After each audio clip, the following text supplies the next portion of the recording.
Womenizer Part 2. Sarutobi was cut off before I let him say it, but he was supposed to say he was proud of Naruto, being so forgiving, but he himself would have loved to stick it to the civilians. Sarutobi is darker, you could say, or he is finally stopping being senile, and getting the picture. I like that last explanation better. And yes, I know, public executions would probably never happen in the real Naruto, but again, my fiction, my rules. So Naruto is ultra smart and powerful, and despite the drama and sobbiness, it is going to be happy. End of discussion. And with Naruto and Sarutobi's conversation, yes, it was meant to be heard by the civilians, especially those on the council, so that maybe, slowly, some people might actually think. Of course the children would not understand, but the adults sure would. And I got a little crack humor in the chapter, at the end, so I am happy. I mean, I love doing those endings of chapters that tingle your senses and send shivers down your spine, don't get me wrong, I love them. But I want humor for now. Maybe later I'll give you guys the tingly ending of a chapter. As soon as I run out of chocolate and off the sugar high. XD. Again, chapter piece of shit in my opinion, but had some progress, with Naruto finally meeting the fox, and the discovery of not using the fox's chakra until a certain point. And that he and Sasuke are training personal summons. And you can already tell how the future relationship is going to be with a certain few girls. And you see the relationship of his new friends turn to blood brothers as well. And then the whole, I really do have a family who loves me feeling. Because, yes, despite knowing they love him, well, when you grow up without it, you don't know how to interpret the feeling. And to him, it was that warm feeling that made him feel wanted.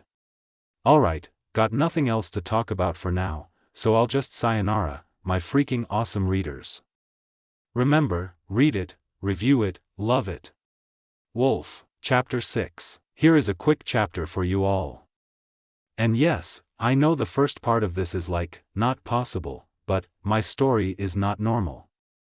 Mwahahaha. This is my welcome to the new year.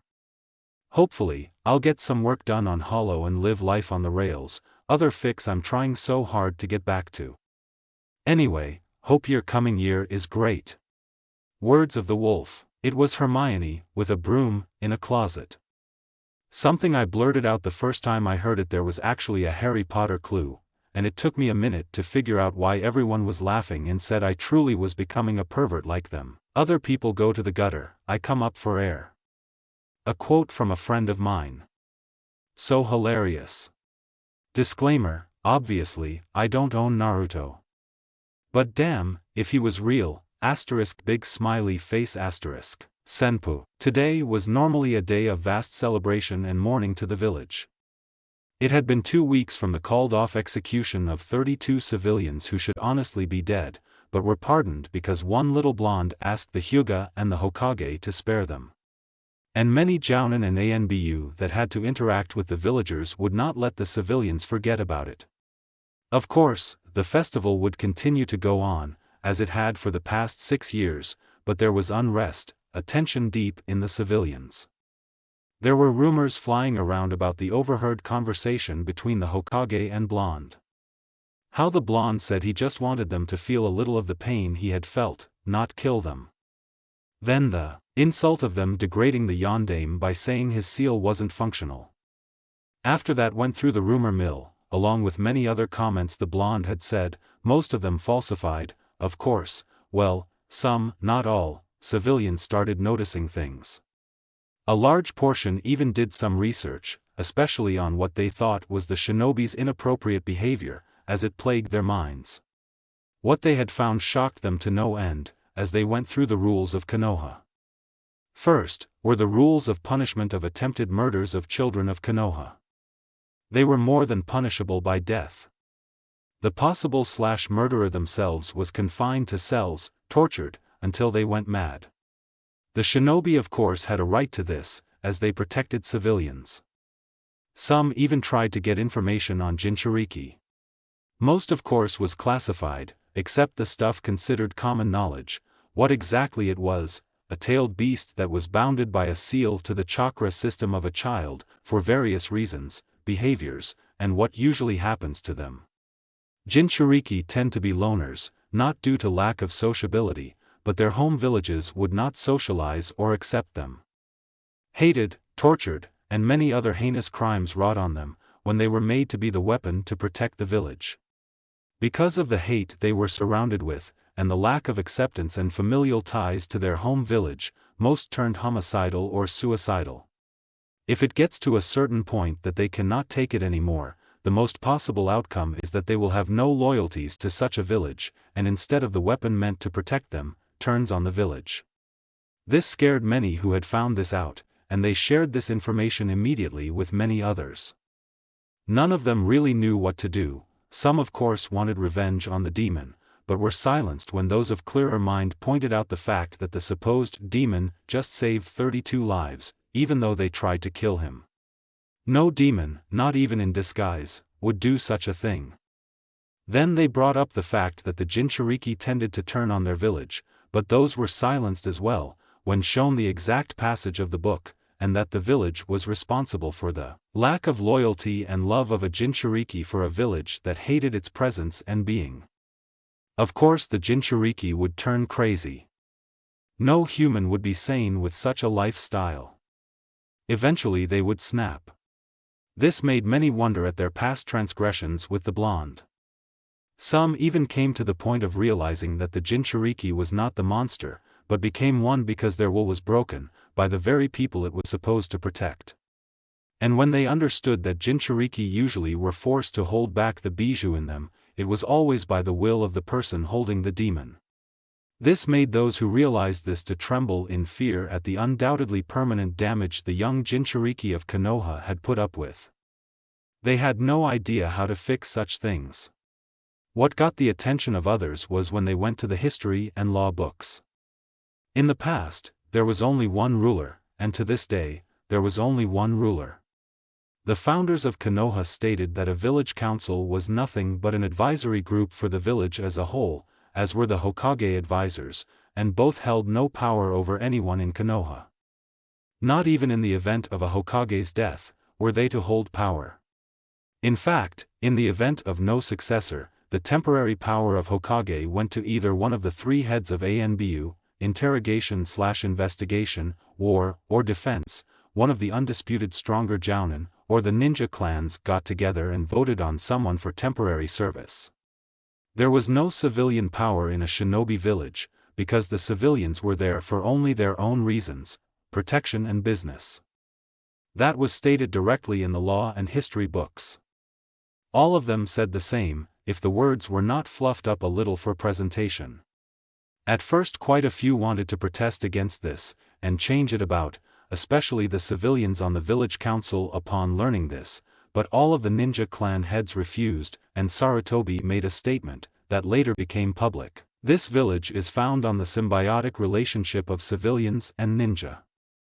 Before its founding, it was nothing but a ninja village.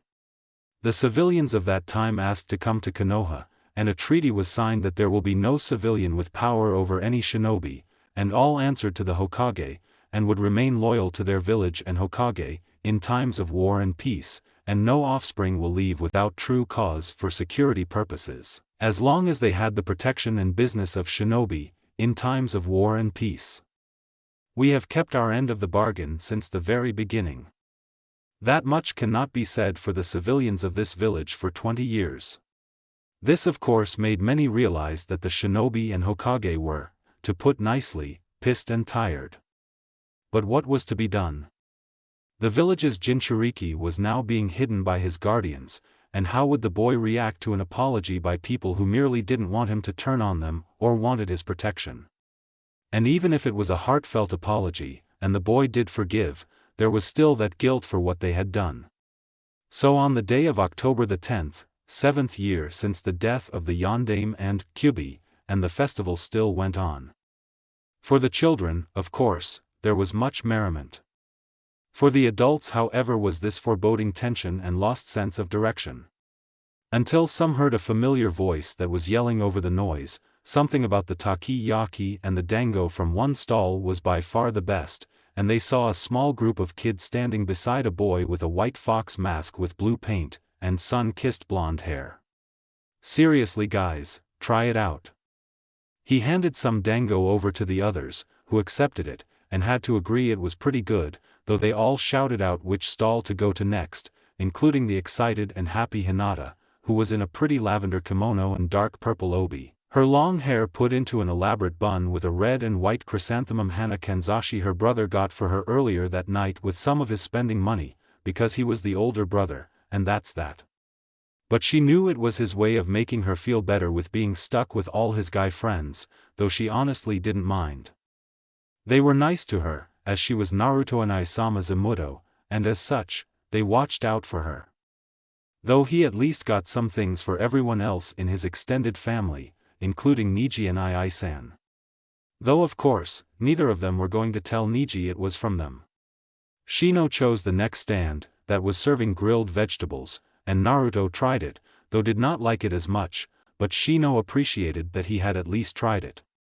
The Aburum was in a steel blue-gray male kimono with hatches of white and gray obi. Beside him, Chuji was in a forest green kimono with the Akimichi crest on the back in red, and he wore a red obi. He had tried the vegetables, though believed they should not have grilled so much to leave the natural flavor. Of course, Shino and Chuji got into a discussion, and the others just rolled their eyes, going to another stall, this time Hinata's favorite, cinnamon rolls. Usually it wouldn't be out at night, but hey, who were they to say anything bad about it? Each went to a stall for food, before coming back together and sitting down at several benches, eating away their meal happily, and Naruto enjoying sweets from everywhere he could get them. Somehow, a discussion on the variations of summons and animals to help ninja turned to what type of ninja they wanted to be.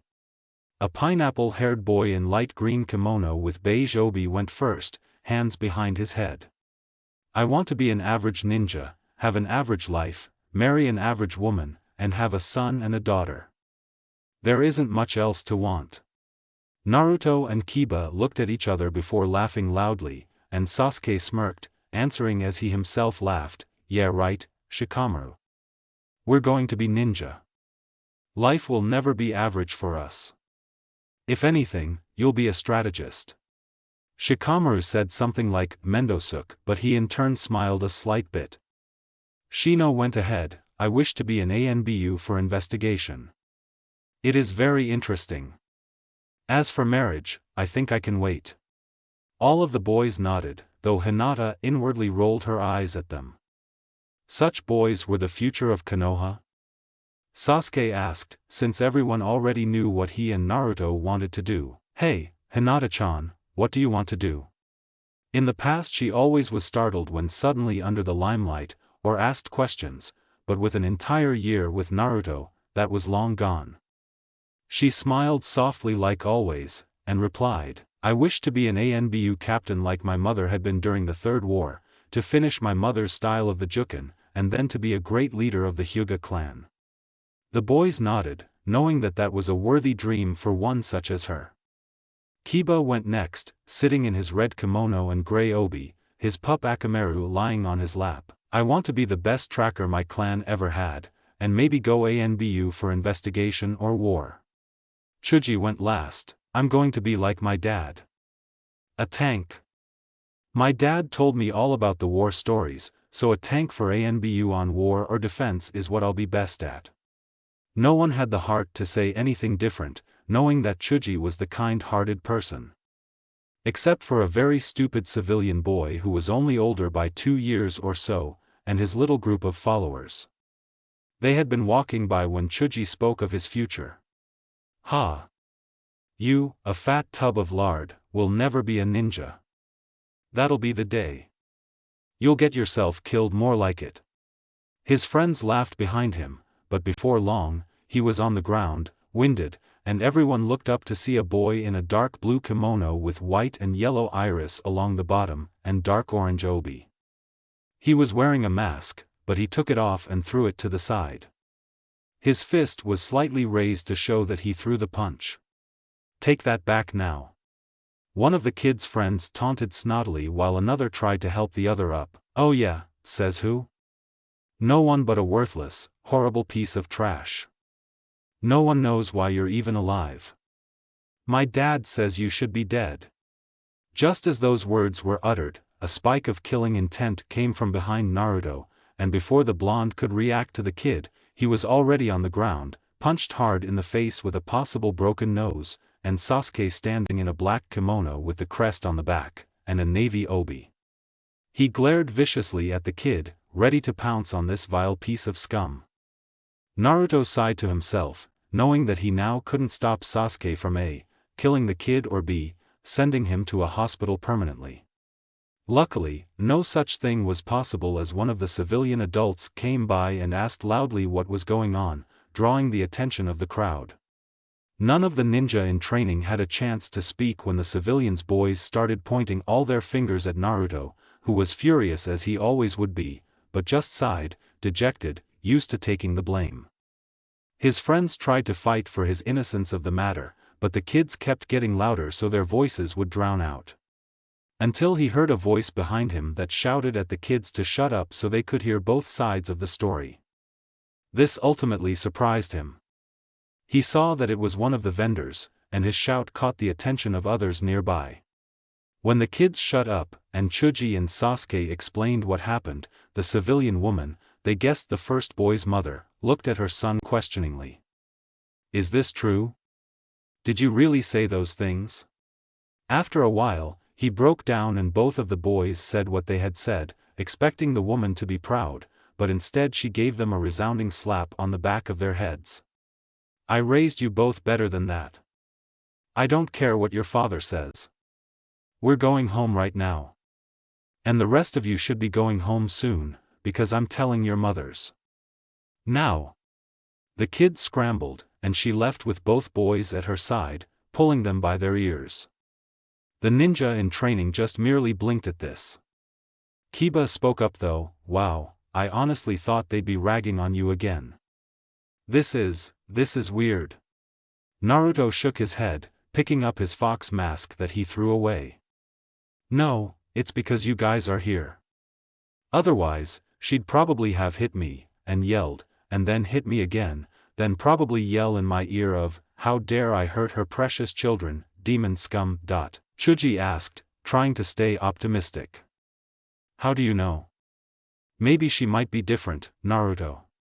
The blonde shook his head, a sad smile on his face. "No, it's 'cause you guys are here. The last time her kids picked on me and I fought back, that was exactly what she did. Then kicked me in the side. I remember everything they always did." The others were quiet, not knowing what to say. Naruto spoke, more to himself. "Really, I just wish I had one birthday that wasn't violent." With that, he smiled again, brightening up his friends with that sly grin. "Race you to the stall with the pinwheels." He shot off, and if possible, left a little impression of himself before it cleared, and the others quickly followed, shouting at him for getting a head start, though Chuji stayed in the back with Hinata, making sure she didn't get lost because she couldn't run in a kimono. None of the kids knew that pretty much every civilian in the area had been watching them the whole time. Especially the blonde. Naruto flitted from stall to stall, closely followed by Sasuke and Kiba, and surprisingly Shikamaru, who started training because even Chuji wanted to be fit, and those two did a lot together when not with the others. Stopping at one stall, he saw that Kiba was taking lead behind him, and he sped up, knowing the dog boy was a stamina freak like him. Not as much as him, hell no. His speed was surprising to civilians, though to a jounin, just about slow for an average genin, and he laughed as he was getting farther ahead. That is, until he hit something rock hard and fell back, losing his balance, though luckily didn't hit his head. Ow! What did I hit? Turning his eyes upwards, his eyes bulged, seeing the impending doom before him. Crates filled with heavy objects were rocking back and forth, but he knew that with the speed he was going at it would start falling, now. Knowing his reflexes may be fast, but not enough for this, he still tried to scramble out in time, but then felt something push him away from it, making him and someone else tumble into something else. Gathering his bearings, Naruto looked to see none other than Kiba, who tumbled with him, having pushed him out of the way in time. But not in time for the very large falling vase heading for the dog boy's head. Naruto quickly snatched him before the pot was a foot from the boy's head, and used his back to shield them from the flying glass, getting a couple piercings. Naruto. Kiba. Are you guys alright? The others rushed past the fallen crates and to the two fallen boys, and saw some of the glass shards sticking from Naruto's back, Kiba's body guarded protectively. The blonde released his hold, seeing that Kiba was safe, but when he moved to get up, pain ripped through his back. He didn't scream out loud, but he fell forward onto the pavement, gripping his arms in pain. Fuck. Sasuke cursed to himself, knowing Naruto didn't cuss anymore except in extreme situations. He had made sure to get rid of the everyday potty mouth. Sasuke whirled around, ready to give the others orders, when he saw that some of the civilians came forward, but one of the middle-aged women with black/blue hair was closer, with a determined look on her face. Getting in front of Naruto with a suspicious look, the woman stopped for a second, before she realized what Sasuke was doing. Not going to hurt him. But that glass needs to get out of his back now. Hesitant for only a second, Sasuke moved away, letting the woman through. With efficient hands, she had the top half of Naruto's kimono folded back, and they all saw the large and small pieces stick out of his skin, the blood dripping from each rather profusely. Kiba ripped off some of his kimono hem, and swaddling it together, he put it in Naruto's teeth, so he wouldn't bite his tongue, cheek, or anything else. The woman mumbled a quick apology before she used her gloved-covered hands to grab onto the largest piece first, and with rather expert hands, pulled it out of him, and Naruto's muffled scream was heard. It took her about 10 or so minutes, but she managed to get all the pieces out, and another civilian had come forward with cleaning alcohol, water, towel, and a couple bandages. Naruto didn't bother to tell them that his body would be healing the wound in a few minutes anyway, as he was trying hard to hold back his tears. Stupid glass. Hurt really bad. And now one of his dad's kimono was ruined. He really liked this one, too. The woman was really good, because he was disinfected, cleaned off, and bandaged with his top back on all in 3 minutes flat. Yes, Sasuke was timing her. No, he was not being too suspicious. The woman smiled at the blonde, and said softly, "Thank you, Naruto-sama." Blue Eyes looked at her, as it was rather peculiar for him to be thanked, for her getting the glass out of his back. She chuckled at his expression, and then explained, "Thank you, for saving my husband, Naruto-sama. I know what he did was wrong, but I do believe he has become better for your mercy, and for that genjutsu that was put on him, though he will not tell me what he saw. My memories." He quickly shot in, standing up steadily now that his back was starting to heal with Kyubi pushing his reserves. The woman gazed at him. "What?" He looked her in the eye, and matter-of-factly answered.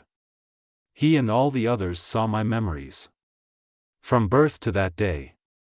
Every single one of them. That was the only way I could get Hayashiji-san and Hokage-ji-san to give them pardon. They wanted them to have to live through my life." Her pale blue eyes widened at this, and was surprised he shared such information. But then she remembered one time that she saw him, he was completely honest to someone, even though they still were angry with him. That was, of course, her husband, getting mad at the boy for something probably trivial, but still. Naruto bowed to her, not minding his now healed back, and smiled at her brightly. "Arigato, Oba-san." And then he and his friends left, this time just walking to the pinwheel stall, Kiba staying beside him just like Sasuke, and Hinata comforting him by saying Oka-san could fix the kimono to make it look like it did before. Shikamaru saying something about blondes being so troublesome, while Shino and Chuji went back to their debate on what foods were better for what missions. The woman and the other civilians just stared at their backs, a smile on her lips as she watched the scene fall out before her. She spoke softly again, bowing this time at his back. "Arigato, Naruto-sama." for your forgiveness and understanding." Beside the pinwheel stall was a shooting game, in which Naruto, Sasuke, and Kiba got extremely competitive at, all three trying to outdo the others in how many prizes they got. They each got 10 before the owner kicked them out, chuckling to himself at the boys scrambling to hold all the large or small prizes they got as they fled.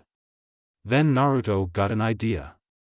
"How about we get as much as possible, and give it to some of the orphanages?" The others looked at him oddly. "What?" Sasuke sighed to himself, knowing that this was the way the blonde worked, while Kiba answered what they were all thinking. "Naruto, it's your birthday. You're allowed to be selfish for a day." Naruto rolled his eyes. "So, I'm selfishly making you all help me get as many things as possible and giving it to the orphanage." Hinata giggled at her brother's way of things, and Chuji nodded, agreeing to the plan. Reluctantly, the others joined in, Shikamaru finding boxes to put everything, while everyone else went to win things, mainly toys, or cash prizes. Naruto got a couple water yo-yos and fish, with bowls and food. Sasuke just looked at the blonde with that, "You're my best friend but you can really be stupid sometimes" look. Naruto just smiled at him. Well, they might want a Kogen-san. Who am I to deny them? He heard a muffled, "I still can't believe you named your koi fish Mr. Goldie." From Sasuke, and Naruto just snorted, "Sasuke, it's a fish. I'm pretty damn sure that fish could care less about giving them names." Sasuke just shook his head, still talking to himself about naming animals with better names than Mr. Goldie. While half the night was spent gathering toys, money, and whatever else for the orphanage, the rest of it was spent with Naruto getting other things for his friends and family.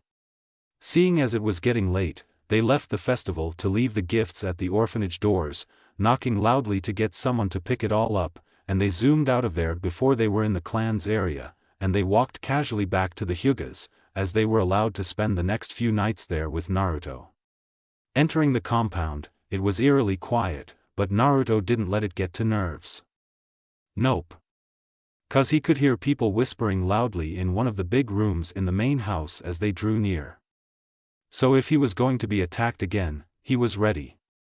He had a kunai in each sleeve, and instincts and the Kamagen to fall back on. And he could cut off the chakra to his weights, to give a little leverage. But as the kids entered the house, and walked down the black hallway, the lights flicked on suddenly, and many voices in several directions yelled, "Happy birthday Naruto." He looked around the room, and noticed the walls had been collapsed to make the whole place accessible to the multitudes of people all smiling at him, or popping crackers, or blowing the weird noisemakers. At first he didn't know how to react. This was, to be fairly honest, completely and utterly out of his realm. How does he react to this? All he could think of was to grin at them like a fox, and turn to see his friends, the looks on their faces smirking at a job well done for not telling him about the secret party. What surprised him was seeing Gigi-san, nodding and smiling at him before continuing a conversation with someone next to him, and Ichiraku and his daughter Ayam there, waving at him before someone walked in front of him, obscuring his view.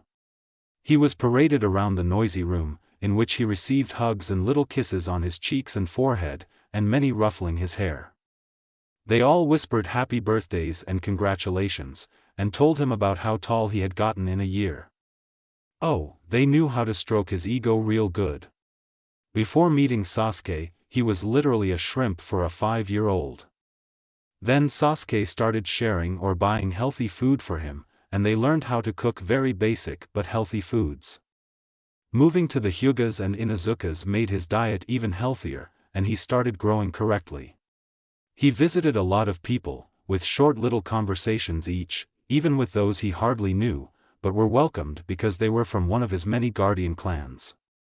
The Hyuga and Inuzuka were especially affectionate, as he lived with each, and had gotten to know them the most. He could see cousin Niji in the corner, sulking probably, and he didn't want to bother him, knowing Niji could care less, and was there because of obligations. Or Hayashijiji threatening him with an obscure object to throw at him again. Probably the latter. Hayashi, Tsum, and the rest of their friends all watched as Naruto expertly weaved around the room, greeting everyone and thanking them for coming. Kinda cute for a 7-year-old, especially this little whirlwind of a charmer. Some choked, sipping some sake with the guys, and Keiko, Miyako drinking tea for now. Ah, Hayashi, you made him into a little gentleman. He is quite the host, I must say. And he didn't even host the party. Hayashi smiled, slugging down another cup, as he always did with friends. Remember, we have to prepare a future Hokage, and with such high breeding, he needs good standing and diplomatic skills. By no means do I want him to change from his original nature, but, well, Sasuke made it easier, really. He had told Naruto something one time, and Naruto will behave rather well. For him, this is Hokage practice. To be diplomatic, and able to gain information from people in crowds. I don't know if you noticed, but that is 3 times one of his friends slipped a paper into his hand, and he expertly saw the message by little chances. I'm guessing this is practice time instead of his birthday party. Oh, look at Hinata go, she was beautiful in that subtle signal. A small flick of the wrist, and Shino is going in for the transaction phase. My god, these kids are good. His friends just rolled their eyes while guffawing quietly. Hayashi never cared for politics, none of them did. But they had to be good at it for their jobs. And Hayashi had personally trained all of their kids, including Sasuke. Mother was ecstatic that Hayashi would teach him, little Ino, and Sakura, who probably wouldn't join the circle of friends until Genin teams, in the arts of stealth and blending in political and any other situation. He was quite proud of all of them, being quite masterful at the tender age of 7. Not even other ninja seemed to notice this, but then again, the kids' signals were different from the older generations. They had come up with their own to direct each other in a room, and send messages far across the room. Miyako shook her head, patting her old friend on the back. Hayashi, just let the kids practice for now. I know you're proud of them, but let them work the system. We got 2 hours for the food to run out, and then we bring out the desserts, games for the kids to play for the meantime, and babysitters for the whole night. Damn it, if I didn't know any better, I'd say it was time for the games to begin. Her other friends grinned evilly, though Shiba had a bit more expressionless face. The slight curve of the right corner of his lip told him he was just as devilish, wanting to outdo the other in the traditional games of the greatest and oldest of arts, alcohol consummation. They had started playing when they were 15, stress of the shinobi way taking blows to them with the war around them. So, none other than Minato, Inoichi, and Shikaku created games for them to play, and as soon as the kids turned 10, they were going to teach them, of course, not with alcohol. That would just be cruel, so that they had a bond of camaraderie to forge when they made genin. Naruto was moving through the crowd very nicely, and after a while, he and the others joined up to go get food and play some of the games. Hanabi was currently under guard with many other little tykes, Jounin switching guard duty every 15 minutes or so. Naruto quickly said hello to his other baby sister, tickling her until she was a giggle fit, before he went off with his friends again, taking rounds to cover the room. All of them were proud of their work, especially Naruto, as though he could easily blend and be stealthy. Now he knew how to interact, as well as to stop his body language from giving the signals he didn't want people to know. In fact, for him and his friends, they made their own ways of signals, and a lot of code words for situations. It was fun, and they learned something. He liked it. He noticed that at one of the tables, his guardians were in a drinking game fest, and he laughed to himself, glad they were enjoying themselves. Time went by, and the guardians got up to go get the cake first. It was huge, and meant to be shared with the whole of the party. Understand, there were a kimchi there. It was chocolate with caramel dripping in it, and the frosting sky blue. They spent hours to try to get a color for Naruto's. Evidently, Heaven's Envy blue did not exist, with his name in gold and black, with red swirls all around it, and 7 candles around his name. Naruto just laughed, and stood at the center on a chair so he could be seen. Everyone waited while he thought of a wish, but honestly, it was kind of hard. He had family, friends, and was being trained as a ninja. Of course, a tiny part of him wanted to meet his parents' families, but he didn't want to be selfish when he already had so much. But Kiba and the others said he could be selfish for this one day. So he thought of something more selfish, and it felt just right. I wish that my friends and future friends, and what other relations I may or may not have, will always be together, ninjas together, fight together, have our own families at the same time, and grow old together. Really old, with wrinkles, so we can be here to see the future long after our time as ninja had passed. And then, maybe, die together in one last battle as a bunch of really powerful geezers that can kick all the kids' butts. He sucked in his gut, and without any manipulation whatsoever, he blew out his 7 auspicious candles, and the room applauded, and he could only giggle as his guardians came behind him and tickled him like crazy. It wasn't long for the cake to be almost completely gone, and the other desserts being filched fast. Presents of course were for later, when the guests had left, and there were too many in his opinion anyway. The party continued long into the night, everyone enjoying themselves, and Naruto bursting at the seams with these people he could call family. Was the first sound Naruto made when he woke up the morning after his 7th birthday. It must be late in the morning from the positioning of the sun, about 9:30, he would guess. Lifting and turning his head, he saw that he was sleeping back to back with Sasuke, Shikamaru laying above their heads, arms behind his head even though he had a pillow. At his feet was Shino sleeping against the wall, head drooping forward, a certain bottle in hand that would need to be hidden or disposed of, whichever worked. Chuji was laid out by Sasuke, Kiba using the bigger boy's stomach as a pillow, another bottle in hand, Akamaru right beside him, and they both rose up and down when Chuji breathed. They had played Dai or Ninja last night, a variation from the civilian's Truth or Dare. Calling out Dai was when you had to give up secrets, which is death to a ninja. Calling out Ninja, you performed missions, pranks or dares. Hinata had been there for a while, until she left in the early morning, but the boys kept playing. Who was it? Kiba? No. Shino had the brilliant idea of sending Naruto on a mission to filch some of the alcohol. And they all proceeded to ninja each other to drink, until they created a little game. Fun game, yes, but bad idea. His head was pounding massively, though he didn't have the symptoms of hangover, thanks to Kyubi. Though he had a feeling the fox was forcing him to have a headache, just to make his day. Lifting himself up slowly, he woke the others carefully, and then hid the bottles for the time being. He did what he could to rid the air and everything else of his room of the powerful drink, and he somehow managed to drag all his friends to the Hyuga bathhouse to clean off the smell. Amazingly, none of them threw up. But hangovers were a definite. After cleaning off, and Naruto shared his kimono with them until their clothes were cleaned and dry, they sat in his room, playing games, or the others just talked. If you didn't know any better, you'd think they were a bunch of old men. At 11, a knock came on the door, and Hinata came in, clean and pristine and completely free from the pain they were in.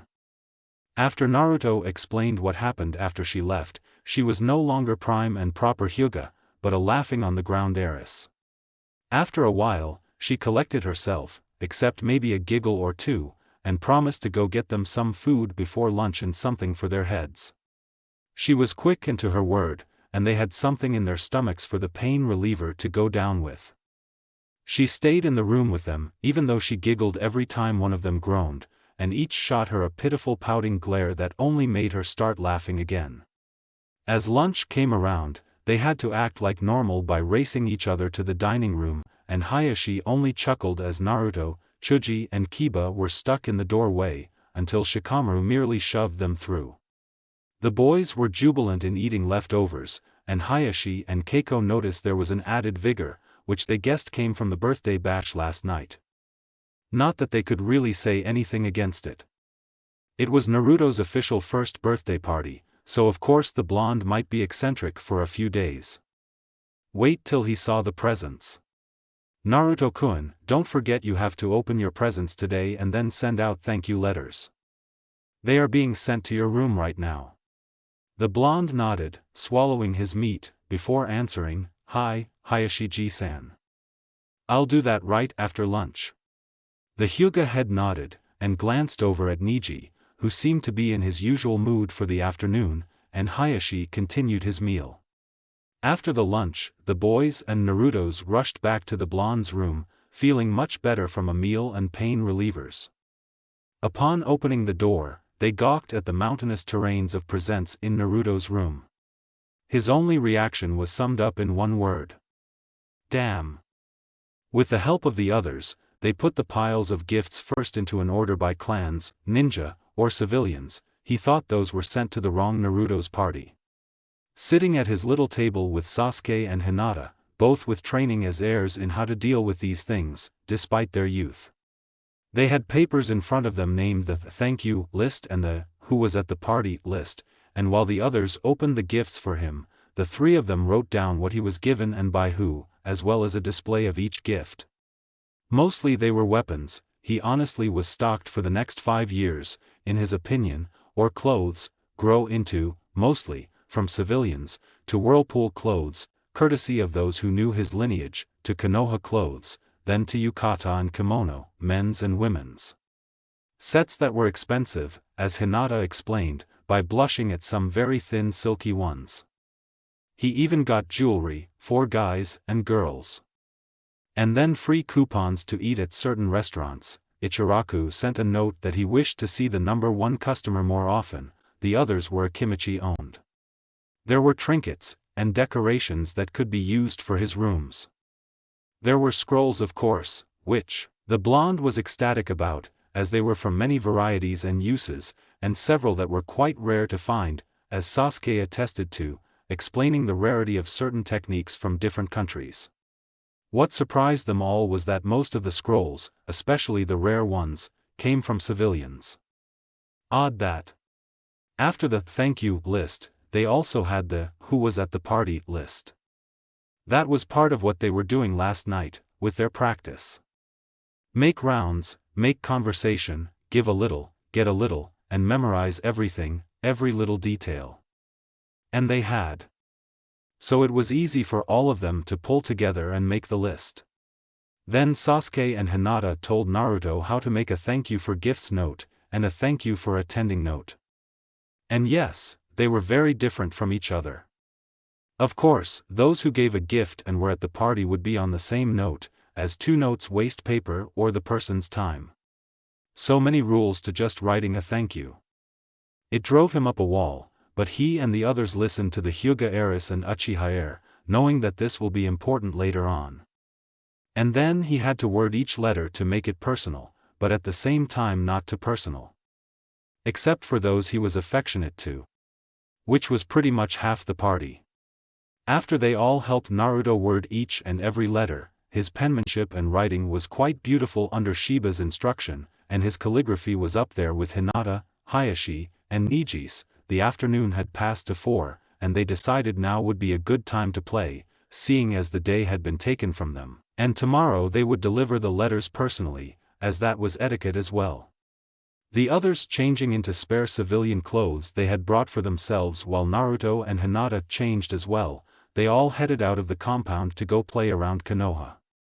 After a while, it was getting tiresome for Naruto, being stared at by many civilians, and he decided to go to the rooftops, a ninja's road, to stay away from the stairs, and the others joined him.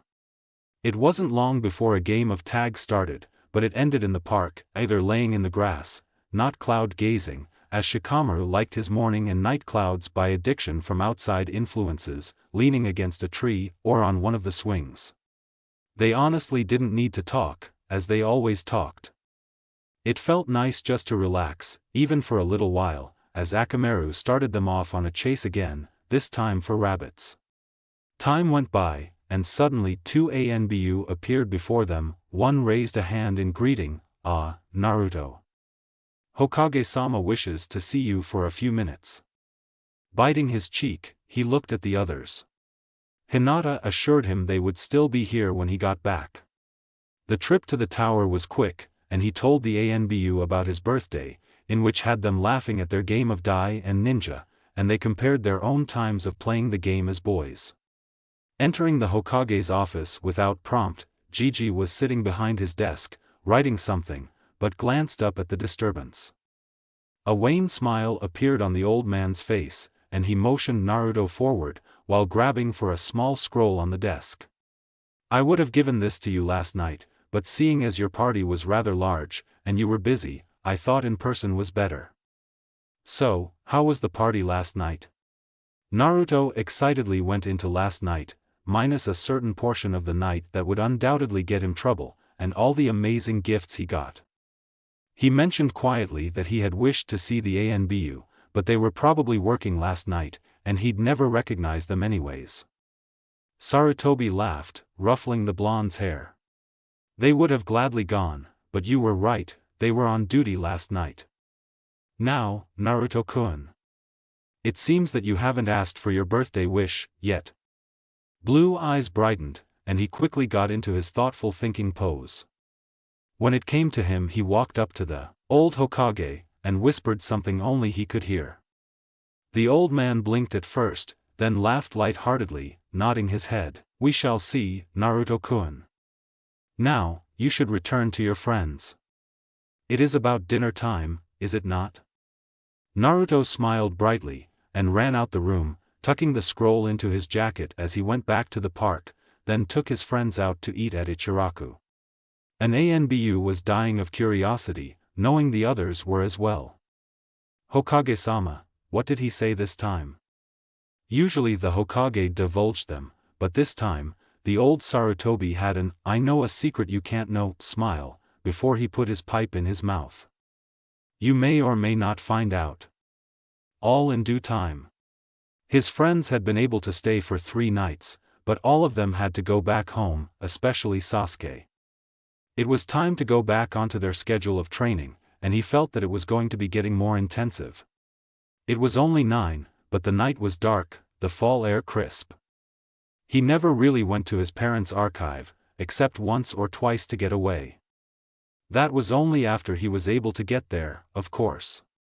He had to master leaf attaching, then leaf bending, and then he was allowed to do tree walking, and to make sure his control was better, he also did water walking. That had been a hoot for Hayashi. You see, his parents' archive, that while the others knew existed, did not know where or how to get inside, was very difficult to enter. Not only did he need to climb up Hokage Mountain to the underside of his father's stone face, but he also had to do seals, and then a blood seal.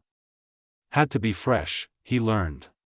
But the Fuinjutsu was the easiest part to learn. When no one was around, that was what he practiced. To other people it would be some complex thing, but it's like a light clicked in his head when he was learning seals, just like when he learned his family secrets. Well, the seal had to be put in place, then the blood seal, and after the underside of his father's stone head moved to make room for 2 large adults, he walked down a dark staircase, until he came to a well-lit room, with jutsu, he guessed, that was huge in his standards, with an area for living, he guessed, a desk, daybed, a few chairs, a bathroom, a small food storage, and a small armory. Then the room was opened to a library. Under the mountain. Under his father's head, specifically. There was his mother's side, which held her family scrolls, a lot of Whirlpool's remaining scrolls, and then her own creations, theories, techniques. Right next to it was his father's, Namikaze scrolls, Konoha scrolls, scrolls that looked really old, and then his father's own techniques. And beside their shelves upon shelves of work and secrets, there were more bookshelves and scroll racks. A lot of them. Like they expected Naruto, and other hopefuls, to fill them. Neither of the times he had gone to the archive did he open up anything, leaving it in peace for the time being. Now, a year had gone by, and his mother's letter to him was telling him he needed to start learning both of their styles and some techniques would come later. But 2 particular technique, she wanted him to learn right away. The technique that she stressed the most for him to learn, preferably the first, was one of Whirlpool's greatest jutsu. Something called Kage Bunshin no Jutsu, and Kage Henge no Jutsu. Author commentary, Shvete. Well, there you go, another chapter. Probably certain things didn't make sense, but they didn't make sense to me either. I just sat at a computer, full of certain caffeinated beverages and glucose-induced food products, and typed my happy little heart away. Some humor, bit of drama, and that last bit of the chapter, I heart. Not spine-tingly, but it does give you that sense of oh boy, oh boy, oh boy. Alright, so the whole Hokage art thine most powerful being thing. Well, I got that idea from another fiction I'm writing, which is possible Nerextem or Neru X Harem, lots of drama, a bit of humor, things that will never fit right, and just all around me being me, with a happy ending, if I ever end my stories, which I have a feeling that I will be melding it into this fiction. And yes, I know, I'm changing the villagers rather rapidly for only 2 weeks, against 7 years to build it up. But understand. Finding out that a Jinchuriki will turn against you if there is nothing but hatred at the people who hated them, you usually try to get on the good side of that person so you are protected. Human nature when it comes to people in power, not everyone, but majority rule. And some already had their doubts to begin with concerning if the boy was a monster or not. And maybe or maybe not bring back that lady who helped out Naruto. Still thinking about it. Again, I just typed my heart out, which means I usually pull random shit out of nowhere, and in the end it confuses people, especially the writer herself. That is all I can think about for now. Later, cool people. Read it, review it, love it. Wolf, Chapter 7. Hey, here's another chapter. Sorry for the long wait. I don't think this is really up to par, but this was what I could do in 3 days. Words from the wolf. Oh come on, this isn't the worst thing you've seen me do. Tony Stark from Iron Man. Private time in a public place is when no one is paying attention. Tiffany Carr. Disclaimer, I don't own Naruto. Just love the manga so much, though. Senpu. Oh, his mother wished to torture him. He knew it. Why else would she set her son to a task, which he finishes with just a bit of trouble at first due to chakra amount, and then tell him that by the way, that jutsu was mainly used by Jounin, and even they had trouble with it in making only 4 or 5. He wondered if he had been like Hanabi, and caused his mom a lot of pain in childbirth, and she cursed him like Keiko cursed Hanabi. That could be the only explanation to torturing him like this. Kage Henge no Jutsu was Henge no Jutsu, but stronger, if you wanted to call it that. It wasn't that it required more chakra, but you had to fine-tune it on concentration, and the seal was a bit different. Even though the clone technique was really cool, as he understood, reading the scroll thoroughly, and saw that it was a technique for infiltration, studying, chakra control, and memorization, there was a warning about never dispersing all the clones at once, and taking in the information a little at a time. Training with clones was equivalent to training much longer in a smaller amount of time. He was, by his mother's direct order, to use the clones for those purposes, as well as training. When he was away for the day, studying, the clones would be studying other things, but for now, his family taijutsu, vitals and pressure points, and how to push chakra through his body.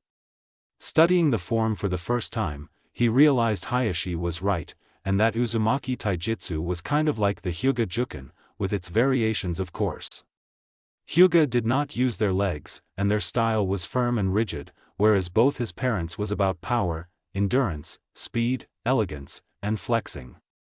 But what was similar was pushing chakra outside their body to the opponent, to break them down either fast or slow, taking out limbs so they couldn't fight, permanently disabling, or killing. Then he realized the difference of his parents' taijutsu. His mother's style, Nai no Te, Hand of Death, was instinct-driven mainly, and countering opponents before they make a move. Especially with taking the opponent out as soon as possible when it was serious. Otherwise, it was about playing with your opponent, driving them into a trap.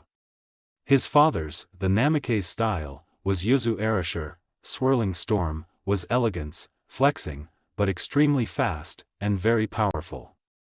It was basically given that you had stamina and endurance, otherwise you wouldn't last long under the pressure. It was a style for giving and taking the blows, especially guarding other people. What made him happy was that the style was manageable to handle large amounts of opponents. But the style was also meant for combat tactics. You had to think far ahead of your opponent, but also on the fly, and making them play into your hands. One of his techniques was part of it, Haranshin no Jutsu, and could only be used by Naruto and his descendants. His dad loved his family, but this was a technique only for his son. It made fighting many opponents very easy. Looking down at the techniques and two styles his parents wanted him to learn, he could only think how fun it was going to be. He could already see what ways to merge the two, and then with some of the styles Guy was teaching him. And the techniques his parents suggested he used with the styles were brilliant. He looked to one of the 10 clones he had made, and asked, "If I went to sleep now, would you guys disperse, and would I still get the information?" One, who was reading up on seals from his dad's section, answered, "Nah, we stay here until you tell us differently, so you can sleep whenever and not have to worry about it. However, if you're forced into unconscious, we will disperse." Interesting. Is it because my chakra has been cut off? The same clone nodded, not bothering to speak this time. Naruto looked around, observing himself. 4 of the clones were practicing katas slowly, barely touching.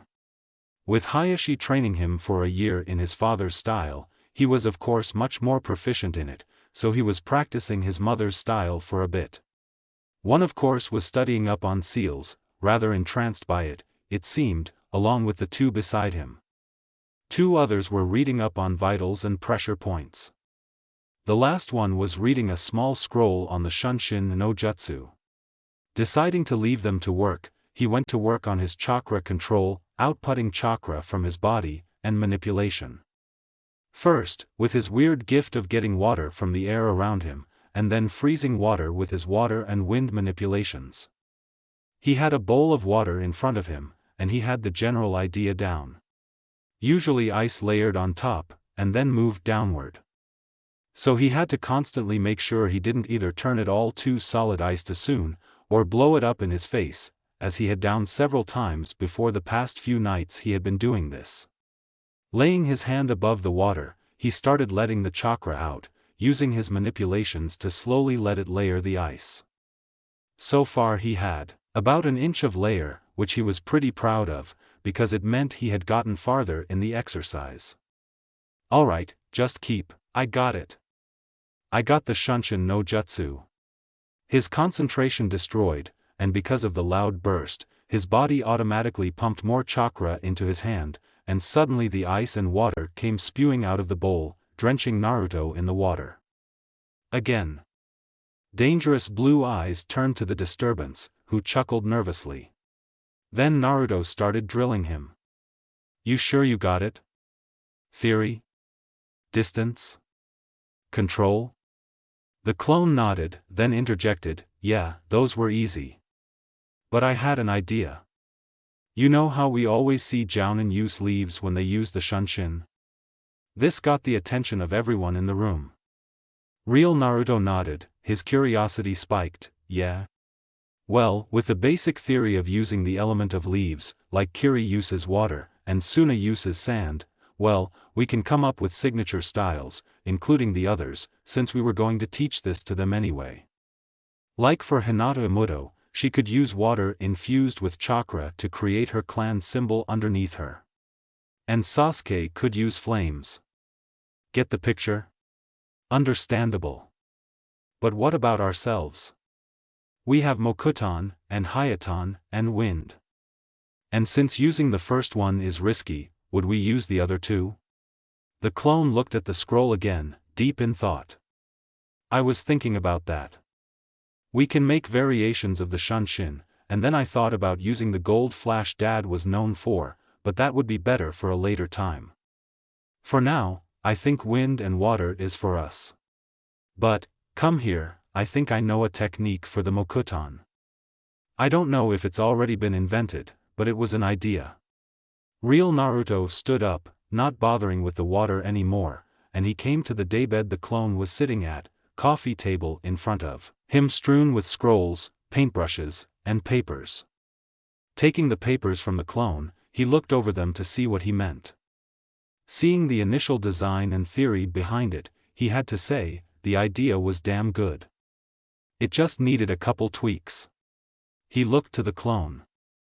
I'll look at these later, but for now, keep on working on that theory for elements in the Shunshin. Got it. 4 months had gone by rather quickly, and Naruto and gang had been up to their spiked hairs in training. After Naruto had mastered the Shunshin with his variation, he showed it to the others, teaching them how to do it before letting them come up with their own variations. It was agreed that none of the adults should know about this, and they would wait until after they became genin to show any skill of it. Of course, Naruto used it once in a while during pranks, but he made sure no one knew about it. Another reason Kage Bunshins were brilliant, along with the Kage Henge, they could henge into anything, and he means anything, just like him, and he could reinforce them to last longer than a really hard hit, and use them to Kawamari with. He was constantly coming up with little ways to use them, especially when fighting Sasuke. His best ideas always came when the two of them fought or just talked about strategy fighting with other opponents. At first the others had wanted to learn Kage Bunshin, but when Naruto explained that the whirlpool technique would not be available to them until their chakra was Jounin level, and great control, they left it alone. He didn't tell them about Kage Henge, as it was something he wanted to surprise them with. Today Sasuke had to stay home, and the others had stuff to with their clan, so he was given the day off to do as he pleased. Normally, he would have used this time to plan pranks, but today, he wanted to practice. He went to a secluded area in the forest, not too close to the training grounds and not too far from the village itself. When he got there, he brought forward a plethora of Kage Bunshin, and threw some scrolls at a few, ordering some to memorize, while he sent others to work on control, tree climbing, water walking, manipulation, and extending the use of the Kamigen, and others to work on manipulation, cutting leaves in half. Another group was sent to work on one of his theories, while he and a large group went to work on taijutsu. Some split up to his mother's, while he worked on his father's for now. It was an assault on him, trying to make him capable of handling and blocking both styles. He had already started on the body hardening. It was already pretty hard from all his trips to the hospital, he knew, but he used his father's regiment to train. It had hurt, and still did, but he felt the results, even though only trained eyes would see it. His father said you never saw the results until you hit the puberty, but he could wait. When he wasn't paying attention, as it was directed at two in front of him, even though instinct flared and blood boiled, he couldn't move in time to stop the clone from hitting point to stop his movements for a few minutes. Lying on the ground while the others waited for him to recuperate, he felt a signature nearby, before it hit itself again. He figured it was one of the ANBU watching over him again, and it just registered barely at the back of his mind. When he could move again, he took off his heavy fur-lined jacket, and his shirt. His necklace flashed in the sunlight as he stretched his muscles again, before getting into fighting position. Alright, Namikaze style and Uzumaki style still. I want to last at least 30 minutes this time against both of them. Go! He was bombarded again on all sides, and continued the fight. It had been 4 years since he had come to visit the village and see how it had progressed.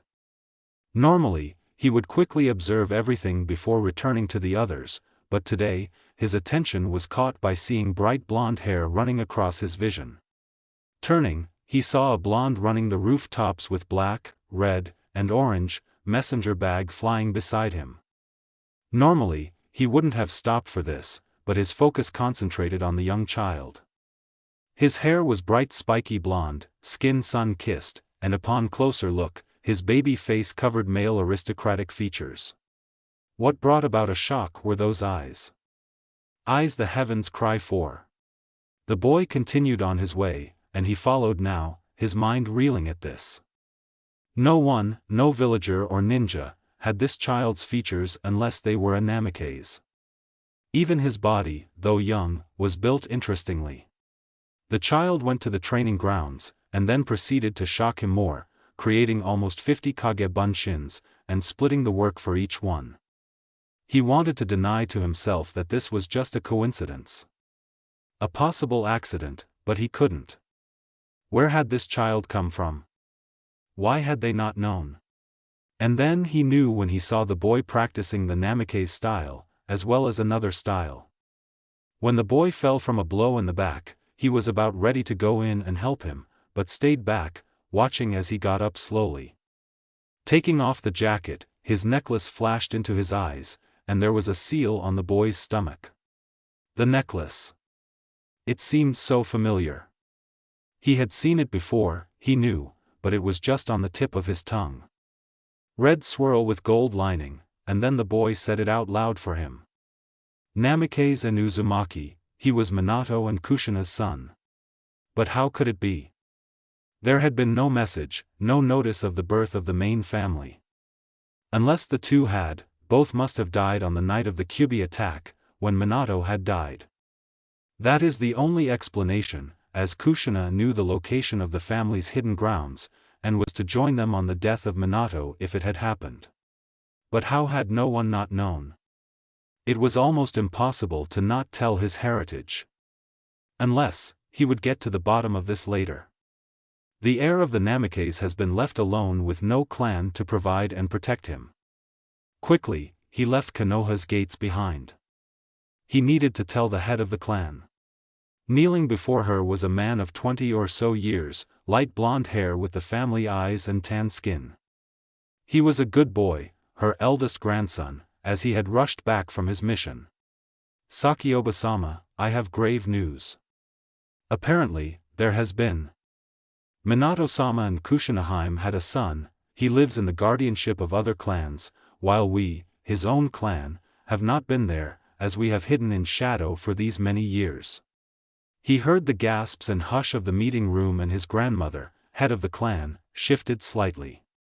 She asked, hopeful. Are you sure, Kichiro? Hi.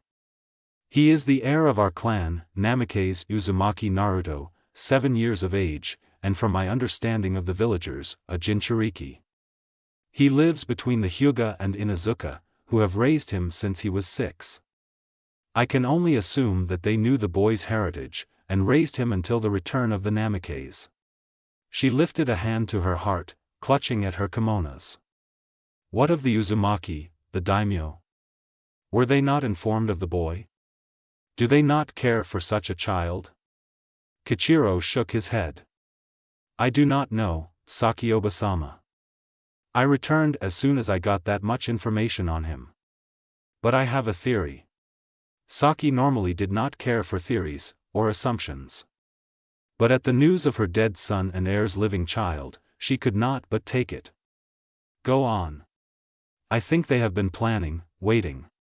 Kushina was always cautious about people knowing her heritage, and she kept her lineage a guarded secret to protect herself and others.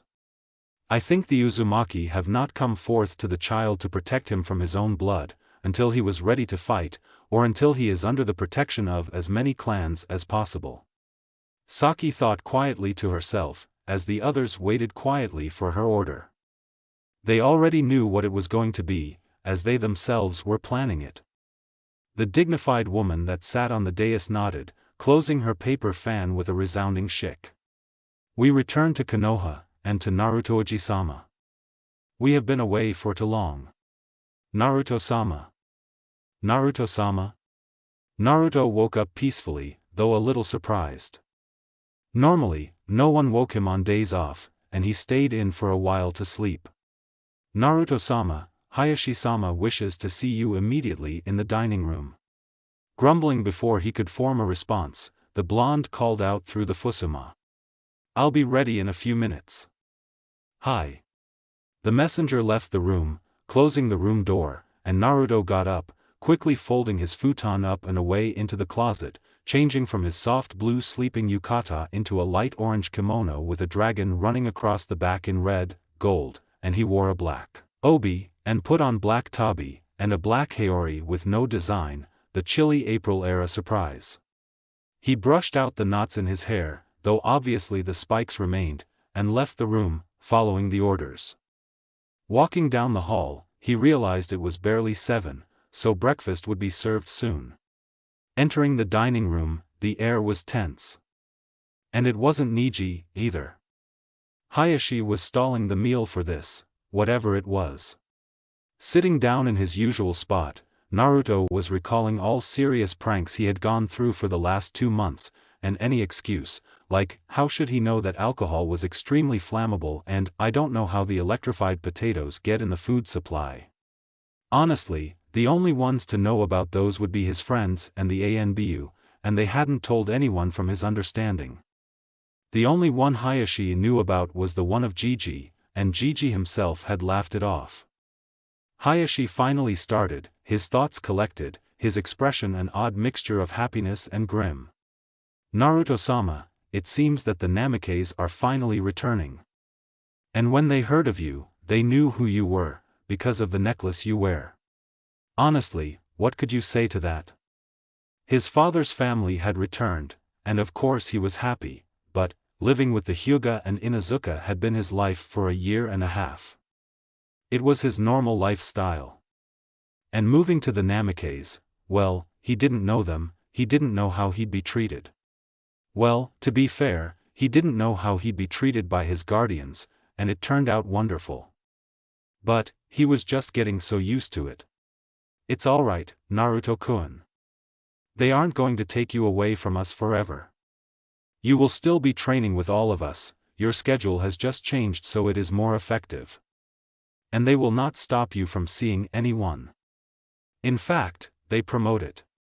But some servants will be moving your possessions during lunch, and you will be leaving with them to your new home. Naruto bit his lip at Keiko's comforting words, quieting himself from being too selfish. He was pampered, spoiled. He shouldn't ask such a thing. Keiko smiled softly, reaching across the table to ruffle his hair softly. And your room will still be here and at Inuzuka if you ever need it, Senpuji. Naruto was crushing her in a bear hug in seconds, and she chuckled softly as she hugged her surrogate son back, enjoying the fact that he still came to her for comfort. Of course he had a parent's pride and love from all his guardians, as well as their irritation. But with the return of his real blood, well, she wasn't sure he would care for their affections anymore. Hinata said positively, holding baby Hanabi, Naruto and Isama, you will visit all of us, whenever you can, of course. Naruto let Keiko go, and smiled at her. Of course.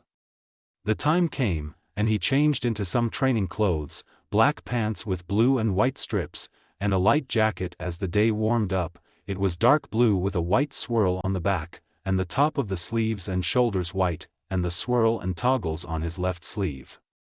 He followed the servants to the compound, rather anxious for this meeting with his clan. He didn't know what to do, or what to say, and he wanted them to accept him so badly, but he was afraid they would, well, not. The Namikaze compound was just as huge as Hyuga's, with just as much land. The homes were traditional, with a little privacy with fences around each home, but large, especially the main house and bath house. The gardens were gorgeous, but were hidden in the privacy of every home, which made the compound look like a small village itself, surrounded by the forest, and a few rivers that went through to make small lakes. He was led to the main house, and when he approached, he noticed a young-looking woman with long bright blonde hair tied at the bottom, tan skin, and blue eyes just like him. She was wearing several layers of kimono, the outer a soft pink with yellow, orange, and white flowers. She was merely lounging on the outer veranda, a tray with a cup and kettle full of what he assumed was tea. She was sipping at it leisurely, until she caught sight of him. Unceremoniously, she spurted out her tea and started fumbling with her many layers to stand up and greet him. Her smile was bright and inviting, and the second he was standing in the entrance area, taking off his ninja shoes, and stepped up on the floor, she enveloped him in a strong, warm hug, the soft silk against his cheeks. Oh, my nephew. Oh, if we had only known. Naruto interrupted, a fox grin on his face, it's alright, really.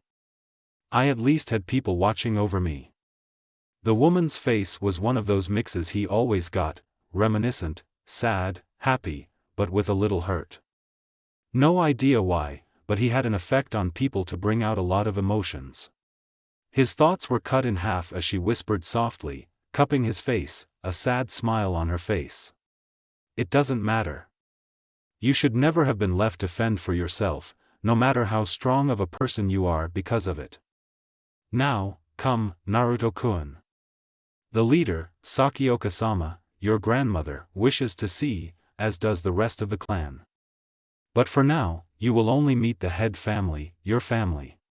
She took his hand in her calloused small hand that was covered by kimono, and she led him through, taking several turns and then around the center garden. There were several inner gardens, he noted, but this was the biggest one, and then stopped at a pair fusuma doors that were highly decorated. It was beautiful, showing all the elements, and in the center was the family swirl in black. Sliding the door open, she ushered him into the large room, and saw before him many people, many that looked quite young except for a few that did not look at all like a traditional namikaze. They were all knelt on either side of the floor, and down the center was a dais of blue curtains and gold pillows, while everyone else sat on blue pillows. Sitting on the cushion was another beautiful bright blonde woman who looked only in her early 30s, with the same eyes as his and everyone else's, though they seemed much older, much wiser. She had aristocratic features, sharp nose, high cheekbones, almond-shaped eyes, and perky lips. She wore many layers of rich silk kimono, though they were with long sleeves, which he never saw on any other women except for the young ones. Her last layer was light yellow with many colors. The kimono top fell to her mid-forearm, and was spread out like several other layers around her, though she wore a very large bright blue obi that trailed behind her. Her bright blonde hair was done in a strange style he only saw on certain women with white painted faces, though she seemed prettier to him, with many combs and decorations, a few long strands falling to the floor, outshining the silk yellow kimono it lay on. She had only light makeup, though he believed she didn't need it, and in one hand she held a black wood fan with powder blue silk dyed to navy at the top. This entrancing beautiful woman, barely looking an age over 30, was the head of the namikaze, and his grandmother. He could barely believe that, as he registered that everyone else in the room was dressed as she, with many layers, including the men, though there were differences of course. The woman, Sayuri Obachan he had learned, knelt before the dais, a smile cemented onto her face. Sakioka-sama, I would like to introduce your lost grandson and heir, Naruto Oji-sama. What? Was all he could think as the head of the clan gazed at him, a soft smile on her lips. My grandson, I am most pleased to see you.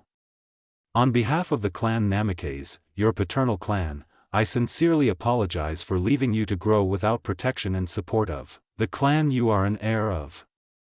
She bowed to him, as did everyone else, and now he was just embarrassed. Naruto chuckled nervously, scratching the back of his head. It's all right, it's of no fault to anyone. No one knew how to tell you, and my raising has been great under my guardian's care. He copied the words that Hayashi-ji-san had told him to say, when Naruto had confessed earlier when the two were alone that he had no idea what to say. Saki rose, the smile still on her face. Your manners are well for one raised for 6 years alone. Naruto smirked at her. I had a friend, my best friend, since I was 4, help me. He is one of my blood brothers. His name is Uchiha Sasuke. The atmosphere of the room seemed to freeze, but quickly returned to normal when Saki asked, are all Uchiha friendly to you?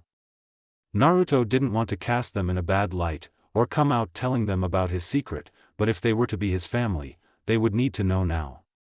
To be honest, no. The Uchiha have been against my existence since I was born. They deny my human body for the demon I carry, for reasons I do not know. You see, since my birth, my father sacrificed his life and mine to save Konoha. His soul was locked away in Shinigami's stomach, while I have held the Kyubi no Yuki, the demon fox, since birth. My mother died later that night, complications of bearing me, and then I was placed in Konoha's custody. The head of Uchiha has long hated me, as does many of his clan. The only Uchiha I know that care for me are Sasuke, and his mother, Mikoto. They keep our friendship hidden so Sasuke does not suffer the wrath of the clan and his father, Fugaku, who is head of the clan. The room was silent, which made it feel like it was a cave, echoing any noise. Saki nodded her head slightly, if mostly to herself. Then those two are welcomed in our home at any time, and for any length. They are your family, and that makes them our family, and I thank you, my grandson, for telling us the truth of your seal. One of your cousins happened upon seeing you, and the seal, and we have sought to find this seal's meaning. Apparently, this was one of your father's original makings, so we have no records in the family seals. He blinked at first, then again, doing a retake in his head. Were these people real? He asked, timidly. You're not, you don't hate me? For what I am? For being a Jinchuriki? Everyone in the room stared at him in shock. Hated? For carrying a demon, for saving a village? Saki asked curiously. Why, Naruto-kun, why would we hate you? We should praise you, actually, for the burden you bear, for the sacrifice your father made. To live with such a demon, you should not be hated. His automatic response came out, before he could stop himself. But the villagers have long since hated me, including quite a few shinobi. I've always been hated. Realization came to many, especially Saki, who had read the passage on Jinchuriki that Kichiro had brought to them when he came back from his mission. And then a deep fury came forth, along with killer intent, from all of them. Naruto was wondering how many times that this has happened, and it was in his defense and not meant for him. Saki's image was frightful, and her voice scathing as she spat incoherent words in curses. They dare to those vile, they have no right. My grandson to do such to you, my heir, they dash. But she was silenced when she felt a small pair of arms wrap around her neck, and form sat in her lap, as a small spiked head was in the crook of her neck. She blinked at the comforting warmth, and realized that it was her grandson hugging her in his attempt of a bear hug, and she promptly hugged him back, enveloping his body in her warmth, hiding most of his body in her kimono sleeves, as one hand ran fingers through his hair. After a few seconds, he lifted his head, and smiled at her warmly, his eyes soft and slightly misted with held-back tears. She panicked. Why do you cry, Naruto-kun? Please do not, for I cannot bear it. His laugh was so bright and sweet, and she was instantly reminded of Minato's wife. She laughed exactly like that, though with a woman's voice. A joy for life, a loving person. His smile broadened. I'm not crying for being sad. I'm just so happy that you don't hate me. The smile on his face was just like Minato's and his father Ryunosuke, that it brought a hitch to her throat, before a smile spread across her face. She kissed his forehead, and shifted him in her lap to face the rest of the family, who also smiled at the scene, especially two women, Sayuri Oba-chan, and a woman who looked a bit older, and taller. Saki held Naruto's waist as she spoke. Why, Naruto-kun, we have been rude. You have not yet met your family. Daughters, stand. Sayuri stood with a taller woman in many kimonos, her top kimono deep purple with light blue butterflies and white fans. Saki introduced them. As you already met, this is Sayuri, your aunt, and so is Yuami, who is my eldest daughter. They were your father's older sisters, and he used to have two older brothers, but both died long ago with no children to bear. Yuami, yours may stand. Sayuri sat down again, while beside Yuami stood a blond young man with a willowy build like Yuami, and only looked 25, and beside him was a brunette woman with beautiful features, but really intelligent eyes. In front of her stood three children in order of height. The tallest was a boy of 14, blonde spikes with streaks of brown in his roots, and ocean eyes, the usual Namikaze blue mixed with his mother's yellow and green. The next was a girl of 9, with a complete head of bright blonde that fell to the floor even when standing, skin tan, and the Namikaze blue eyes and aristocratic features.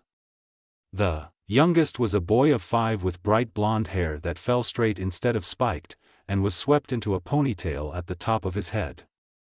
He had the family eyes with a little green, and features, but his skin was pale like his mother, and his structure was different than his siblings. This is Yuumi's son, Kichiro, your older cousin.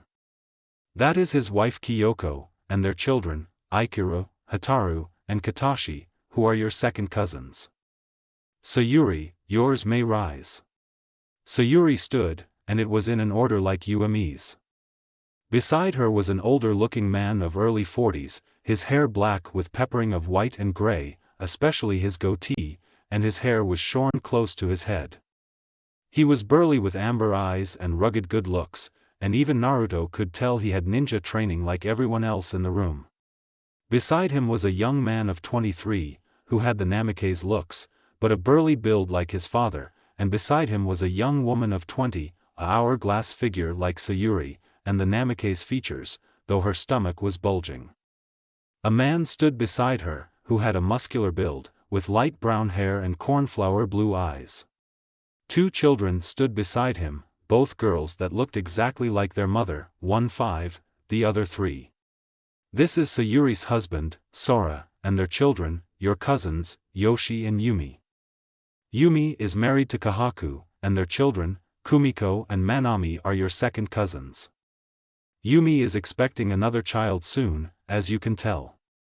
Now that everyone has been introduced, let us go to lunch, and we can talk more there. Everyone stood and left the room excitedly, stealing glances at Naruto. Saki stayed near the back, Naruto still in her arms. While it was noisy on the way, he asked quietly in her ear, "Why does everyone look so young, Oba-chan?" She blinked, then laughed silently. She whispered back, "I will explain after lunch, Naruto-kun. Now come, we Namikaze have an appetite that rivals the great stomachs of the Akimichi." His fish face at a woman saying such a thing only sent his grandmother into a fit of giggles. Lunch had been a more informal affair, though he was amazed they could wear such beautiful and elegant clothing without so much as getting anything on it with the way they ate. It wasn't horribly, like he used to, in fact it was rather neat and well-mannered.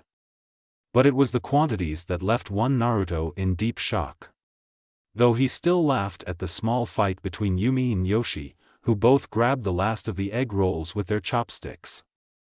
What ensued was a mini-battle, and in the end Yumi won after hitting her older brother over the head, while everyone had a good laugh. His grandmother took him on a walk, and led him to one of the many inner gardens, but it was simple and filled with many scents that pleased his senses, a small pond and waterfall there, with a few trees, mainly cherry, peach, and plum blossoms. A circle bench was in the center, and the two sat on it with a tray of lavender and jasmine tea. "So what do you wish to understand, Naruto-kun?" he said, as if it was obvious, "Everything." She laughed loudly, light like a song-bird's. Naruto liked it a lot. "I don't know if I can tell you every little thing, but I will tell you what I know, and it all started long before the founding of villages.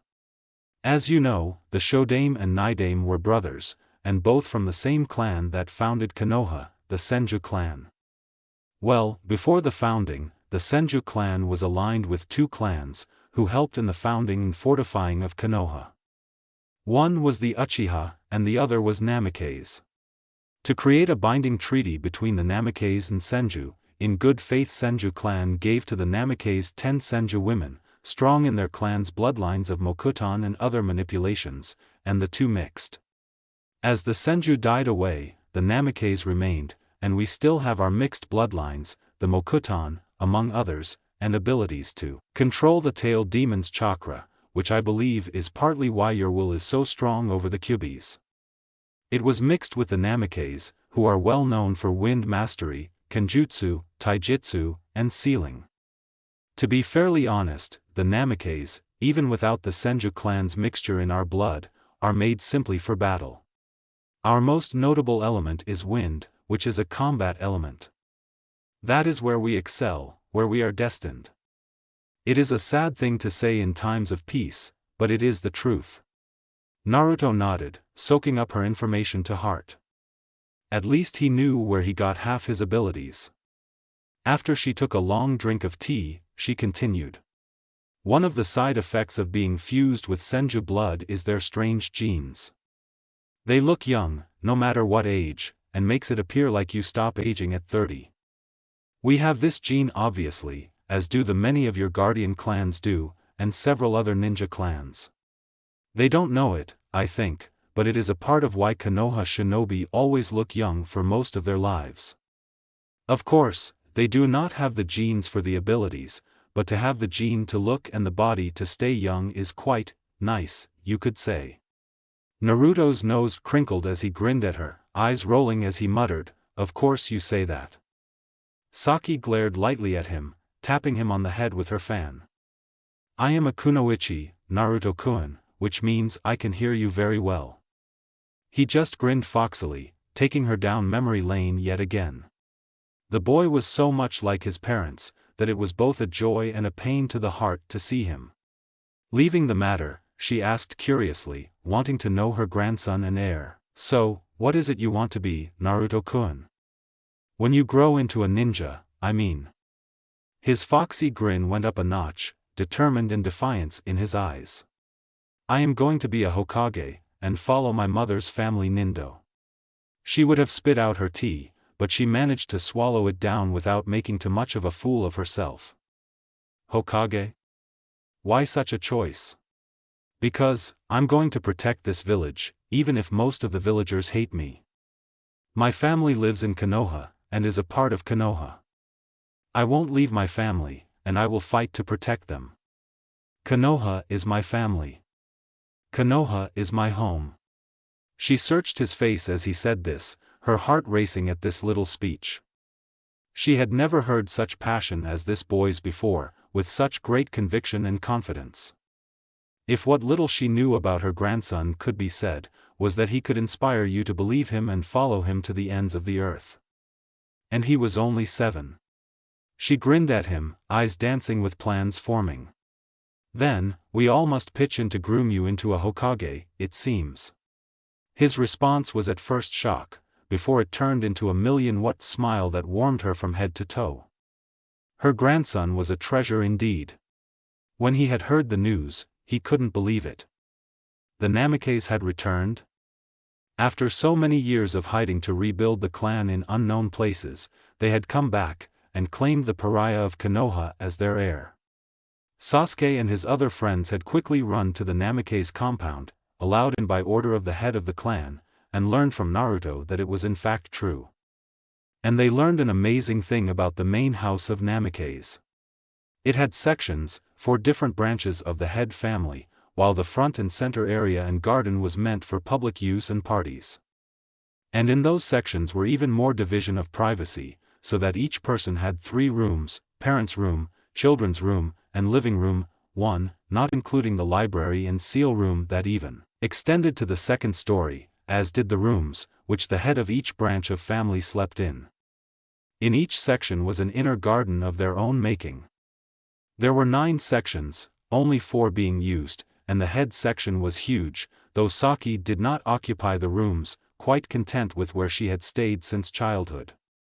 Instead, Naruto was moved into those rooms of the head with no protest from anyone, as he would one day be head of the clan, and he was Minato's son. Besides, this was the section his parents had occupied. He even saw the room his parents had made for him.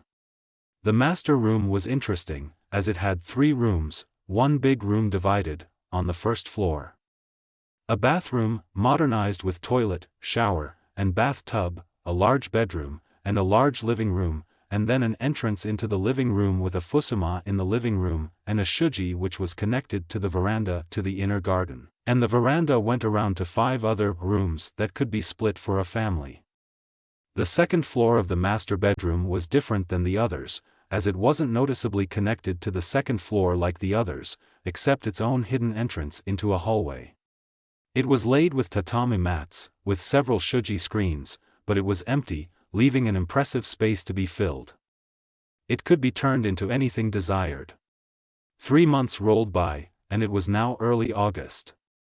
3 of his friends celebrated a birthday, and of course, he was invited to Chuji's and Kiba's, though had to sit out of Sasuke's, which was a bore, from what he watched while waiting for the Uchiha.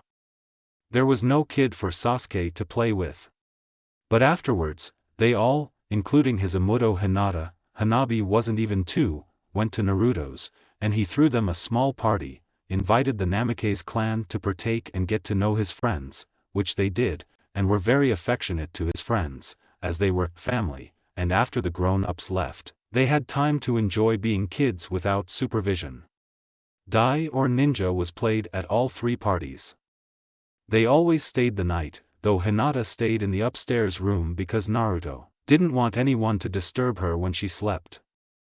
The fact that she was his little sister had nothing to do with it.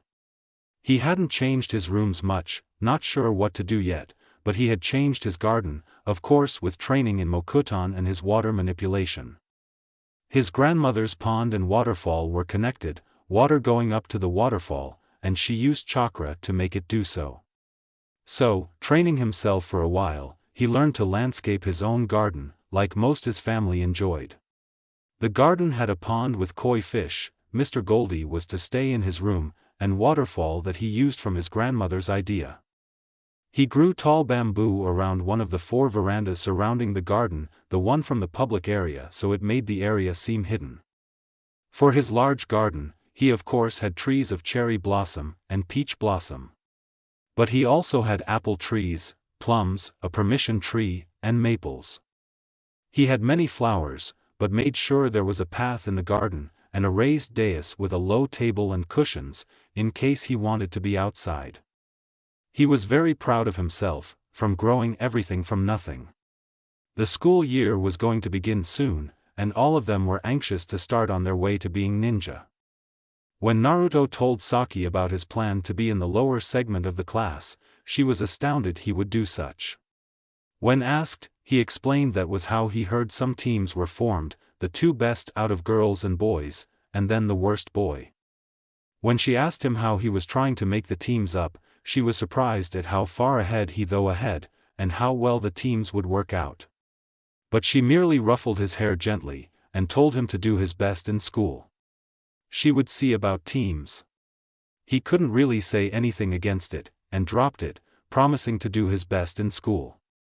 Seriously, what could his grandmother cook up? He couldn't go to sleep the entire night, his entire body racked with nervous tension that he went to his garden to meditate on the pond. When it was time to get up for the morning, he knew there would be no chance for a wink of sleep, so he got dressed in training clothes. His pants were baggy and black, and fishnets at the ended into his black ninja shoes. He decided to wear a skin-tight tank top, black of course, with fish netting as sleeves to his mid-arms, and a light red cloth belt. He had trouble picking which jacket he wanted to wear first. A white one with black and orange markings on the shoulders and hem of the sleeves, which were flowy and wide/long sleeved to his fingertips, with a high collar that somehow stayed up, and if you didn't want to close it all the way, a gold cord with gold sliver bars across it, and the jacket came to his mid-thigh, meant for him to grow in.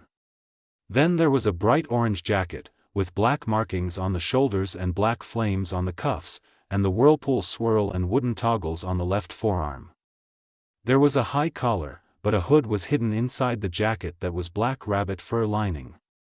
There was pulling cords to lengthen it or shorten it, but its full length came to his knees, and you could leave it open like the other with a gold cord and bars across the neck, or close it. Picking the orange jacket, pulling the length to his rear, and closing it so you could only see his chest, and the symbol of his parents' marriage was for all to see. Quickly going through breakfast, teased mercilessly from his female relatives for being such a heartbreaker already, while the men just scruffed up his hair and laughed at his blushing, he ran off to join the others at the academy playground. When he got there, all of them had been there, along with quite a few kids they had never seen before. Naruto punched him lightly on the head. "What took you so long? We've been waiting 10 minutes. Naruto just pouted, "They wouldn't stop pinching my cheeks. It really hurt, too. And the things they say, bah. Women, no offense, Hinata, Imuto." She giggled, "None taken, Naruto and Aisama." As they waited around, just sitting in a secluded part of the playground all by themselves, Naruto got this feeling in him. Something in him said to stand up now, and attack. But what exactly was he fighting, was his problem. He felt no danger, except from himself trying to get in trouble on the first day. It came again, stronger now, and he turned around, looking behind him. Only to see a pair of jade green eyes staring straight at him, not really glaring, but more on the lines of angrily frustrated. Those green belonged to a girl with light pink hair tied up in a messy bun, with milk and honey pale skin, and a somewhat large forehead, but he had to admit, she was pretty. She wore black baggy pants, and a red jacket above it, with a big white O on the back. A Haruno. A berserker much like himself. Now that explained the warnings. He couldn't stop himself from the blood pounding for the fight, the adrenaline already in the bloodstream. On its own, his body stood to face this girl less than 20 feet away, and slowly, they circled each other, the distance closing in. Neither noticed their own friends noticing the missing comrade, and looked to see the two staring each other down, a tension rising between the two. It went on for a minute before in unison they started walking directly across each other, circling until inch by inch they got closer, creating a ring for themselves that the kids now crowded around, anticipating a good fight. Kiba asked what the hell was wrong with Naruto, and Shino reminded the dog boy about the Uzumaki blood being close to a berserker, so when a Haruno comes by, it automatically calls for a fight. A blood demand, they guessed to call it. Sasuke just stayed as close as possible, ready to stop Naruto from doing anything too advanced, or even killing the girl on accident. And then they attacked. Author commentary. Of course you love me. Smiley face. The cliff of course was coming. With me as your authoress for this evening, something always drops in unexpectedly. 1. Alright, I'll try my best to explain the house to you. There is one public section, to eat, party, and also the meeting room, where the head family meets with people. This section exceeds from the entrance to the center garden, and a little behind the center is the meeting room, and the upstairs of the public area is the family library. Then there are 9 private sections. There are 3 on each side of the public area, and each 3 has a good-sized garden and veranda. Around the garden is the rooms and the hallway to the section. Otherwise, it is cut off from the other sections, and the upstairs rooms all have an adjoining veranda that overlooks the garden and thick paper shuji doors, but the upstairs veranda follows the path of the hallway, so it is connected to the family library, seal room, upstairs living room, study of the head, etc., and the other sections, creating a rather private way for the family to be together, instead of the public area the first floor could turn into. In each section, in a circle, is 6 individual rooms, each can be divided into 3 rooms on the first floor, as well as on the second, and each room on each floor as a modern bathroom, and it's on hidden staircase, with the use of fusuma. So, the parents can have a room upstairs or downstairs, while the kids could live on the opposite floor, and the parents' floor could have a living room for the family. The last 3 sections are set up behind the public area and meeting room, and they are the sections for the higher people of the head family. They were of course a bit bigger, as are their gardens. Rank in the family is determined by what section you live in. Saki, who was a rare female head of the Namikaze, her father gave her, the eldest child, the title of heir, instead of her brothers, who went into the branch family. When Naruto has children, who have their own families when they grow up, his aunts and cousins, etc., all moved into the branch family housing that is closest to the main house. Just the way it worked, had grown up in the heirs/heiresses section, which is in the top left corner of the house. In the top right corner was a section for the wives and children of the head. More than once in the history of the Namikaze, has a head male had many wives, and it wasn't all that uncommon. But on the second floor, there was a hidden hallway that went around the section and led to the master rooms of the head section. The head section is in the middle, and a bit bigger than the other 2 on its sides. As easy to know, it is where the head resides, as well as his personal guests. Obviously, Naruto stays in the master rooms, as he is the heir, and it would be pointless to move from the heirs section to the head section in a few YRS. Alright, so now that there is the layout, I'm going to tell you that the rooms for the wives are going to be modified from their traditional 1 room equals 3 rooms. Like I said before, the upstairs and downstairs has an entrance area for the rooms that are connected to the veranda, and this area, greeting area, then goes through a living room, with real walls and not fusuma as dividers, and that in turn leads to the bedroom at the back, and bathroom, stairs, secret hallway, and then a huge-ass closet that can fit a lot of clothes, and is designed as a little area for people to hide away in, with couches, chairs, vanity set, and still room to walk in for displaying outfits to watchers. And this is for all the wives. The reason for this is that the wives of the head in the past usually tried to get along with each other, and sometimes conducted meetings with others and affairs in the closet, as it is a hidden room, with silent seals on it to provide privacy to the women. Hopefully, this kind of explained the layout of the house.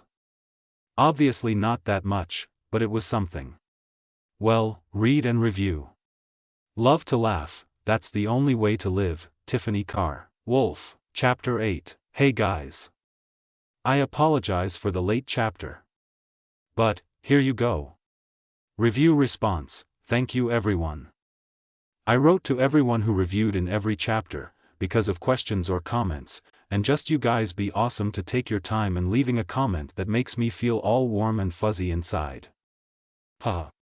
Chapter 3 Reviewers. Red 6 is 94, Dark Snyder 05, Aldo Montoya, yep, I'm glad to not make an emo Sasuke as well. I hate that particular character, and made my own. Mwahaha. And are you reading my mind? CW, thank you, Rockman Beasto, I love Naruto/Sasuke bonding as friends. It's hilarious and cute. But, sadly, I can't do either requests for this FIC, cause I've got an interesting plan set up. Maybe in another FIC, Kale Hyun, I never said I was going to have Sasuhina for this FIC. In fact, I said I wasn't. And I don't base the pairing off of the anime/manga. I just base it off of what I like. LOL, Adulthard, my mercy has been given. LOL. Yep, I love this pair of friends, CHM01, I know, I laughed so hard when I wrote this, my mom was wondering why I was crying, that _1, my FIC is weird, it's about friendship, love, adventure, some laughs, lots of trying to figure out what I'm writing, and sugar, yep, that's about it. Haha, Ikori Shukrai, thanks, Kavras, thank you, that means a lot. Yeah, I kinda wanted to bang my head against a wall after the second chapter because I wanted to change it to purely Narusaku. But, I already had gotten so far in writing, that I didn't want to deter from it. Hopefully it'll be up to par as a harem FIC. Dunno, never done one before, Lotroll, a little girl blue, sadly, Hinata can't be with Sasuke in this FIC, but in my other Naruto story, Hollow, I plan on making that a prominent couple. If I ever get around to updating. I love that quote, stunning Spellrocks 2345, thanks. Imganity, the god of interesting, very interesting, LOL, Caroline, much. Later, Warper, hehe, thanks. Don't worry, there is no Sasuhina in this one. I stated that long ago. And everyone has their own opinions. Akira Stritter, Lord Purity, I was walking at 7.5 months. My little brother was around that age as well. It's said that if a child is raised around a lot of adults, who walk, they tend to develop a hell of a lot faster than other kids. Slim Jim 27, Cubinaru, thanks, Spedclass, Cubi no Goddess, Viper and Vampire, I agree, I would love to see a scene of it if someone wants to draw it. I would myself, but I would never be able to do it justice without Photoshop or Corel. Hadar, Adist, 0p3 Raider, what? No I didn't, Roman Tigeress, hehe, as I'm trying to hint at, kids who are bred from ninja clans, basically are double the age of civilian kids in terms of development, mind, and maturity.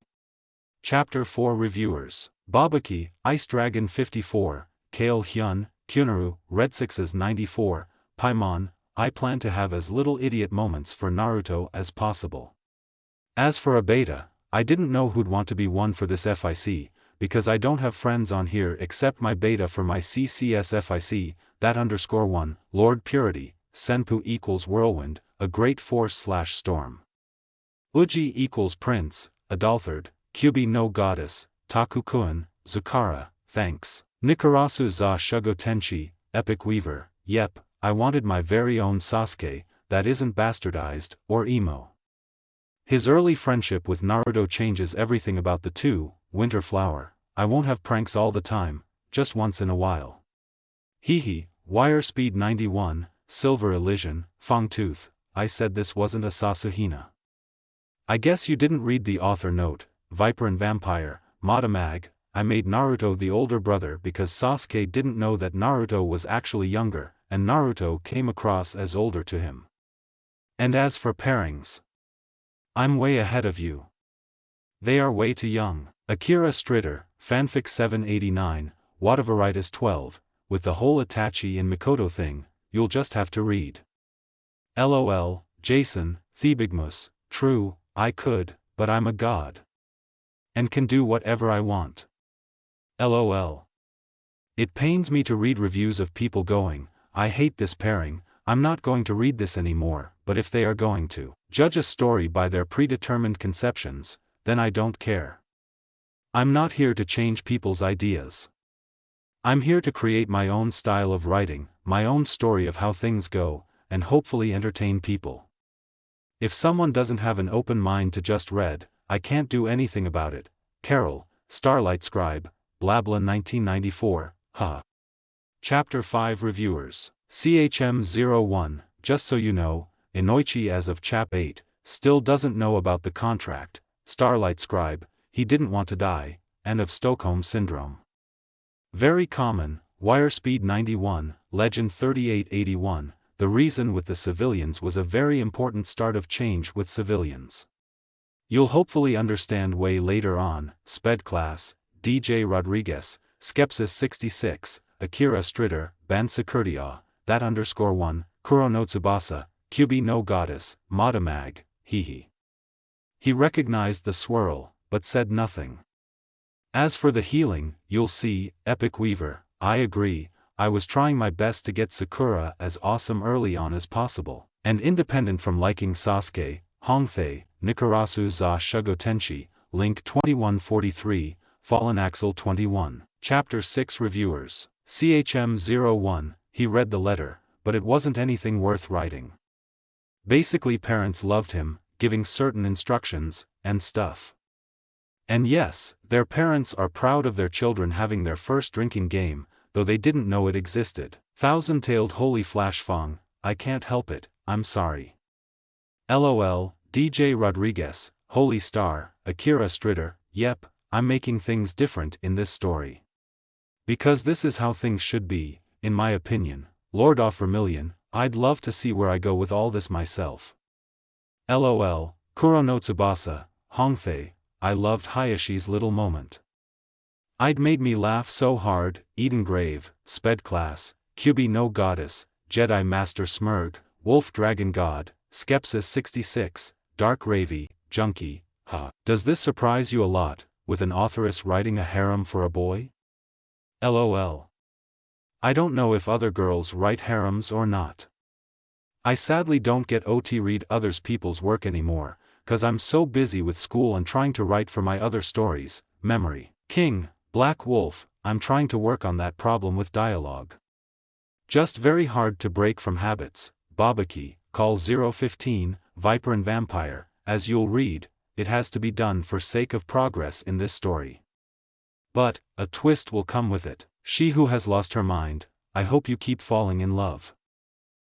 The scatterbrained oracle, I always read stories with Minato as the winner of the limelight. Me, I wanted the fiery redhead to have the spotlight, and have her be a bit more prominent to Naruto. It's subtle, but Naruto takes after her in bits and pieces. Mr. Whitey, there are 5 girls, Sakura, Ino, Temari, Tenten, and an OC, sorta. Hinata has no love interest at this point, she's too busy having fun with her brother Naruto, and all their friends. She will develop one later, though. As you'll read, it happens.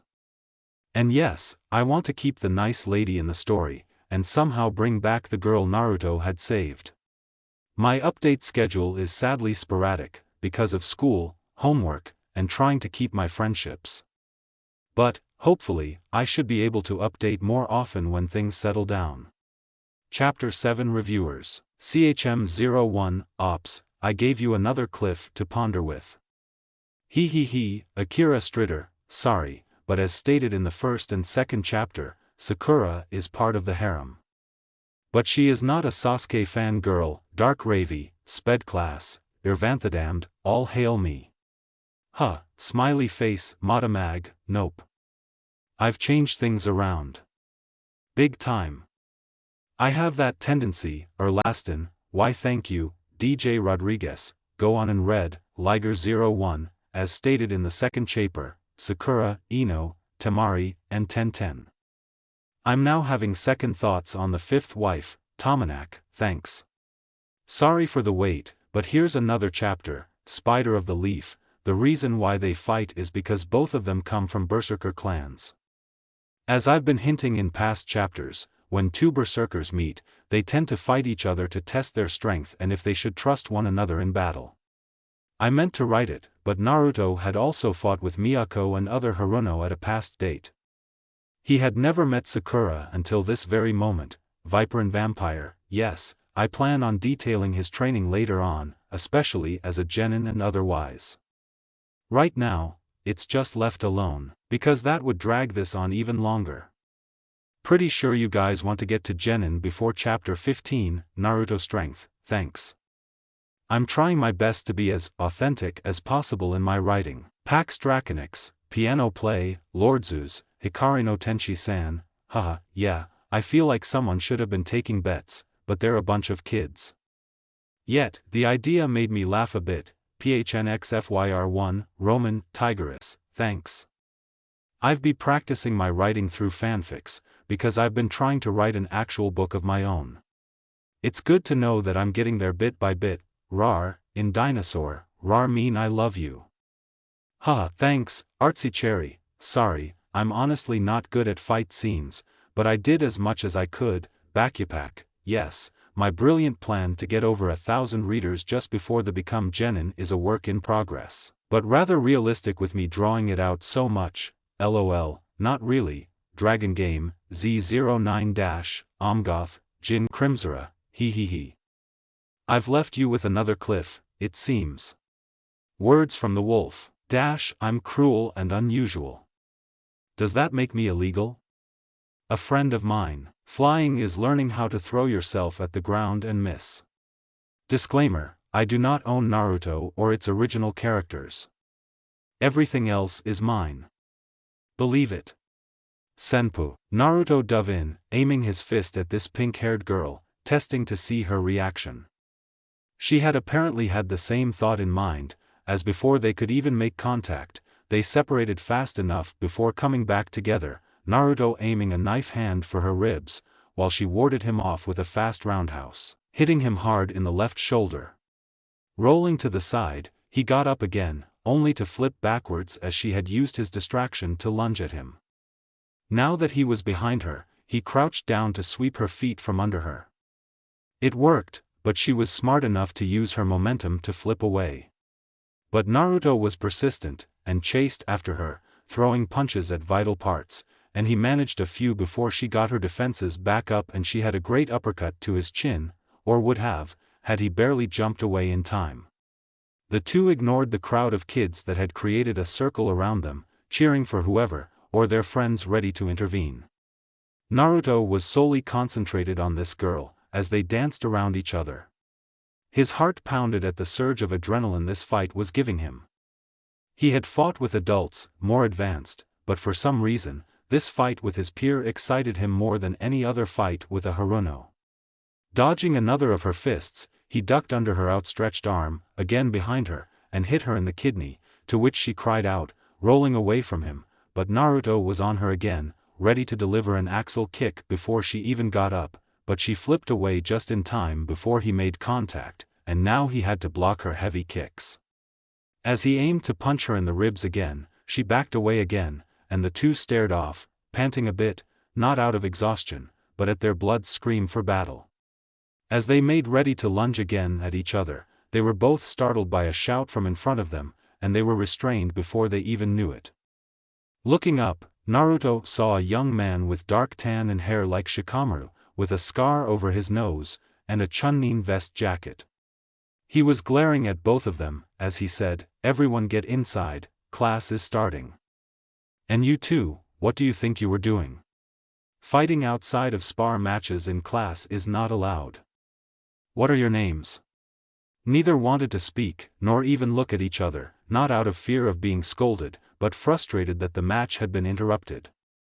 But, Naruto spoke first, a little of his anger apparent. "Naruto." The girl spat out, "Sakura." The young teacher frowned, but signaled to the adults holding down the two to let them go. "It seems you're in my class. Both of you go, and I want to talk to you both during lunch. Go, now." Both of them left, rushing into the building with the other students. Irika sighed, rubbing the bridge of his nose. Of course he would get the problem children. It was only natural. Another teacher patted his shoulder, a grin on his face. "Irika-san, you just created more problems for yourself, you know?" The young man looked at the older man, who chuckled, answering the unasked question. "You just separated the two during a fight. Hirono is a berserker, and it seems that the Naruto boy is also a berserker. Don't you remember the lessons in academy, where they said it's always a bad idea to interrupt a fight between ally berserkers?" Irika swallowed this information hard. "Shit." The other teacher just laughed. This was going to be an interesting couple years. Entering the classroom, Naruto found his friends already, sitting to the far side by the windows. The rows were separated in three, with a table that sat 3 and 4 tables in each row. Going down the aisle, he went to the last row, and to the second row at the top. Sasuke and Kiba had saved a seat for him in between them, and Naruto sat himself down, for some reason still irritated at the ruined match. Behind him sat Shino, Chuji, and Shikamaru right by the open window, and in front of him was Hina sitting with some random girls. Taking notice of the room, Naruto realized that the cute pink-haired girl, the Hirono he had fought earlier, was sitting on the other side of the room, along with her pretty blonde friend, and a gaggle of girls.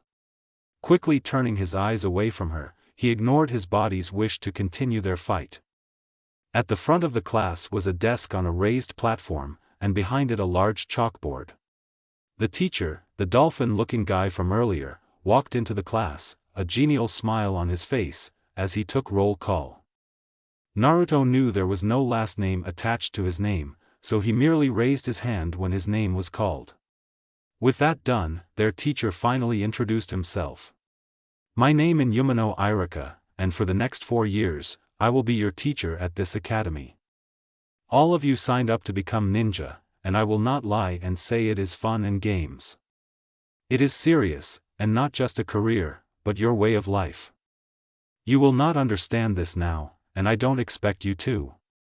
That is why I am here to train you." He went to the chalkboard, and wrote quickly.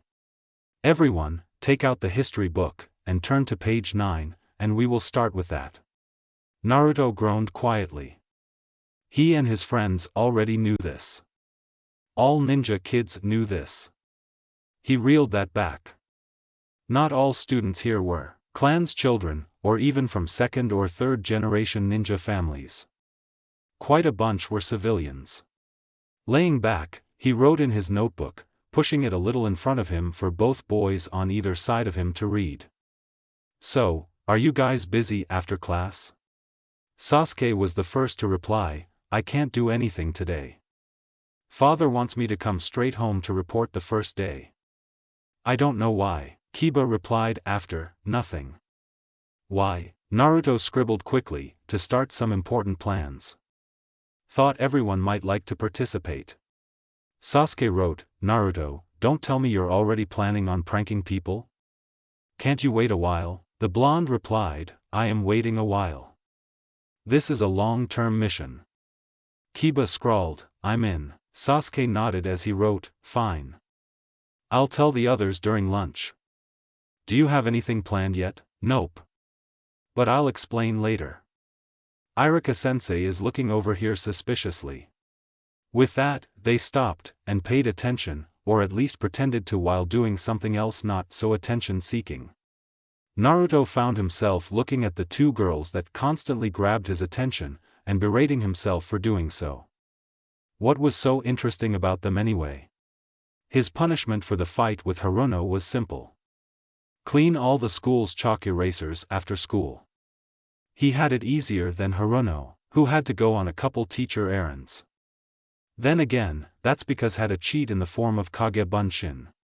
He was finished in 15 minutes, and then went to the teacher's offices to tell Irika-sensei he was done. Of course, the scarred-nosed man didn't believe him, but after checking every eraser, Naruto was free to go meet his friends at the playground. They went over to Chuji's place to start planning, and his mom gave Naruto a warm hug since she didn't see him all that often, and gave all the kids snacks, before leaving them be. Shino spoke first, "So, what is this plan that you have?" Naruto grinned, "I'll fill Sasuke in tomorrow, but this is what I have so far." The Hokage for some reason felt that something was going to happen. His old joints were on end, but something told him that something important was going to happen. He wasn't sure it was good or bad, but he was on edge the entire day. And for a good reason, he learned, as the afternoon wore on and it was past 6 in the late August air. A knock came on his door and he recognized the chakra. So, it was that time again. Calling them in, he sat back as the door opened quietly on its usually squeaky hinges, and in walked a beautiful middle-aged woman. She had reddish-brown hair, playful pale blue eyes, and stood tall and commanding, and even through the many layers of her fine expensive kimono, you could tell she had the body of a deadly kunoichi. Even if she was in her 40s, she could grab every hot-blooded male's attention, as she smiled kindly at the Hokage. "Hokage-sama, how have you been doing?" He chuckled, sitting up as he signaled an ANBU to get some tea for the two of them.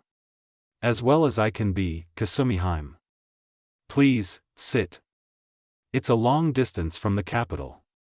She did as he suggested, sitting herself comfortably. Neither said anything as they waited for the tea to be brought in, and after the secretary left, the Princess of Fire started. "I've come across some rather interesting news lately. I was having dinner with the daimyo of Lightning's wife, and heard by chance from their guards that a young girl of 11, a Miss Niyujito, was of interesting descent.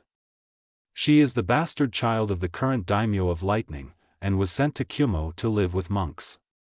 But, it seems she was chosen to harness a power of a demon. From this rumor, she is the container of the two-tailed demon cat. And also, she has been raised as a ninja instead of a priestess.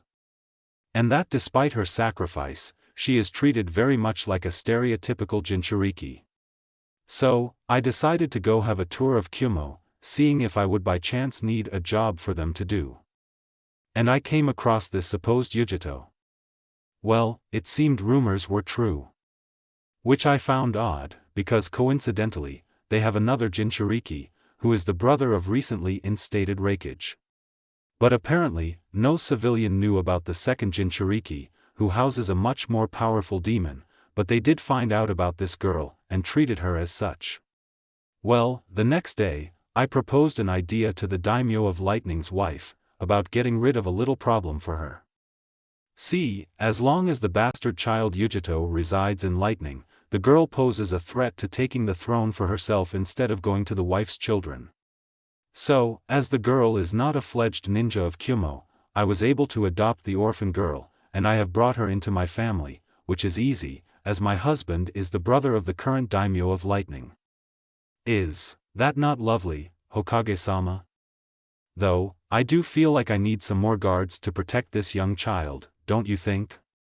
The Hokage nodded, pouring himself another cup of tea. Of course. Kasumi-hime continued. Oh, I was also on some travels to meet with the daimyo of Earth, and came across another interesting little girl, named Fu. Apparently she had been adopted from an IWA orphanage. She has a strange presence about her, and when I asked, I learned that she was a Jinchuriki as well. Quite interesting, I thought, to learn that she had been abandoned by her adopted parents, and was left to die in the village on the border of earth and waterfall. But when we came across her, she was running towards Waterfall Village. And since I needed a young girl to be a dear friend to Yujito, well, she decided to come with me. She's about 8 or 9. I'll also need those ninja protecting Yujito to protect my other adopted child, don't you think? The Hokage nodded again, masking his mixed emotions, and listened as she again continued. And while I was traveling with Daimyo of Earth and later, Daimyo of Wind, I came across many more interesting finds. Apparently, the Kazekage has 3 children, the youngest of which is an unstable and violent young boy of 8. But it seems he has a problem that just wasn't sealed away just right. And I've also learned some rather fun facts. IWA has been in negotiations with a new village, Sound, in the rice field country. They've been trading metals and other exports for rice country's main export of rice, as well as some other foods. It seems the famine in Earth country will be avoided. But, the Otokage, a glance at him reminded me of a particular snake. And by chance I saw a strange-looking Anbu, with a pure white mask. He reminded me of a hawk. And they spoke just like a native of Konoha. An interesting thing. And then my brother, the daimyo of fire, found some information about Rain Country, and some odd activity with a group called Akatsuki. Apparently, they are a band of rogue ninjas, and it was noted by a trusted friend of mine, that they are asking about demons. As well as the people containing them. This statement made Sandame's blood run cold. He also had heard news of the old group of mercenaries, that had turned from helping countries for hire in wars, and with a change in leadership, had a change in purpose. And anyone who asked about demons had no good intentions. Kasumi went on, ignoring the old man's silence. I've also come across some more interesting people, rather older men. But, I digress, I should save it for another time, don't you think? The Hokage asked kindly, would you like to rest? I could have someone take you to quarters at my home. They aren't exactly up to par, but hopefully they are fit for a night's sleep. Kasumi smiled again, standing, oh, no, I sadly must take a rain check on your gracious hospitality. You see, I'm expected to be in water country in a few days, and I must make a head start. Do wish me luck, old friend. Hokage stood and led her out the door, smiling kindly, of course, Kasumi-hime. I always wish you well on your travels. Are you sure you do not want an escort? Kasumi laughed, heavens no. Those ninja of the mist are so picky about who comes past their borders. I don't want any of your people hurt on my account for any misunderstanding. The Sandame nodded again, heeding her warning, and giving his own, then let us hope that what you seek is nothing too troublesome for your health. I heard there was trouble in that part of the world again. Yes, let us hope I can see you again in a few months instead of longer. Kasumi nodded, leaving the office now, and in the absence of her breathtakingly beauty and commanding presence, brought a foreboding sense to the old Hokage as he sat in his swivel chair, mulling over what she had told him. It seemed he needed to write a letter to an old friend. It had been 2 months since the beginning of school, and to the suspicions of many, Naruto had been behaving. At least, that's what he made it look like. But on this night of October the 3rd, the infamous prankster would rear his spiked head once again. Naruto snickered to himself as Kiba and himself were working quietly in the apartment of their target. The target was knocked out cold from some tasteless, odorless, fast-acting sleeping powder that Shino and Hinata had concocted for this, and had given to all the teams to put their targets to an unsuspecting deep sleep. Replacing some bottles in the bathroom, Naruto checked to make sure Kiba had worked the clock correctly, before pressing the button of his long-range neck walkie-talkie. T-Moni, has the target been neutralized? Sasuke's voice came on the radio for everyone to hear, this is T-Moni. Target is still awake, but has taken the powder. Assumingly, unsuspected right now. Naruto replied, alright, call when target has gone to sleep. Sasuke replied, Roger. Naruto continued, Team Squawk, has target been neutralized? Shikamaru sighed into the radio, this is Team Squawk, target is neutralized, and we are proceeding with plan. Shino, I wouldn't touch that if I were you anyways, time marked as 23:14, and will proceed to radio silence unless problem prevails with Team Squawk.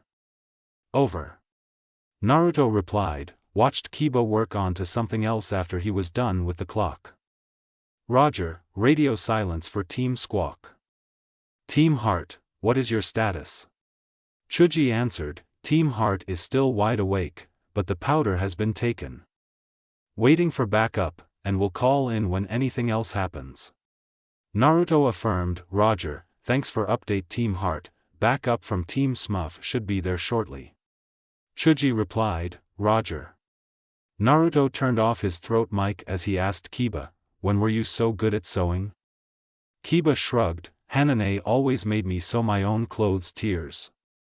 She would have made you too, but you already knew how. Naruto grinned, yeah, Hanane was really surprised when she learned I did it on my own already. Kiba was done with his project finally, and stood. I think we should go back up Chuji now. Poor guy is probably scared of being alone with his target. Naruto nodded, a bit worried himself, Chuji's a tough guy, but I kinda wish he didn't pull the purple marble when picking teams from the bag. Alright, you sure we're done here? Kiba puffed out his chest proudly, passing Naruto one of the supply bags. Yep. Every last thing is taken care of. Naruto went to the window, and they left as silently as they came, and flawlessly. The blonde closed the window, and with his device of wires, stick, and paperclips, the latch was locked securely again. The two ran off, and like Naruto had taught Kiba, they stuck to the shadows, heading in direction of Team Heart. On the radio, Sasuke called again, Team Smurf, this is Team Oni, target has been neutralized, and will now proceed with our part of the plan. Time marked as 23:27. And will commence with radio silence unless there is a problem. Over. Naruto replied, Roger, Team Oni and Team Squawk are on radio silence. He and Kiba continued on the way to meet up with Chuji. Sasuke was placing the last of the wires, when Hinata giggled at something. The Uchiha glanced at her, curious. Whispering, he asked, what is it? Hinata answered, finishing with her work, and came over. I heard something from my mom the other day. Swear you won't tell Naruto and Ai-sama? Sasuke quirked a brow. Hinata wasn't the type to hide things from Naruto. But when she did, it had to be good. Nodding, she whispered back. My mom was talking with Tsumoba-san, Miyako-oba-san, and you mom. Apparently Naruto's dad did the same thing to his mom all the time when they were kids. You know, played pranks on her and teased her, just like Naruto does in class. My mom says he has a crush. And also. She whispered the last part into his ear, and Sasuke had to bite his cheek from laughing out loud. Oh, this was too good. Before he could say anything, the radio came back on, Naruto's voice in their earpieces. This is Team Smurf and Team Heart, time marked as 0:38, we are leaving and proceeding to point A, don't forget to leave your messages. Meet you all there. Over. Sasuke confirmed, Team Oni is also finished up here, we'll be meeting up with you shortly. Over. Shikamaru answered, Team Squawk is almost done here, we'll be heading out as soon as we're done here. Over. Sasuke stood, gathering his tools carefully to not make a noise. But apparently that wasn't something to be worried about, as when Hinata tapped his shoulder, he turned around to found Miyako-oba-san, who was observing the contraption and the two unmistakable children in front of her. Neither Sasuke or Hinata said anything as she came closer, admiring their work. Naruto's work, huh? Good thing too, it gets boring when he doesn't pull something off every once in a while. Good for boosting morale. Nice use with the wires, Sasuke-kun. Just make sure you all clean up after whatever happens. Night kids. Both blinked as she disappeared, but didn't wait long to boot out the door. It was just a bit past sunrise, and the teams had gathered at the top of Hokage Monument, and the Yondame's head. They had camped out there for the night, and got up in time to watch the fruits of their labor. They had snacks and binoculars each as they waited for their targets to wake up. Naruto looked at his watch, careful of the time. All 4 targets woke up at about the same time, so when they couldn't see one, there was definitely someone they could see. And there was Team Heart's work, rushing to work quicker than usual, not stopping for any chats of the day. Everyone else had to congratulate Chuji on his choice of color. It was rather fitting, as well. Kiba said, "Hey, our target's leaving." Everyone zoomed in on Team Smurf's work. He was late. He had scheduled a meeting with Hokage early in the morning, and now he was going to make the man wait. Okay, so, he was lying to himself. He was an hour and a half ahead of time, but Irika was a man of punctuality, unlike someone he would not name. He ran around his apartment, making sure he was ready. It seemed the light was out in his bathroom, but that didn't matter, as he could take a shower in the dark. Out of there quickly, he dried off to brush his teeth in the dark, and he ran to put on his uniform, and grabbed his hide key and snack bar from his kitchen table, and put on his ninja sandals. But as he started walking, he noticed something extremely odd. His body felt heavier than usual. He could barely walk a foot before each foot slammed to the ground. Applying chakra to his feet somehow made this worse. Finally, out on the street, he came across something else. People were staring and laughing at him. Maybe he should have checked the mirror that morning, but he didn't think anything was out of the normal. Embarrassed for no reason as he trudged his way to the Hokage Tower, he was glad he had gotten up early like usual. Because this was going to take a while. Shikamaru laughed, and asked, "Is he not even going to look in a store window?" Kiba answered, "Nope. He is going to go straight to Hokage Tower. And he won't even think of taking off the shoes." "Great idea, by the way, Naruto." The blonde smirked, taking the compliment. "Hey, you researched him better than I did." Shino pointed out, Team Oni's target has come out. They immediately focused on the rampaging target. She had woken up, and it was a regular morning. She had brushed her teeth, taken her shower, still in the daze of sleep. Haruno Sakura didn't wake up until she realized something was wrong with the clothes she grabbed out of her closet. They were gray cotton, and it was like a barbaric dress. Putting on the dress since there were no other clothes, she had found wooden club beside her door. But it wouldn't come off. Frantic, she went to the bathroom, and freaked out even more upon seeing her revealed image in the mirror. Her hair was dyed black, her skin dark red, and her lips and teeth also black. Now taking notice of the 3 offending colors, she looked at their origins. Sure enough, her shampoo, conditioner, and toothpaste were black, and her body wash red. Angry, she ran down the hall to find her mother, only to trip on a wire, and fell down the stairs, abruptly feeling her head hit on both sides, and she tumbled down the rest of the stairs in a heap. Getting up, she noticed the symbol on the adjacent wall. A swirl. There was only one person she knew would have done this, and would unashamedly announce it. Naruto. She stomped past the family training area, where many Harunos saw the red-skinned, black-haired, 2-horned, and club-carrying Sakura in all her rampaging glory. None of them moved until she left the compound, and most fell in a heap of laughter. Miyako was very pleased at Naruto's work. If he put that much effort into it, it seems things were going on well. Naruto called out, "Hey, check out Team Squawk's work." Sasuke commented, "Nice use of colors." Shikamaru replied, "Shino was in charge of colors." "Great work, by the way." Shino nodded as he and the others observed. Yamanaka Ino stared in horror of her reflection. She had orange skin, bright yellow lips and teeth, and her hair was purple. Her clothes had been replaced with orange jumpsuits. And she had feathers everywhere. Running downstairs in her fury, she found her dad talking to one of her uncles. "Dad!" Inoichi turned to see his daughter, rather surprised. But he said nothing as he stuck out his hand with a white note in it. "Some boy left this for you, Ino. Mind telling me what's going on?" Ino took the note, opening it to see the swirl symbol. And that was all she needed to know. She tore it up in her fit, and said scathingly, "What's happening, Dad? Is your daughter might be going to prison for murder. I'm going to kill you, Naruto." She ran off, and Inoichi turned to his younger brother. "You got a picture of that, right?" His brother nodded, before bursting into laughter. Inoichi joined him, pleased that Naruto had taken notice of his daughter.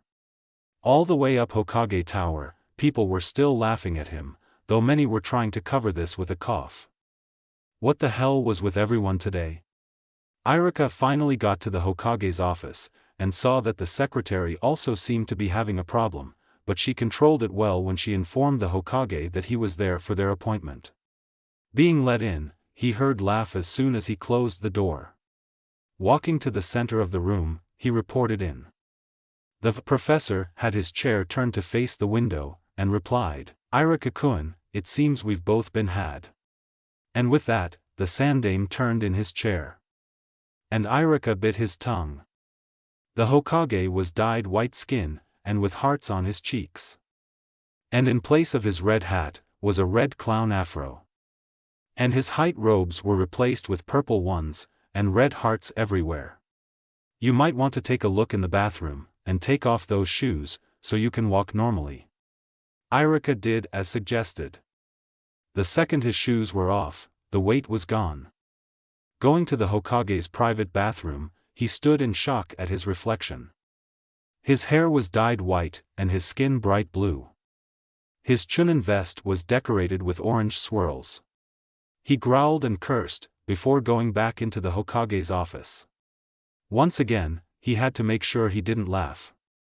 The sour face of the old man with his added futures, was rather hard not to laugh at. Irika didn't know that the ANBU assigned to the Hokage had already been warned that they would get wall duty for a month if they so much as peeped. "Hokage-sama. Don't worry, he's being caught, unless you can go find him first. But I suggest you take the day off to get the dye off."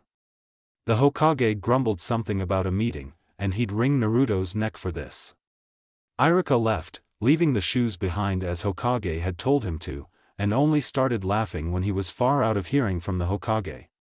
Naruto was walking through the Hokage Tower halls within 4 hours, not even putting up a fight when they had found him. The others had hightailed it out of there, with the job of cleaning up since Naruto was taking the blame. His escorts, Bear and Wolf, were his usual pickups and lifelong buddies, and Bear had given him an apple, knowing the blonde was fond of them. Several ANBU they had met on the way either clapped really softly or gave the prisoner a thumbs up, and Naruto smirked, taking a bite from the apple. They came to the council doors, and the doors opened to the council sitting around villagers on one side, clans on the other, and in the once missing place of the Namake's chair, was now filled with his emotionless-looking grandmother. Standing in front of them as he took another bite from his apple, he waited for the cries for his blood from the civilians. They didn't even peep. Weird. Sarutobi started off the discussion first. "I'm sure we all know why we are here. Do you deny what you have done, Naruto?" The blonde quirked an eyebrow. When had he ever denied his pranks? He was proud of them, not ashamed at his works of art. No. Sarutobi was as always impressed with the blonde, but infuriated at his lack of being scared of the consequence. He chalked that up to having punished the boy many times over the past near 8 years, and Naruto did them all. Honestly, what else could he do? Torture the kid? Well then, it seems I'll have to sentence you to dash. Excuse me, Hokage-sama. But I think I know a fitting punishment for the boy. If you'd let me carry it out, that is. Naruto stared at his grandmother. What was the woman thinking? He didn't like it. He got quite a bit of his genes from her, and his mom's instinctual genes were kicking it. warning him of an impending danger. He had to suppress a shiver down his spine. The Hokage looked at the Namikaze's head. The beautiful Saki-sama was new to the table after years of absence, and she and Naruto's other guardian clans had informed him of keeping Naruto's affiliations to his paternal clan quiet. It was rather hard not to see the likeness in grandmother and grandson, but for the sake of protecting the infamous blonde, they were keeping his identity hidden from the council and the rest of the village until he became a genin or chunin at least. Though, the ANBU, being the boy's constant guards when possible, long since knew of what was going on. Sarutobi was however very curious about what punishment she could come up with. With a nod of his super-glued-on afro, he answered gravely. I concede, you may send a message to the boy when you find a date. Bear, wolf, take him home, and do not let him leave the residence. With that, Naruto was led out of the Hokage tower and back to the Namikaze compound by a couple Shunshins, and they led him into the house, ordered to stay with him until released from duty. Naruto asked one of the branch members if they could bring some food, and before long, he was serving them food out in his section's garden, and the three of them enjoying catching up on old times, and he described just how he had planned everything, leaving out his friends to avoid incriminating them. But after 2 hours, his grandmother came home, and he felt that shiver of fear again. She dismissed the ANBU, explaining she could watch out for Naruto. They left the compound, and she finally brought out what an evil woman she really was. Naruto's horrified expression was enough to make his grandmother cackle in delight. She had done the same to his father, as well as his long-dead uncles, many years ago. Saki was rather proud of herself. She still had it. Naruto's horror only increased when she added more to this embarrassment. Naruto-uji, come out, your aunts and I want to see. His grandmother commanded from her garden, and he exited her rooms in the attire she forced him in. He was decked out in 5 layers of women's kimonos, all of them obviously female in their colors and designs, but also with the very long sleeves. Around his neck was black choker with a gold disc and red beads dangling from it, and his ears now pierced with 2 studs in each. And his Aunt Yumi had been cruel enough to force him into a blonde wig. The 3 women were laughing as he went over to them, mortified at this cross-dressing punishment, but as he sat down next to them, he learned that wasn't all. No, the dressing up as a girl part was the least of his problems. He had to serve his aunt's tea, learn flower arrangements, and all other girly things. Why? Because a disgusting, horrible thing his grandmother said as he was pouring some tea to Sayuri Oba-san. He was apparently in several arranged marriages, and he would be expected to appreciate his wife's skills. And it was also in case he ever went on a mission that required a female infiltrator. He'd rather it had been the latter reason, and that he never had learned the former. 7 days later was his 8th birthday. And just like the year before, it was hosted at the Hyugas, and he got to see all his guardians once again after quite some time. Gratefully, the embarrassment of his punishment was just between him, his aunts, and his grandma, and he never spoke a word of it to anyone no matter how many times they pestered. This year however, obviously had more people, as the Namikaze had joined them in celebrations, and everyone was present to wish the heir a great birthday and another year to continue it. The group of friends went around once again, and he greeted everyone he could, remembering them for later, and he got to see the Ichirakus again, pleased to see that they were once again remembered. He went to their stall once a week at least, but to him it wasn't enough. But Tsuchiji-san just ruffled his hair and laughed. Sarutobi was there, and it seemed that Naruto's prank was long forgotten, as he gave the boy a hug and his crinkly old smile, handing a letter to him, read later. Go enjoy your party. Naruto had gone to Inoichi and Miyako, expecting to be in trouble because of him teasing and pranking on their daughters, only to find the 2 of them laughing it off and telling him it was normal for little boys. He had no idea what that meant. He went off to play with friends, going over to his guardians or their clansmen every once in a while for a comforting hug or catching up. Hanabi hung on to him whenever she could, and after he blew out his cake candles, he and the others had disappeared to his old rooms to play a game of die or ninja. Good times. She strode into the room, staying in the shadows, her feet careful of the floor. The scroll room of the Mizukage should not be that easy to get into, even with the distraction outside. There had been no guards, no traps, nothing. Was this a decoy room? She reached for one of the scrolls, her eyes flashing silver and gold with black triangles. Even in the dark, she could read it perfectly. One of the perks of the Kamigan. Reading it while maintaining alertness of any noise put her on edge. But something in the scroll's many passages caught her eye. There was no way, she had found it. Her eyes skimmed over it again, unbelieving. This had to be wrong. Going to another scroll, she was given more insight. It was true. There was no denying it. And these were the real scrolls she had been looking for. The seal at the top was proof of true authenticity. Her blood began to boil, a metallic taste in her throat. But she was disrupted in her anger as she heard noise outside. Grabbing the scrolls and sealing them inside one of her carry scrolls, she made quick work of taking the hundreds of scrolls and packing them away. She would need to do further research, but for now, she needed to get out of there before the distraction was killed. Leaving the building was again scarily easy, as there was no one in the building. But she knew why, as she watched ninjas, civilians, and mercs fight against each other. She had known of the turmoil of civilians' hatred to those with bloodlines. But this fight was different. The Mist's 7 swordsmen had rallied up everyone to fight the corrupt daimyo of water, who had recently killed the Yondaime Mizukage so he could have his power. The ninja were trying to restore the natural order to the village of Mist. Again. And she knew that they would retreat, as planned. Getting out of there, she slipped past people through shadow and building alleys. Running, she got past the main village, and headed to the far shore on the other side of the country, to meet up with her ship at the designated point. Walking over a bridge, she saw a little child, crouched on the edge, in dirty, ragged clothes, and about 3 days from death. She knew she had a problem with picking up people and thinking she could save everyone, but she couldn't stop herself. Crouching down, she was right next to the scared little thing, offering her hand. "I am a friend." "Who are you?" The little child shook, afraid that she would hurt them. This infuriated the woman. Children should never feel afraid like this. Ever.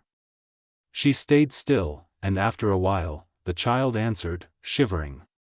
"Haku. Utakata Haku." This name rang extremely familiar to the woman. For 2 reasons. She took off her head wrap and Anbu face mask. The child was entranced by her beauty, and her smile. "Well, little Haku, it seems we are going to be helping each other from now. How does that sound?" The child didn't understand. She smiled again. "Come, we should get you cleaned up, and then I have someone I want you to meet." The child hesitatingly took her offered hand, and she took him with her. Sometimes it wasn't a bad idea to pick up stray children. Especially if they were who she was looking for. Taking him to the country's other shore took more than 2 days, and when they got to her boat, there were several other passengers. A spiky black-haired man with his mouth covered and no eyebrows helped her and her new child onto the boat, and the taller and burly man stared hard at the child. "Haim, who is this?" The woman looked at her swordsman Zabuza, and smiled playfully. "Utakata Haku. Container of Rokubi." The swordsman's bandaged jaw prevented it from dropping. How had she managed to find the second brat? He didn't question her, however. The woman had saved his life, and he was on her payroll now. The kunoichi wrapped a blanket around Haku, asking the swordsman, "Did you also get what I needed, Zabuza?" The man nodded his head, "Yes, Haim. Container of Sanbai has been captured. It's a newly sealed child, since Yondaime Mizukage passed away, and the seal broke before it also killed the demon. They resealed it in a little girl, but I stole her away before they could do anything else." The woman nodded, pleased. Where is she?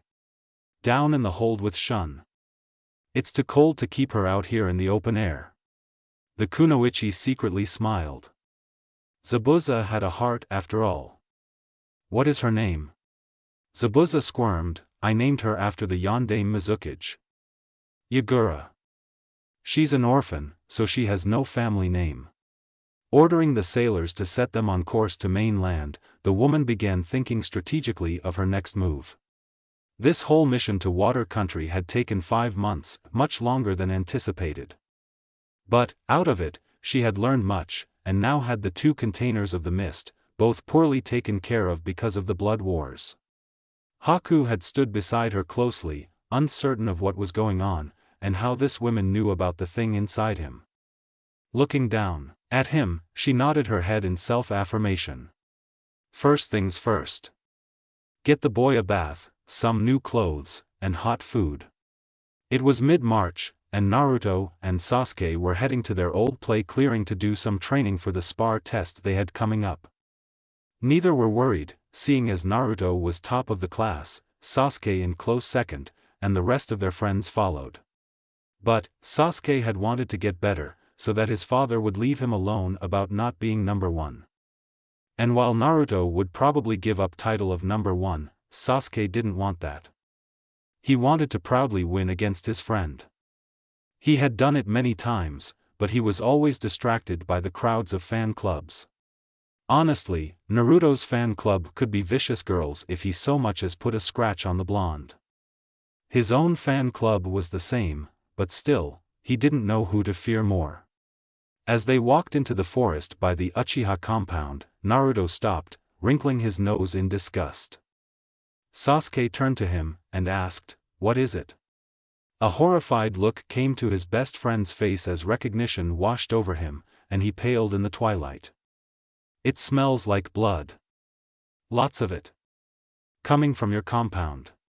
Sasuke's coal-black eyes widened, and within seconds, the 2 boys were running in the direction of Uchiha district. It didn't take long, as they entered the gates, and the ghastly smell hit Sasuke dead on. And then the sights in front of him. Naruto grabbed Sasuke's hand tightly, and the 2 8-year-olds slowly made their way through this scene. Bodies were strewn everywhere, all of them Uchiha, recognizable by the Uchiha military police symbol on their shoulders, or by Sasuke having known his clan all his life. Blood, kunai, swords, everything had a metallic taste on Naruto's sensitive tongue as he could taste the heavy air. Sasuke began shaking, but Naruto held onto the raven-haired boy's hand, unwilling to let it go. A scream could be heard, and Sasuke automatically knew the direction. Dragging Naruto, they raced to the main house, and without taking off their shoes, they dashed to the room that the noise was coming from. Sasuke could hear his father's voice in his parents' bedroom, and without announcing his presence, he slammed open the door for him and Naruto to see. Only to watch as a sword went through his father's stomach. Sasuke's mother was by the wall, screaming in fear, as Fugaku fell from the sword to the ground, and in the bit of light, Sasuke saw the silver sheen of the ninjutsu, and the bright red blood dripping on it.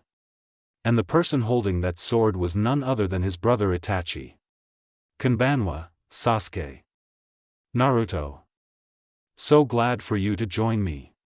Both boys stood stock still, fear crippling them as the elder Uchiha son stepped closer. Mikoto shook. Sasuke managed to speak, his mind unable to wrap around this. "Oni-chan, why?"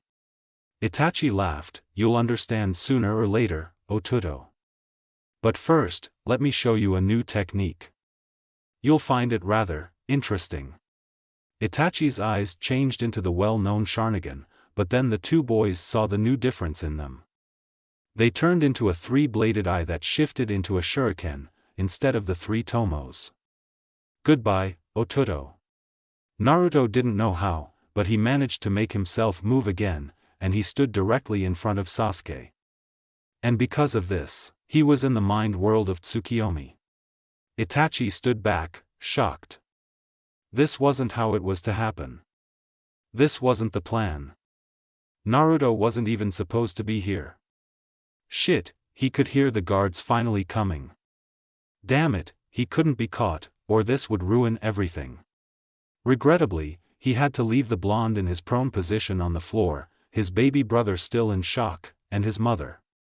After he disappeared into the night, Mikoto finally got a grip of herself, and with her maternal instincts now in action, she grabbed the unconscious Naruto, and her shocked Sasuke, and got out of there, away from her dead husband, away from this cursed place.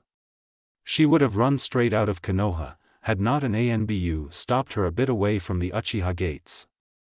She was panting, shaking uncontrollably, and the dog-masked ANBU immediately knew who the blonde in her arms was. "What's wrong with him?" he asked automatically, taking the child from her, as she barely had strength to carry herself at the moment, let alone 2 children. "Tsukiyomi. Take him to the doctors to get his mind treated. And, I need to see the Hokage. Now." The group of ANBU split up, one carrying the unconscious Naruto, and the other taking Mikoto to the Hokage. The dog-masked ANBU held on tightly to the blonde, running with the other 3 ANBU with every ounce of speed they had in them. He whispered to himself fearfully, "Hold on, Naruto-chan. 336 hours of pain." No matter how hard he screamed, he couldn't wake up from this red-colored world. Even though Kyubi had done what he could to stop this, he felt it, everything. The clones of his friends and family all stabbed him once again with dull or sharp objects, laughing maliciously as he bled dry on the cross he was bound to with chains, telling him how much they hated him. That he was just as he always feared. That he was a murderer. A monster. An abomination. A demon. Author commentary, sorry for taking so long. But let's just say, me and technology hate each other. For example, my laptop crashed with all my files. 3 days later, my thumb drive that held the backups for 10 years of work, apparently couldn't take it anymore, and killed itself. I tried everything to get the information back, but it was completely fried, and with it, many chapters of Senpu. This was at the start of this summer, and throughout the summer, I tried to get back into it, but I lost my groove again, and I was working as a waitress at a hotel.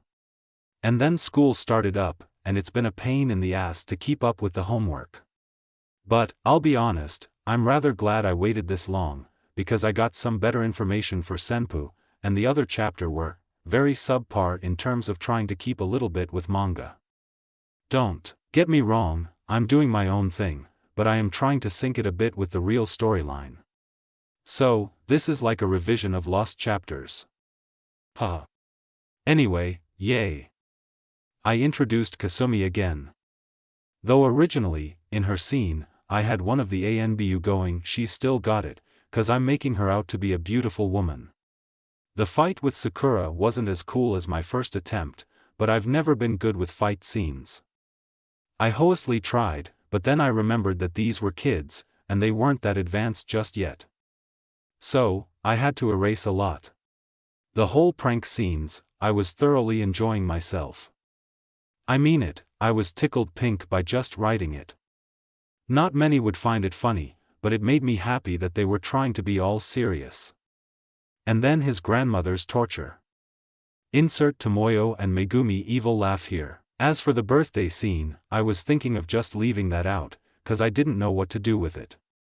In the original chapter, the whole section was huge, and just generally the kids running around having fun. But, while it feels awkward there, I didn't want to ignore Naruto's birthday either. Anywho, see you all next chapter. Mwahaha cough, wheeze asterisk. Love to laugh, that's the only way to live, Tiffany Carr. Wolf, Chapter 9. Here's another chapter from your fearless leader. Have at it. Review responses. Thanks to Reichson, again, I wish you could elaborate, Sir Trib the Bold, I dare 'cause I can, Viper and Vampire, don't worry, it was on purpose, but all will be okay, maybe. Swish, your name reminds me of a friend named Swoosh, BTW. Random, but it made me giggle, Sped Class, Darts, Changing Tides, yeah, I like my Sasuke too. I loathe the canon Sasuke. So, here I make him a pretty princess in comparison. Huh, CHM01, this is Naruto. Hell no would do that. Though, I did consider it, Mag. I said from the beginning that this was a harem. I would like to change it, but it's too late. As for the Tsukiyomi, just keep reading, Horace Ray, thank you. I was also getting tired of Minato stories, and no one really knows anything about Kushina, so it's fun to create her own story. DJ Rodriguez, Sharnado, Dark Ravi, are you a psychic? In a real pickle, kind of sad that you say that, KMT, Skepsis 66, Darkson X 91, I enjoyed every second of it. Words of the Wolf. These are from Halo game nights with my friends. What is this, epic elevator music? Tiffany, yeah, epic elevator music makes you want to kill things. Alex, hey, get a sword while you can. Alex, don't need one. Matt, what do you have that is better than a sword? Alex, grenades. Matt, disclaimer, I don't own Naruto or its original characters. I do, however, take claim to this plot and my characters. No touchy. Senpu, the Hokage was on edge, as he sat quietly in his office. Every nerve wanted to jump up and head straight to the hospital. But he couldn't, as something more pressing was in his office. Uchiha Mikoto sat in front of him, her expression blank, as she waited for her son Sasuke to wake from his stupor. Sarutobi was doing his best to figure out why Sasuke was here, and Naruto wasn't. This was not how everything had been arranged. What had gone wrong? Coughing loudly, he spoke loudly, Sasuke-kun. Sasuke-kun. This seemed to wake the young boy from his state of shock, as he looked around to figure out his surroundings. Then something clicked, and the young Uchiha asked worriedly, "Where's Naruto? Is he alright? What's going on?" Why? The Hokage held up his hand, and the boy silenced. Sasuke-kun. What I'm about to discuss with you is an SS-ranked village secret. You will not breathe another word of this. Do you understand this? The coal-eyed boy was confused, but after a nod from his mother, he replied, eyes widened, I understand, Hokage-sama. Then please answer every question promptly. The old man sat back in his chair, inhaling the smoke from his pipe. Exhaling slowly, he began, treading softly on how to explain this to the 8-year-old. Who is the most important person to you, Sasuke? The boy answered quickly as directed, Naruto. This was not surprising to Sarutobi, knowing the boy's deep friendship for the blonde. And what is it that Naruto wants to become? Hokage. This was going to be tricky. And if anyone, even your friends, or his family, ever threatened Naruto, what would you do? This idea didn't sit well. No one would do that. But he answered again, trying to understand just what the man was saying. I would stop them. Any one of them. Sarutobi nodded, continuing, so, if your own family ever threatened Naruto, if he was ever Hokage, would you treat them the same as anyone who threatened your Hokage, or would you let it slide? This took a bit for Sasuke to respond, as he was still trying to connect the situation and conversation together in his currently frazzled mind. I would stop them. Hokage is the leader of Konoha, and anyone who threatens the Hokage is an enemy. The Sandaime glanced at Mikoto, who merely held her son her lap, expressionless as she let him explain what was going on in this roundabout fashion. Going on, he asked, and if the only way to stop them was to kill them, would you do it? Would you cut all ties from your clan to protect your Hokage? The lines connected, and the young Uchiha answered slowly, remembering something Irika-sensei told them in class, repeating it now, a shinobi's first loyalty is to their Kage and village. For without their village and Kage, they are merely mercenaries. Any other loyalty is leisure. The Hokage inhaled his pipe again, letting the boy sit and mull over his own words. Sasuke asked cautiously, Hokage-sama, was my family your enemy? Sarutobi didn't want to hurt a child, but he didn't want to lose an Uchiha by lying. In his dealings with the boy, Sasuke didn't do well if He was lied to in order to comfort him.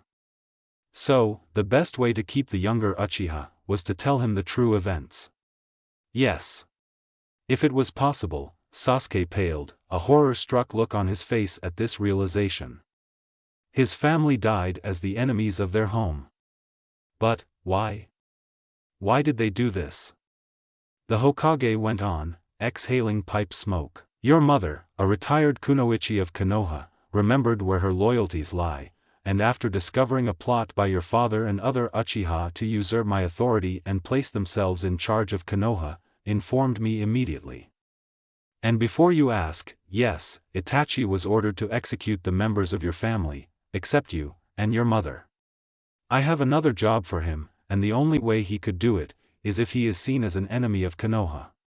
Sasuke wanted to ask what this other job for Itachi was, but knew the Hokage wouldn't tell. He did question something else. Why did Itachi and Ai-san do that thing? Naruto jumped in front of me before anything happened. The Hokage seemed uncomfortable answering that, but he did so. Think of it this way, Sasuke-kun. Your whole clan was killed. But the only person you are concerned with is Naruto. Don't get me wrong, but to many others, this is not seen as the correct response. What the general response to something like this, is for you to hate your brother, to want vengeance. No one but us and a few others know about the Uchiha's plan. So, you were to be used as a decoy. Do you understand? Sasuke thought about it. This reminded him of one of the many games him and Naruto had played. It was so familiar, because Sasuke had played the diversion, taking the blame. He replied back, trying to make sense of all this in his own words, so, that genjutsu that Itachi and Ai-san did, it was supposed to make me act in the correct response of hatred towards him. It would just be seen as my brother going mad, and I would be the distraction, so Itachi and Ai-san could do his other mission. Right? Sarutobi nodded, glad the boy understood this. Correct. But, it seems Naruto gathered the strength to protect you. This is why you need to in every form, act for the sake of this situation. Can you do this, Sasuke-kun? Sasuke nodded solemnly. He didn't know how to do this, but he'd find a way. Mikoto looked down at her baby boy, now burdened with a secret so large, and he took it without a second thought. This whole situation was extreme. She had lost her elder son, and now her younger child was under the thumb of the Hokage. She didn't hate the old man, but he seemed to be taking her only joys in life from her.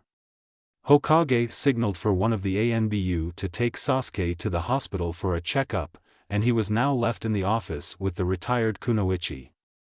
He didn't know how to start off. Mikoto-san. She looked up, anger flaring in the black eyes. Sarutobi wisely silenced himself. Do not patronize me, Hokage-sama. I gave you everything, on the agreement that my sons, innocent of the crimes of the Uchiha, would be spared. And you have somehow had my eldest signed up for a double mission? How long is he to be gone? With this, he'll be marked as a missing nin. What are you planning? Sandaime inhaled his pipe deeply, before exhaling a large plume of smoke. That, I cannot tell you. Nor can I say how long he will be gone. But, please understand this. Itachi-kun volunteered himself for this assignment. He felt that it would be better this way. He left me a letter to give to you. Opening a drawer of the desk, he grabbed the letter on top marked Uchiha. Passing it over, Mikoto stretched her arm to take it from the old man, but she did not open it. The Hokage continued, have you decided on what you will be doing? Mikoto nodded. Saki-sama has asked for me and Sasuke to live with her in our grieving. I will maintain residence with her, as well as take missions part-time, and train my son in the true ways of the Uchiha, instead of the crackpot ideals his father and fellow clansmen tried to instill in him. Sandaime quirked his brow. She had quite a bit of venom in her voice when speaking of her now dead clansman and husband. He knew she had hated her arranged marriage, but he wondered what exactly had happened in the past 13 years of inactivity. How do you plan to teach him, may I ask? Mikoto stared at the Hokage, and he watched with a deep satisfaction, as her coal-black eyes turned into deep red, with 3 tomos present. She smirked. Apparently, I'm like my lost little brother. Our side of the family were late bloomers, which was considered a shame to other Uchiha. I finally received my eye when I was 19, after I had married Fugaku. And, because of this late blooming, we are better than other Uchiha. Her eyes changed again, with the 3 tomo turning into the 3 spikes facing outward like an arrow. Unlike other Uchiha, we receive the true, full power of the Sharingan, without sacrificing another human. This trait, I have given to both my sons.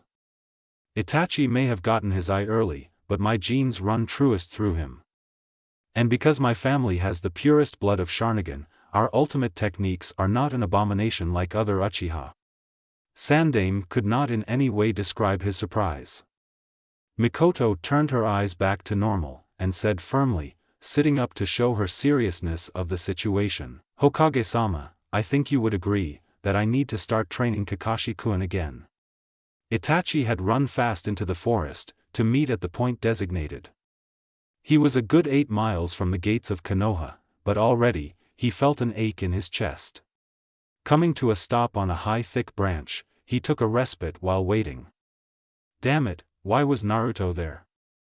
This screwed things up. It's not like he had wanted to do Tsukiyomi to Sasuke, but he had needed things to go smoothly. Wiping the liquid in his eyes away, the 13-year-old crushed as much feeling as he could. He couldn't have these feelings in plain sight anymore. Not where he was going. A chakra signature came and was on the branch, crouching in front of him. It was the operative who had helped out with killing his clan. The man was strange, but Itachi respected him nonetheless. The older man spoke gruffly, shifting his massive sword on his back. Come on. We need you out of here and somewhere where you would get attention from the target. If we stick here too long, both of us endanger our purpose. Itachi nodded, yes, Zabuza-san. With that, the other man disappeared, and with a last pained goodbye, Itachi turned away from the oncoming morning light to join Zabuza in the shadows. He left behind his Anbu weasel mask, tied to the branch as it faced the sunrise. He woke to find himself in a familiar place, people around him, green chakra hands, the blinding light from the lamp above, that disgusting smell of sterilization. He wanted to move away from these people. He didn't want them to touch him. But he couldn't move. None of his muscles were letting him. He could barely keep his eyes open. It didn't take long for him to slip away again, but now he retreated to the dank sewers instead of the tortuous red world. Waiting for him by the gate was the red-orange fox, who merely grabbed him with one of his tails, and wrapped him closely among its furs, humming a tune softly. A comforting black sleep took him. Sasuke was sitting in the hospital bed, numb. His Anbu guards had left to stand outside and let him rest. He knew they were just as nervous about Naruto's condition. He wondered if the dog-masked guy was the same one from Naruto's stories. It would explain why his hands were shaking earlier. He reviewed over what had happened earlier. The conversation with the Hokage had explained things, but that didn't help him with why had Naruto jumped in the way. Obviously, neither of them knew what was going on. But why had that idiot gotten himself hurt? The hospital door opened, and Sasuke saw Naruto's young-looking grandmother rush in, and he found himself wrapped up in her silken arms, her kimono covering every inch of him, cocooning him. The surprise didn't last long, because he hugged her as best as he could. Neither said anything for a bit, until she asked softly, "Any news?" He shook his head. "Nothing. Not even the Anbu have been given news." Saki bit her lip, holding tightly on to her grandson's best friend. Sasuke asked curiously, seeing this as his best chance. "Saki Oba-sama, why did Naruto jump in front of me?"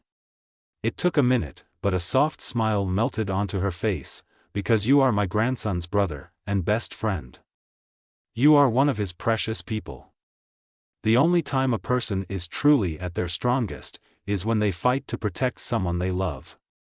She squeezed the young Uchiha as he contemplated her answer, and before long, he had fallen asleep in her arms.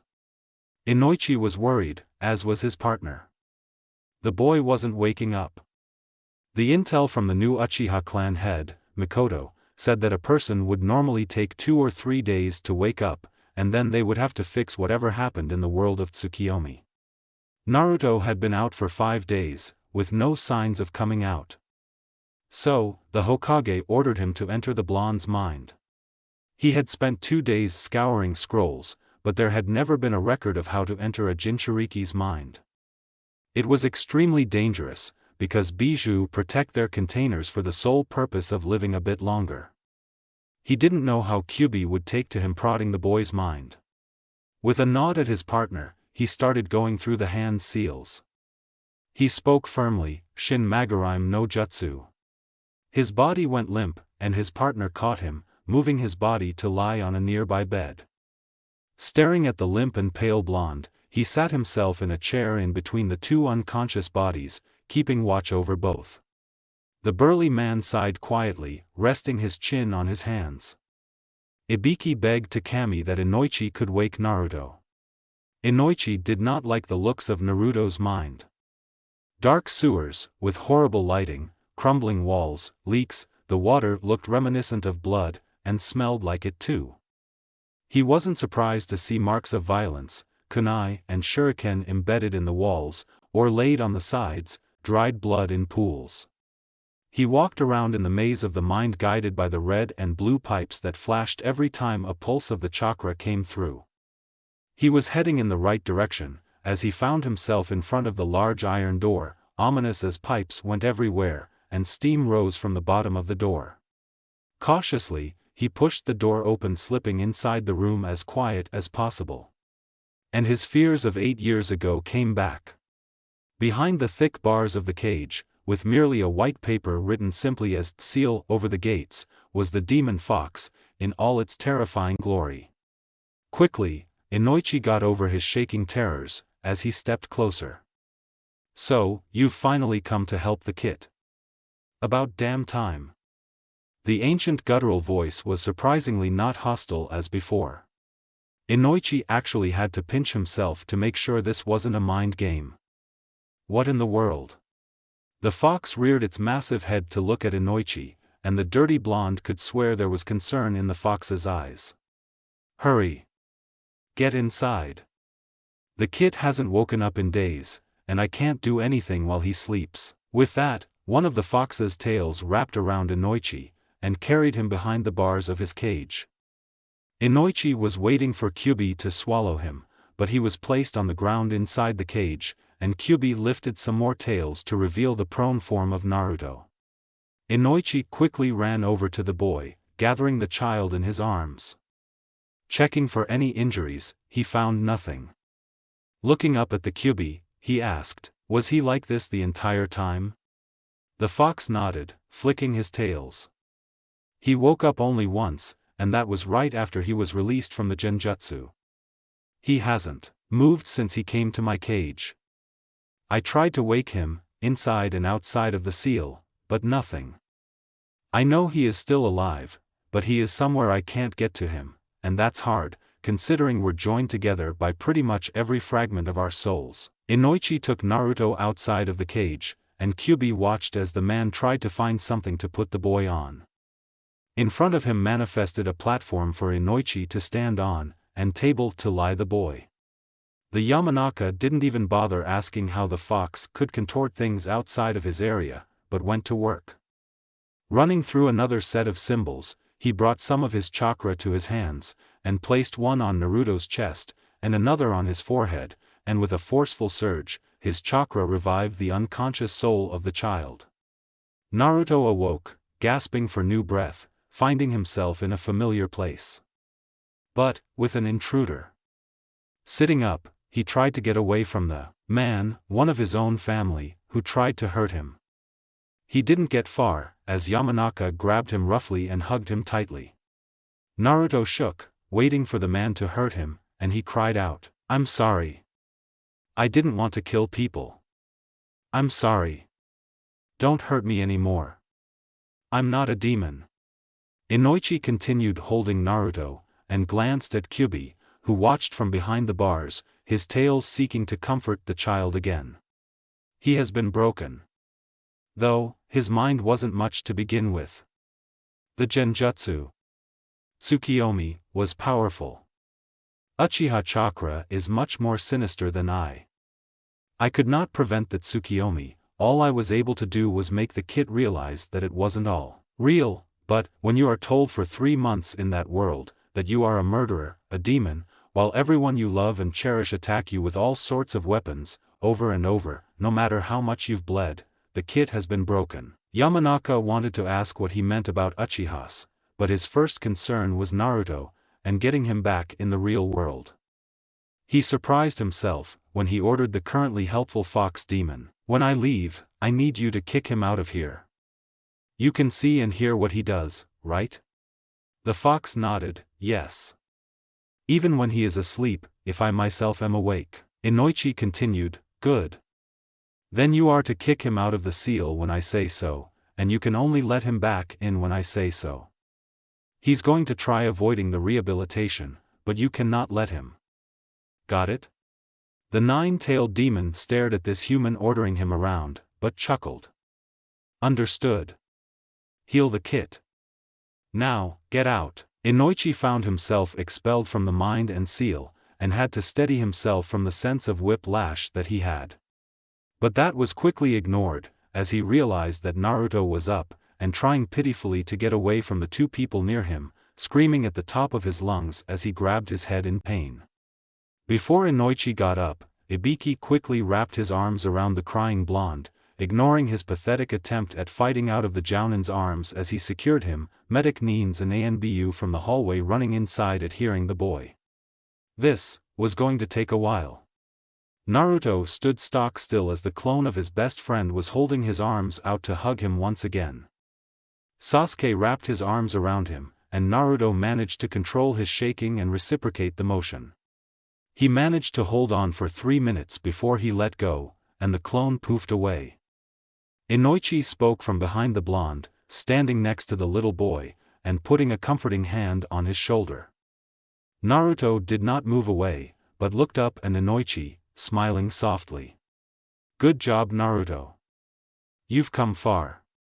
But now, it's time for you to go home. Your family is concerned, and you've been in isolation for a month." Naruto nodded. He did like the idea of returning home. It had taken some time, but he recognized that his family was not out to hurt him. That he wasn't the demon he thought he was. But, it had really taken a month of extreme isolation for him to be comfortable with people, even clones. Sometimes Inoichi-ji-san had let other adults come in, and they each talked, or touched him to get him to confirm that they weren't going to hurt him. He had made many cry when he refused to let them back in. But, he was better than before, and he really did want to go apologize to them. He wouldn't let this thing win. Stepping out from the room he had been living in for a month, he was more than pleased to see familiar people. Bear, wolf, and dog were all there to greet him as he left the room. The first one to pick him up in a hug was Dog, and Naruto quickly held on to him, smiling at him the same as he did to Inoichi. Bear and Wolf also had their turns holding him, and it was the same response. With that, the group headed out of the lower halls of the Hokage Tower, and as he walked through the lobby, Naruto felt the warmth of morning light again. The Anbu went on their ways, and Inoichi took Naruto by the hand out into the city. The 8-year-old stuck close to the older man, still a bit scared of crowds, but he wasn't shaking anymore. The two found themselves heading to the ninja clan's areas, and they came to the Hyuga compound first. Naruto was greeted by many of the branch members, and they came to the head house. At the entryway, they were escorted to the meeting room. And inside were the many adults he had come to see as family. Standing stock still at the entrance, Inoichi had to give Naruto a little push into the room, before closing the Fusuma doors. He found a place for himself, right in between Tsum and Hayashi. Everyone smiled encouragingly at him, and he fiddled with his mother's necklace. And for the first time in a month, he grinned foxily at them, and said firmly, "No broken promises, no regrets, and protecting our precious people." Nah. Some grabbed the blonde into a hug as Hayashi poked the boy in the stomach as he giggled while all his other guardians tickled the little boy. The group was lively once again at the return of the central point. Since the school year was basically over, he was allowed to take supplementary lessons at home with his various other senseis, all of whom had no problem whipping him back into his previous shape. So that first day back from isolation was spent at first with greeting all the adults, but also with them checking where he stood in progress. Shiba had a 2-hour lesson of math, history, and language, while Shikaku was once again establishing strategy and logic for his hour of teaching. Hayashi was seeing his current chakra level, and having Naruto work on his chakra control as usual, and Tsum and Miyako got on him about survival skills and jutsu. Chuza would have gone on his rant about nutrition, but Inoichi held him back, seeing as the boy was still trying to come back. By 3, Hinata and Niji came home. Naturally, Niji walked off, but upon seeing her Nii-sama, Hinata interrupted Naruto's drinking tea to hug him in surprise. Her shout apparently announced to a particular 2-year-old that Naruto was there, and out came Hanabi, stumbling around once she learned that it was true, and she attacked Naruto as well. The adults watching were pleased that he had no outward signs of the genjutsu, but Inoichi had warned them to go slowly, because it would take a long time for him to really return to normal. But seeing the usual scene of the two Hyuga heiresses tackling their older blonde brother was a good start. After talking with his little sisters, Naruto was allowed to go to the Namikaze compound, and see the rest of his family. He was escorted there by Tsum, who also held his hand, and the two had a chat about him seeing his fox family again, as he needed to get back to training with them. Since the Inuzuka compound was in the same direction as the Namikaze, to a bystander, it would be assumed that she was taking Naruto through the forest to the Inuzuka. But in fact, a right turn at a hidden path led them straight to their destination. The Namikaze branch family members greeted the blonde warmly, but continued on their work, and before long, they were in front of the main house. Going through the gate, he wasn't surprised to see someone waiting for him. But, he was surprised to see that it was his second cousin, Hataru. She was dressed in her mini kimono, and her long hair flowed to the floor, and upon seeing him, she smiled brightly. She bowed, and then brought him into a hug. "It is good to see you doing a bit better, Naruto-oji. Everyone has been praying for your quick homecoming. Come, we have much to speak of." "Thank you, Tsum-sama, for bringing him home." Tsum smiled at the girl, as she reached out to ruffle the blonde spikes. "No problem, Namikaze-chan. Naruto, we'll see you tomorrow, remember that." Naruto nodded, as Tsum left, and he was guided by Hataru inside. They went to Saki's section in the back, and waiting for them, were the many women of the head family. As he came nearer, he was enveloped in a hug by his grandmother, and neither said anything until she released her hold of him, smiling warmly with tears at the corners of her eyes. He whispered, "I'm sorry, Oba-chan." She only shook her head, "There is nothing to apologize for." Uemi Oba-san took her turn in hugging him next, and then Sayuri Oba-san, and then the rest of the women, including his other second cousins, the tykes known as Kumiko and Manami. His cousin Yumi was holding her 6-month-old, Ryuchi, and he was passed over for Naruto hold him. The blonde asked, "Where are all the guys?" His cousin-in-law, Kyoko, answered, "Ikuro is with his genin team on a mission, and Katashi is taking a nap.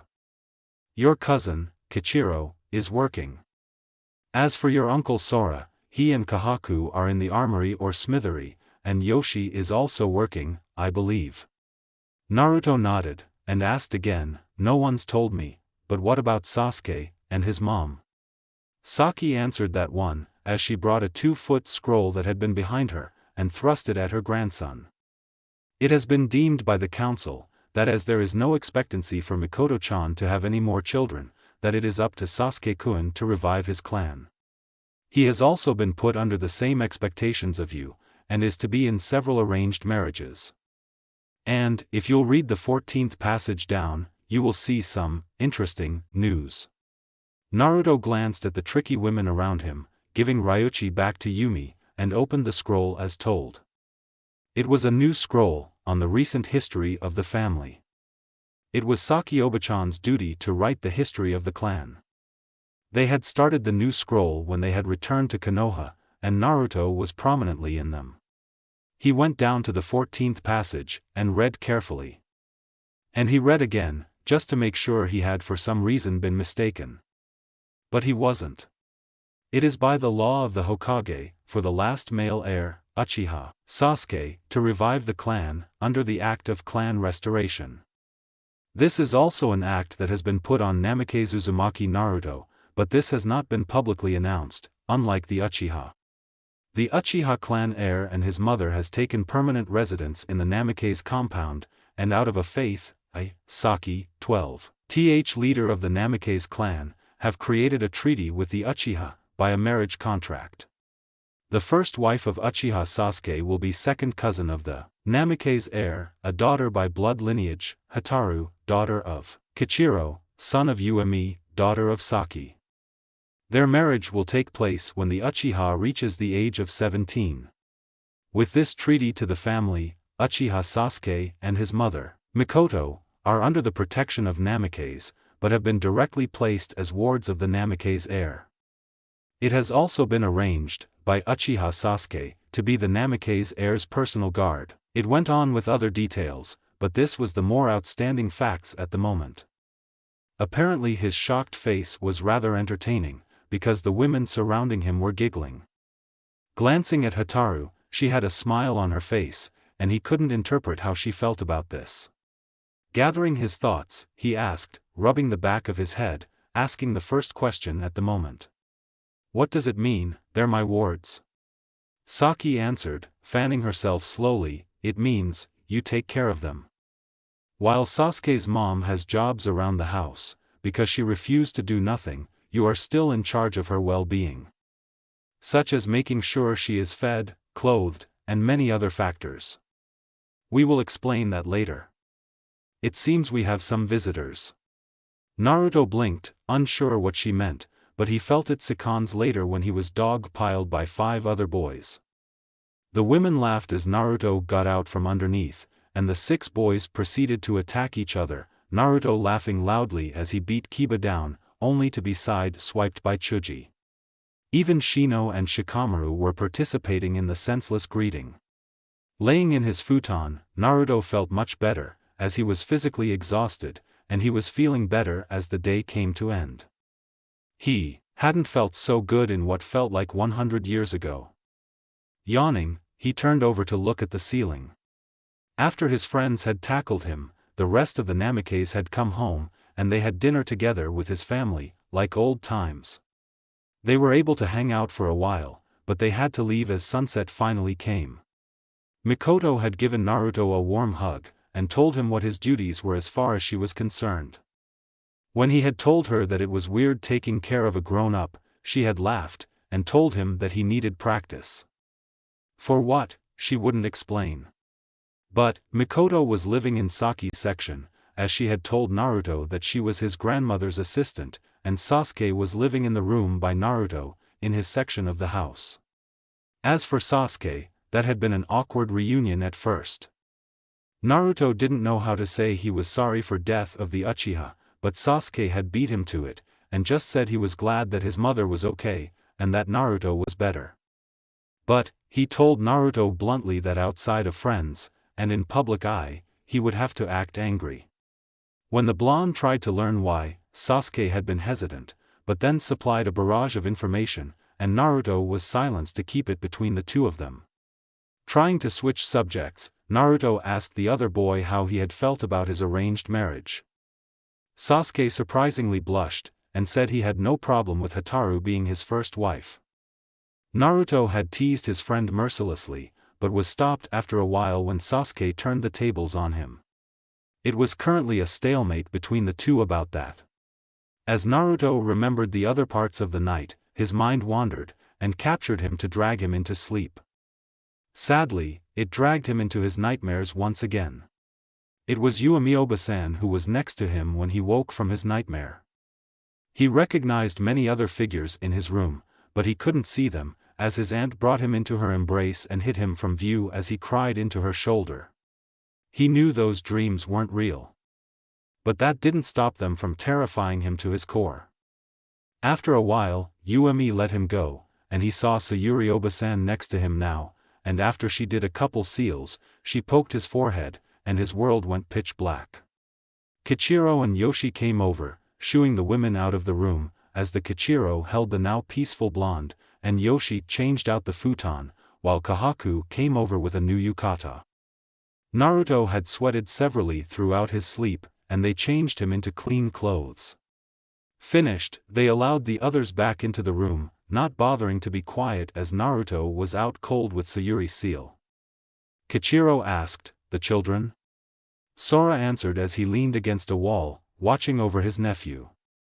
Yumi, Kyoko, Mikoto, and Sakioba-sama are settling them down. Sasuke-kun had trouble being put back to sleep.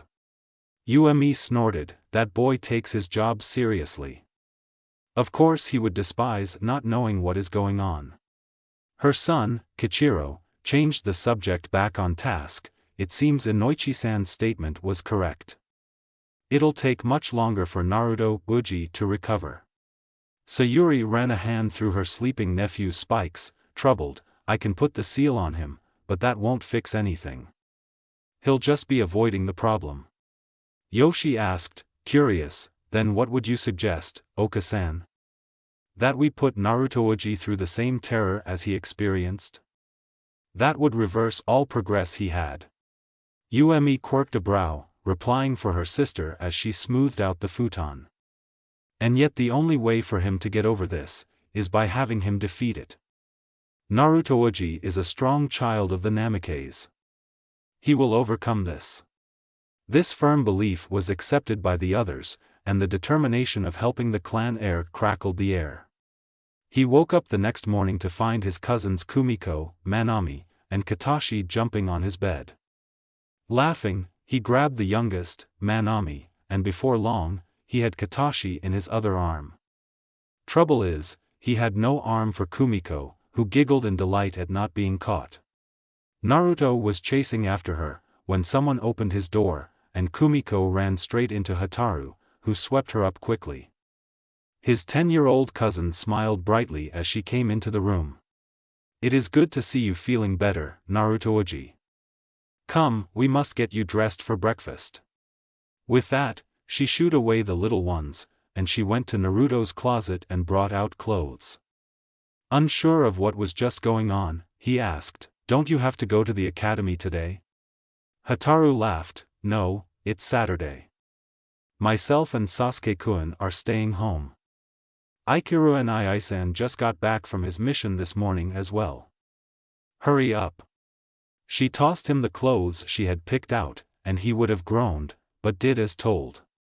Getting dressed in the several male kimono, his last layer a dark blue with many colored koi fish embroidered, and the simple orange obi, he checked his image in the bathroom mirror. His studs were still in, and his mother's necklace was outside his kimono, and he was also wearing the black choker he had worn before when his grandmother and aunts made him play dress-up. Putting on the tabi, he left his room to find Sasuke waiting for him, also dressed in male kimono. His last layer was green with iris, and a black obi. Sasuke stood to join him, and Naruto noticed things he hadn't the day before. Sasuke's left ear had 2 studs in it, and he had a black choker like Naruto, but with a silver disc, and blue beads. Naruto snorted, "What's with the whole dress-up?" Sasuke shrugged, "Apparently it's normal for people to dress nicely for meals at your house. They've just been letting you get away with wearing training clothes." The blonde grumbled, and they headed to the dining room, where everyone was waiting. Taking his place by his grandmother at the head of the table, and Uemioba-san right next to them. Sasuke and his mother were sitting by Sayuri-oba-san's family. As soon as Saki Obasama started eating, the rest followed. When they were almost done, Uemi spoke up, since it is a good day, I believe we should have some family training. Of course, Mikoto, Sasuke-kun, you are more than welcome to join us. Everyone consented, though Naruto was confused once again. What in the world was family training? He found out pretty quickly just what it was. Cold, cruel torture. Basically, it was training in a group, and then sometimes those groups faced off against each other. He had frozen up 4 times as he fought people, visions of the red world coming to real life. But they didn't stop attacking, and after a while, he had to defend himself. He was currently fighting with Ikura, and the older boy had no qualms using his speed to continue attacking Naruto. Still not used to fighting people like himself, his Namikaze eyes weren't as adjusted to watching the speed. Ikura appeared from behind, and even though Naruto's instincts told him to duck under and go to the left, he wasn't fast enough, as he was hit in the back of the neck, going unconscious. Hataru, Ikura, and Yoshi stood over the unconscious blonde, and Yoshi whacked Ikura on the back of the head. Way to go, idiot. We're supposed to get him to stop freezing, not knock him out. The 2 males bickered, while Hataru just rolled her eyes, dragging Naruto away from them as they started a fight. She sighed, making sure her cousin was in the shade and comfortable enough. She spoke to herself as she laid down her weapons since it wasn't her turn to fight. Naruto-uji, we need to work on your reflexes. Author commentary. A smidgen shorter, but I hope that is fine with you guys. I wanted to end this one without so much as a cliff as I have in the last few chapters. The whole thing with the Hokage was fun. I've always loved mind games, but I never actually attempted to do something like this. With the Hokage spinning it just right, Sasuke remains loyal. Because he put it in a hypothetical situation that would make Sasuke respond just the way the Hokage would want him to. Which basically controls Sasuke. Mwahaha. I don't know if I did it justice, or if I dramatized it too much with the whole Tsukiyomi. And to any who question the whole thing with why Naruto wasn't seeing Sasuke's torture, because I wanted to make the Tsukiyomi a genjutsu that brings out a person's deepest fears. Don't fight me, and I'm getting tired of explaining myself. I do what I want. It's my story, thank you. This isn't a request story. There has been a set plan, with certain events. Back to the task at hand.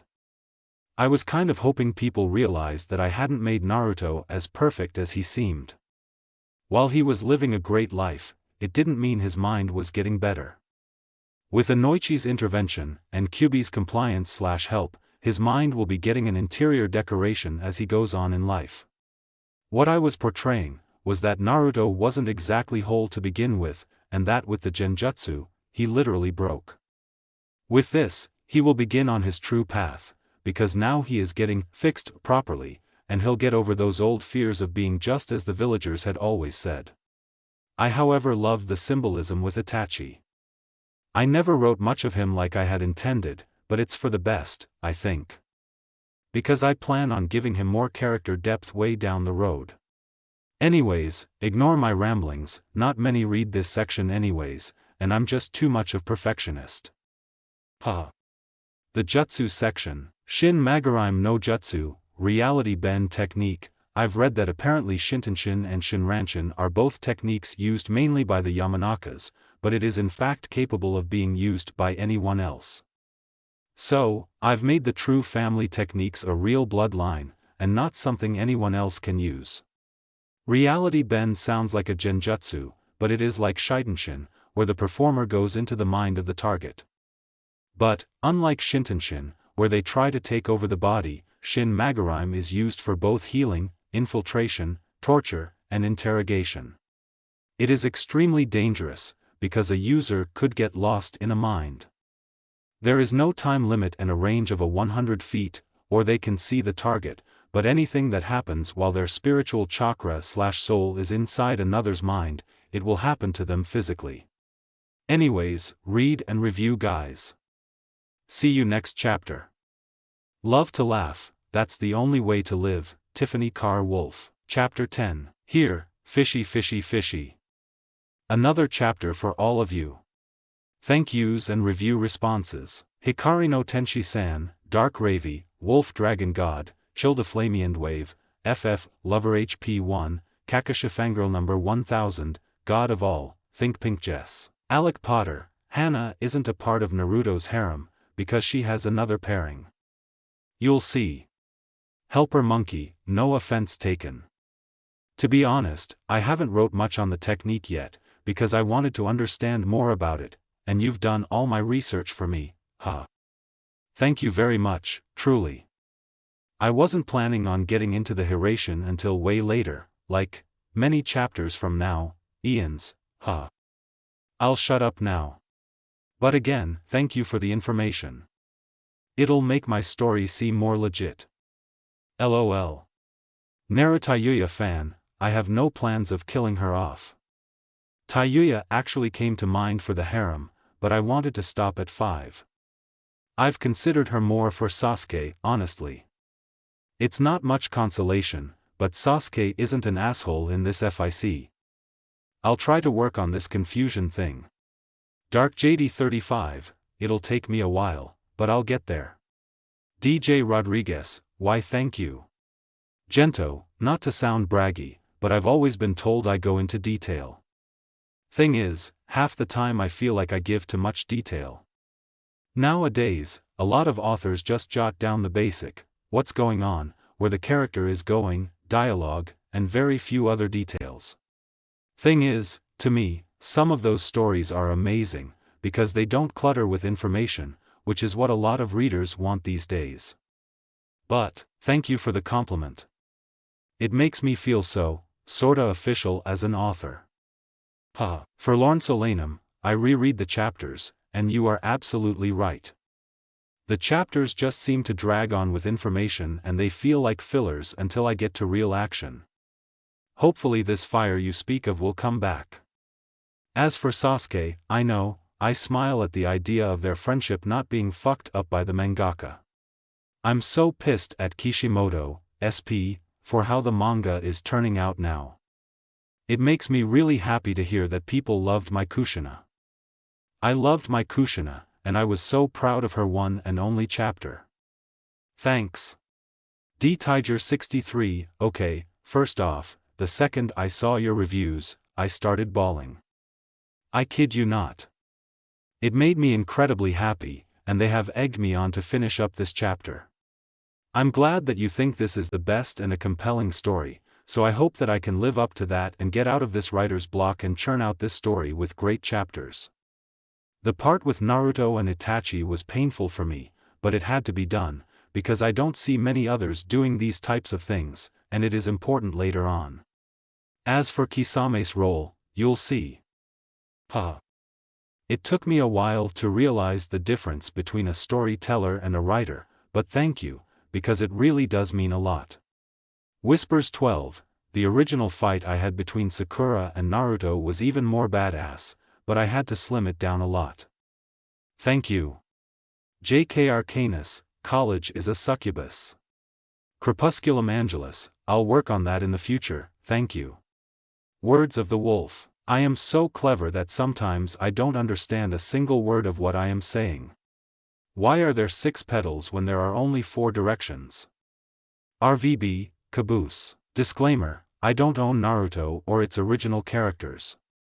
I do, however, take claim to this plot and my characters. No touchy. Senpu, Sasuke, concentrate on the fire inside.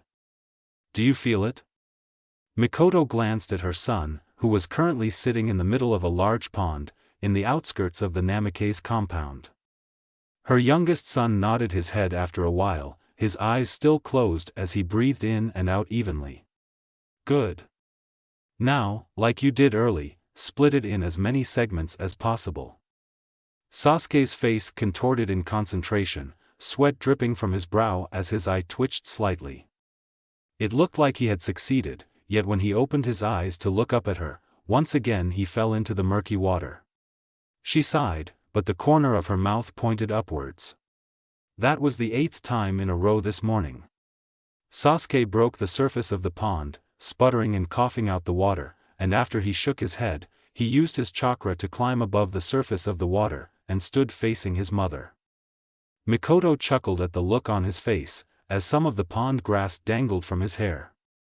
"How about we take a rest? The fish are probably tired of you dropping in on them." Her son scowled, making her bite her lip to hold in her laughter. The two walked off the pond and back onto land, swerving through the many trees of the compound's forest towards the head Namikaze's home. Mikoto spoke up, "You are doing much better, but you lose concentration as you are ready to release the balls. Is something else coming to mind?" Sasuke looked off to the side, but after a few minutes, he answered, "Oka-san, are you sure this is a good idea? I mean..." Mikoto's eyes softened, knowing precisely his hesitation. She stopped, and reached a hand out to her 8-year-old boy, her soft pale hand on his baby face cheek. "Sasuke, this is for the best. You want Naruto back, right?" He nodded his head, his black eyes showed a bit of the sadness he felt. Naruto had only been back a week, and Sasuke knew he still had nightmares.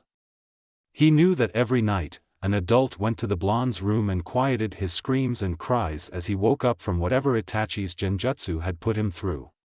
Naruto refused to tell Sasuke just what he saw, but it didn't take the young Uchiha long to figure out that it was a consequence of the Tsukiyomi. Naruto had always been a big hugger, and he loved a good spar. Now, his muscles flinched just slightly before anyone touched him. He froze up when he fought with anyone, and got hurt because it took him so long to get over whatever he saw in his unseen vision.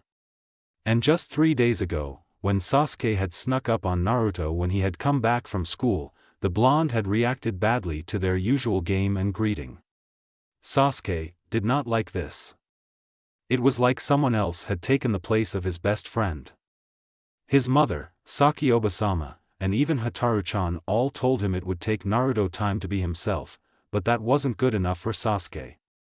And he had told them so. So, his mother had collaborated with the others, and for some reason, it was decided that Sasuke would learn a new technique. It made no sense to him, but he obeyed. He just didn't see how teaching him advanced fighting techniques would get his blonde brother back. Mikoto's voice broke his thoughts, and he listened. "Do you trust me, Sasuke?" "Hi, Oka-san. Do you trust the Namikaze?" He replied the same again. This time she asked, "Do you trust yourself to have the resolve to do what must be done?" He cocked his head, eyes narrowed. Just what did she mean by that? Mikoto let her hand fall to her side, an odd look on her face. "Until you can give me an answer, you will need to continue doing practices on your own. Because if you can't find your answer, you will not master this level, or pass any other obstacle you will ever have." She continued on walking to the house, and he was quick to follow, a half step behind. When they entered through the hidden side doors, they split ways, and Sasuke went to his room in Naruto's section to go and take a shower before grabbing a lunch from the kitchen. Going through his shoji door, and opening one of the fusuma of the first floor of his bedroom, he was surprised to see he had a guest waiting. Hataru was sitting on her knees at the low table in the center of the first sectioned room, dressed in her finery of many long-sleeved kimono. Her bright blonde hair was gathered up into a bun with some trinkets dangling. Sasuke hid his blush by coughing into his hand as she turned her gentle gaze towards him. A smile lighted her pretty face. "Sasuke-kun, I'm glad you're back." He managed to hide his red cheeks by walking past, opening the fusuma to the next sectioned room, his back to her as he asked, "What did you need, Hataru-san?" Hataru's smile faltered a little, but she didn't let it faze her. "I came here to ask on your progress." Sasuke unknowingly frowned, his stomach sinking a little. He answered bluntly, "I'm stuck on a certain step."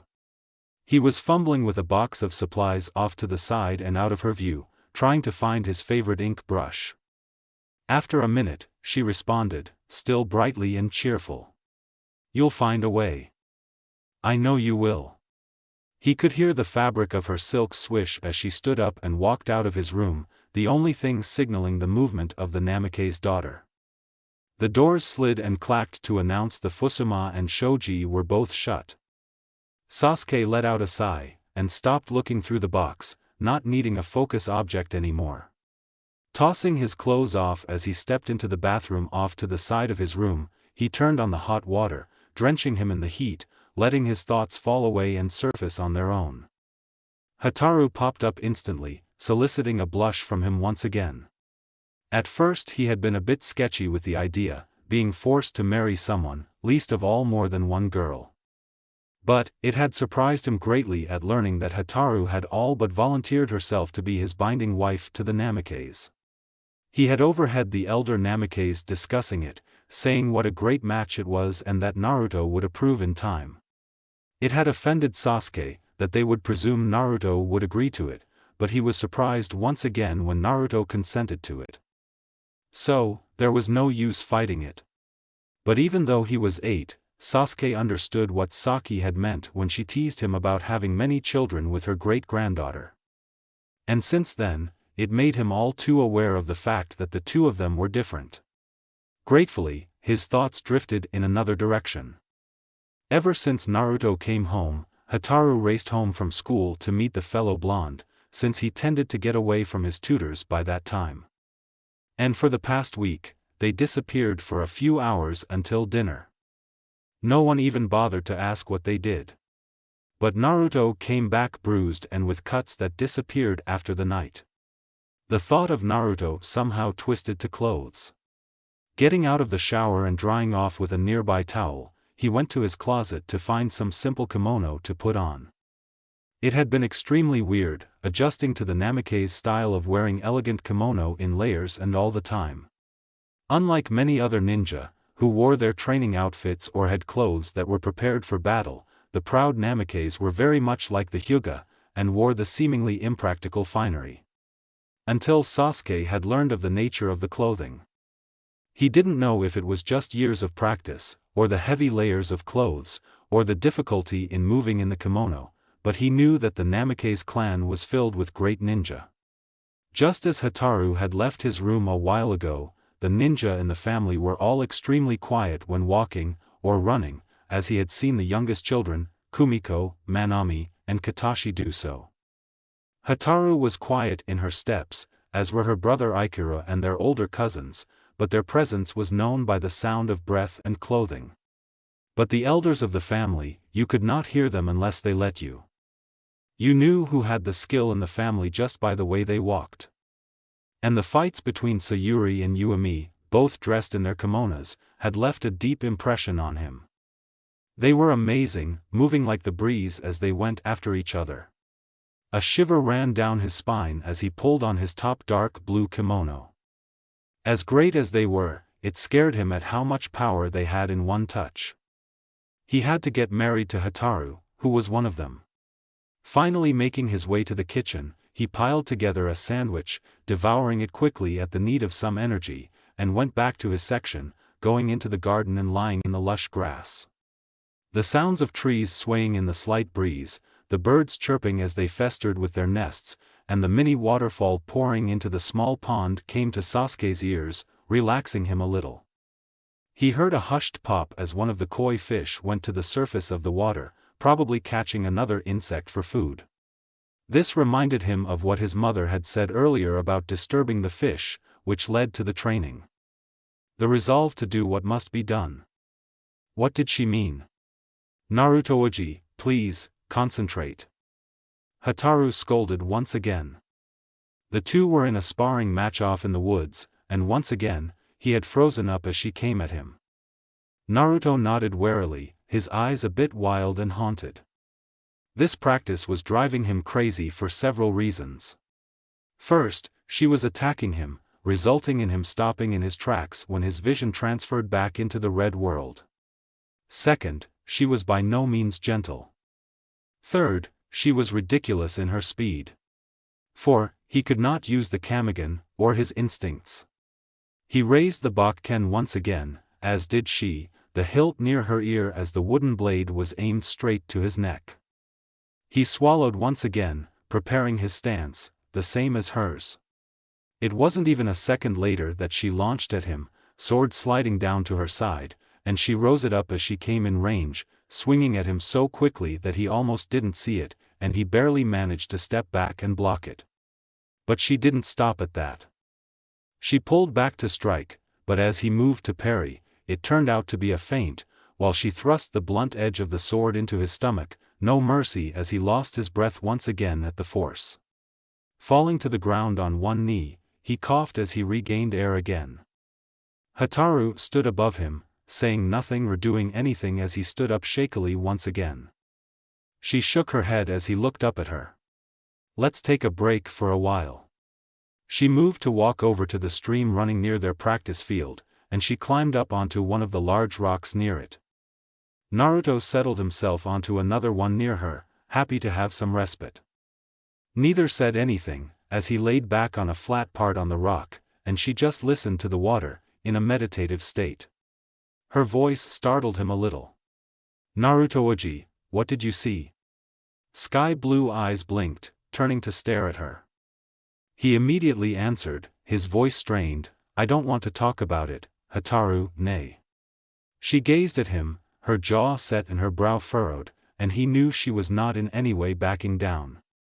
It was a look that his entire family had, it seemed, and it was a stubborn determination that he had as well.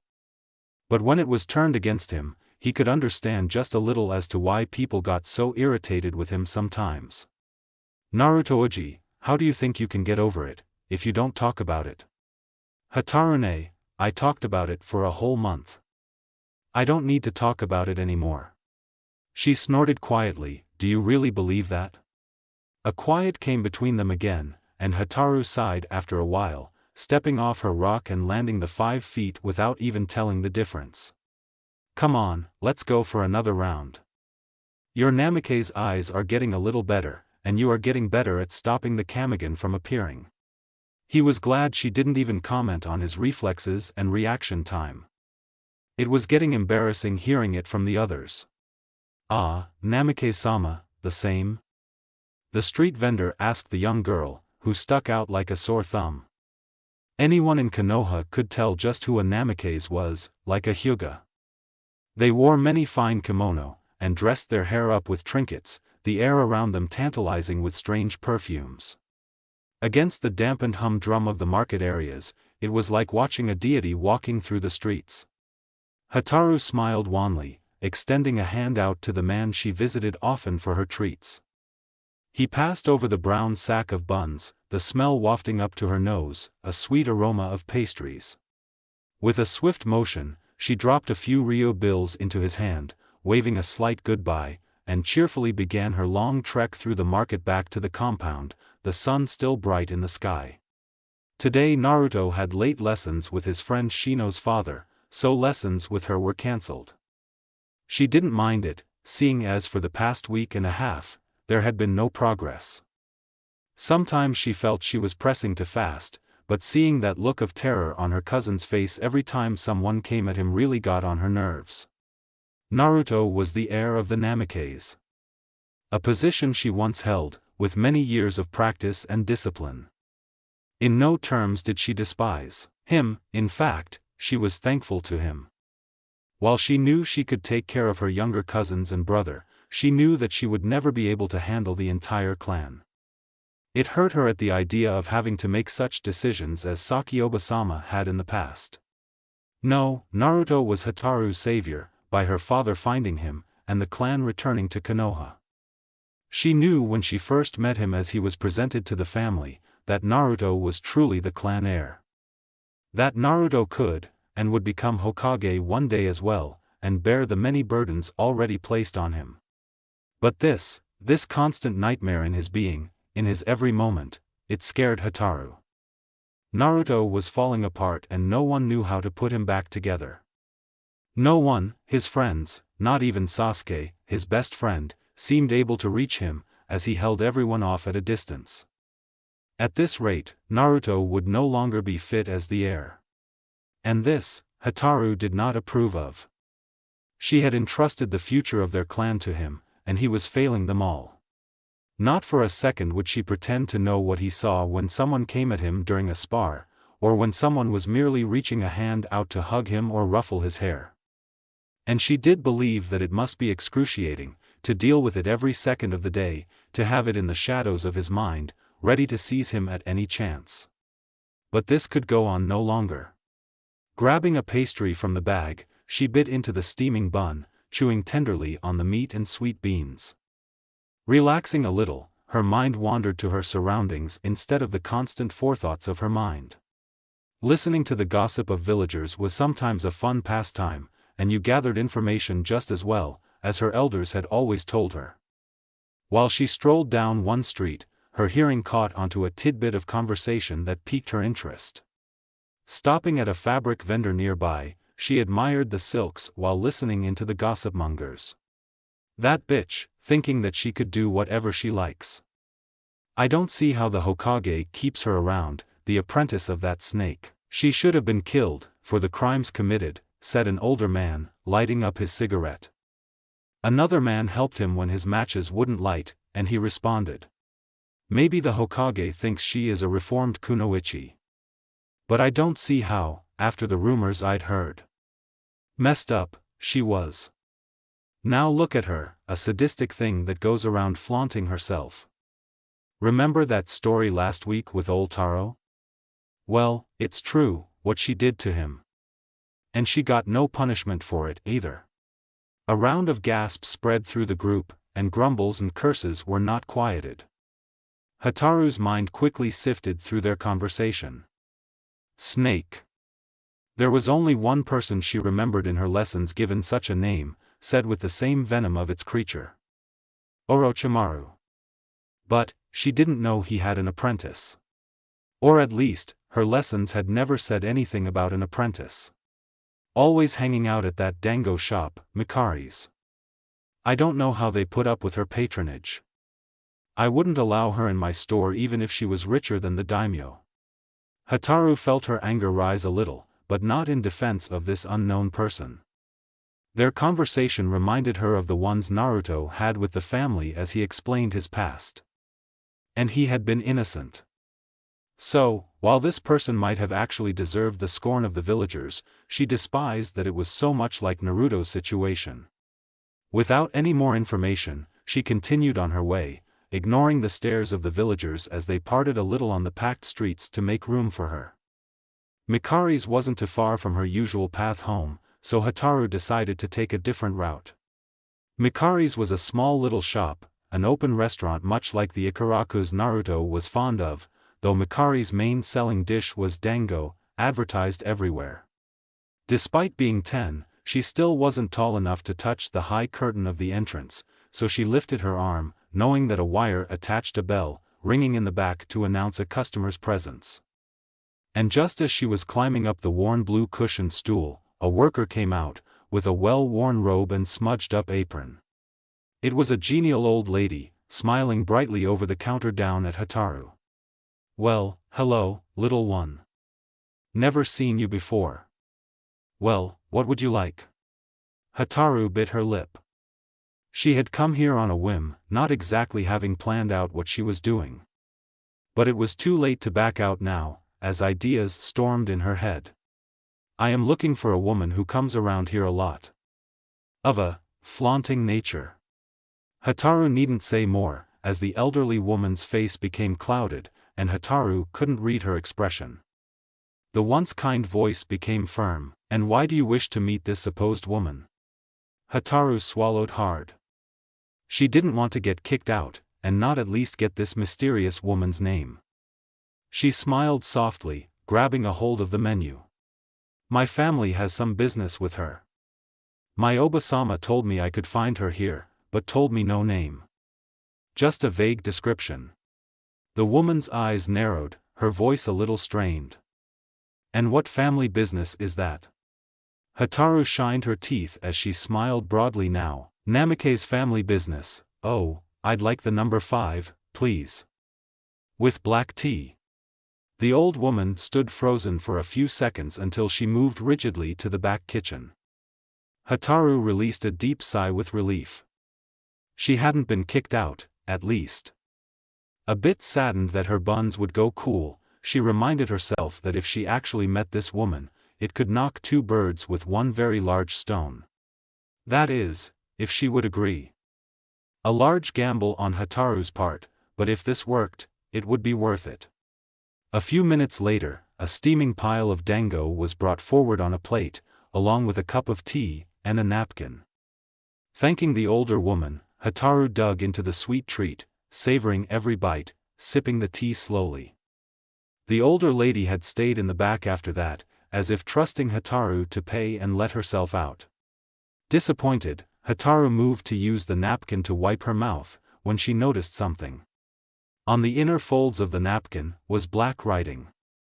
It was hurried, but Hataru could make it out. Mitsurashi Anko. A little further down, it gave the apartment address, which the owner must have known either for delivery or for a tab-keeping address. Her spirits raised, Hataru finished her black tea and left a large tip along with the meal's cost before leaving the shop, and went on her way, her stomach pleased though not full just yet. Checking the sun above, she knew she still had a lot of time to take a quick trip to this Anko's home. Grabbing into her brown bag, she began nibbling onto another lukewarm bun, brushing another of her trinkets out of her face. Sometimes she was annoyed by the finery her family displayed at all times. Always had kimono on, always with hair pieces that tinkled and chimed, sometimes wearing annoying makeup. It was a stupid practice, though she knew why they did it.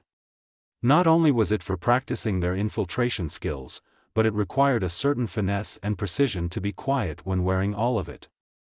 But sometimes, she would love to just wear clothes like the other kids.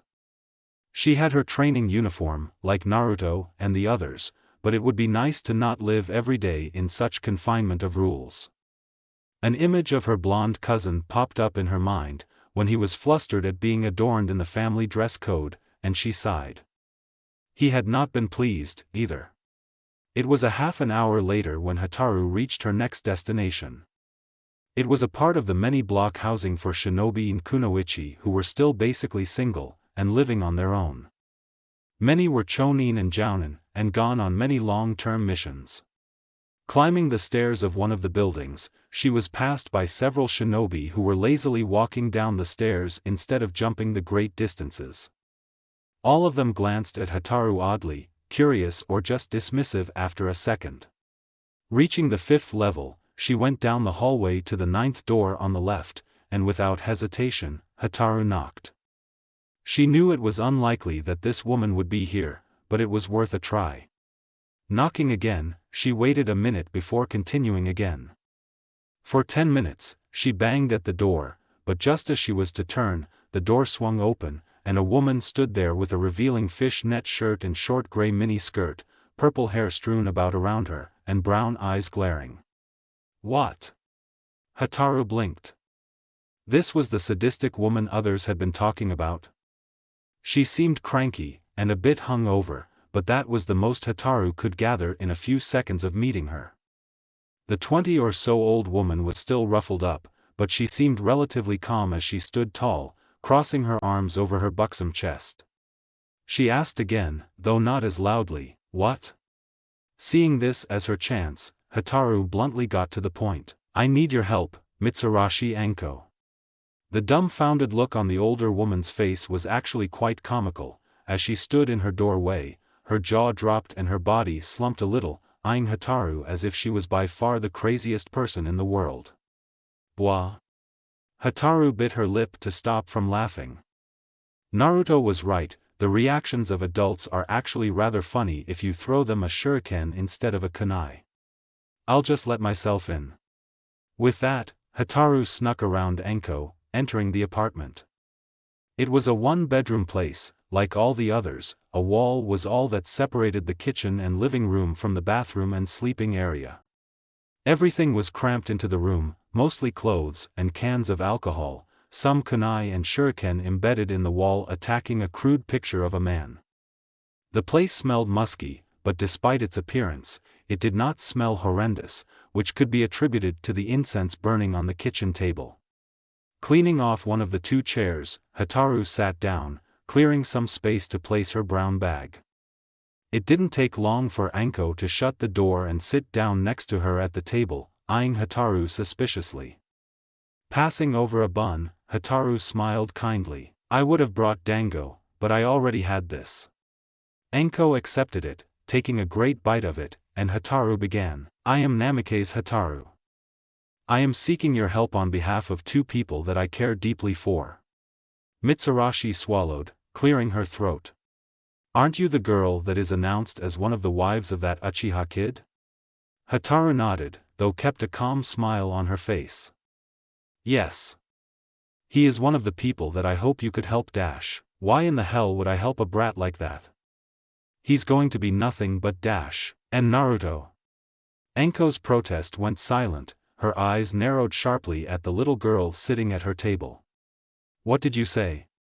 I am asking you to teach and spar with my fiancé, Uchiha Sasuke, and my cousin, Naruto. Enko took a deep breath, swallowing hard as her breath went shallow. Hataru never looked away from the older woman.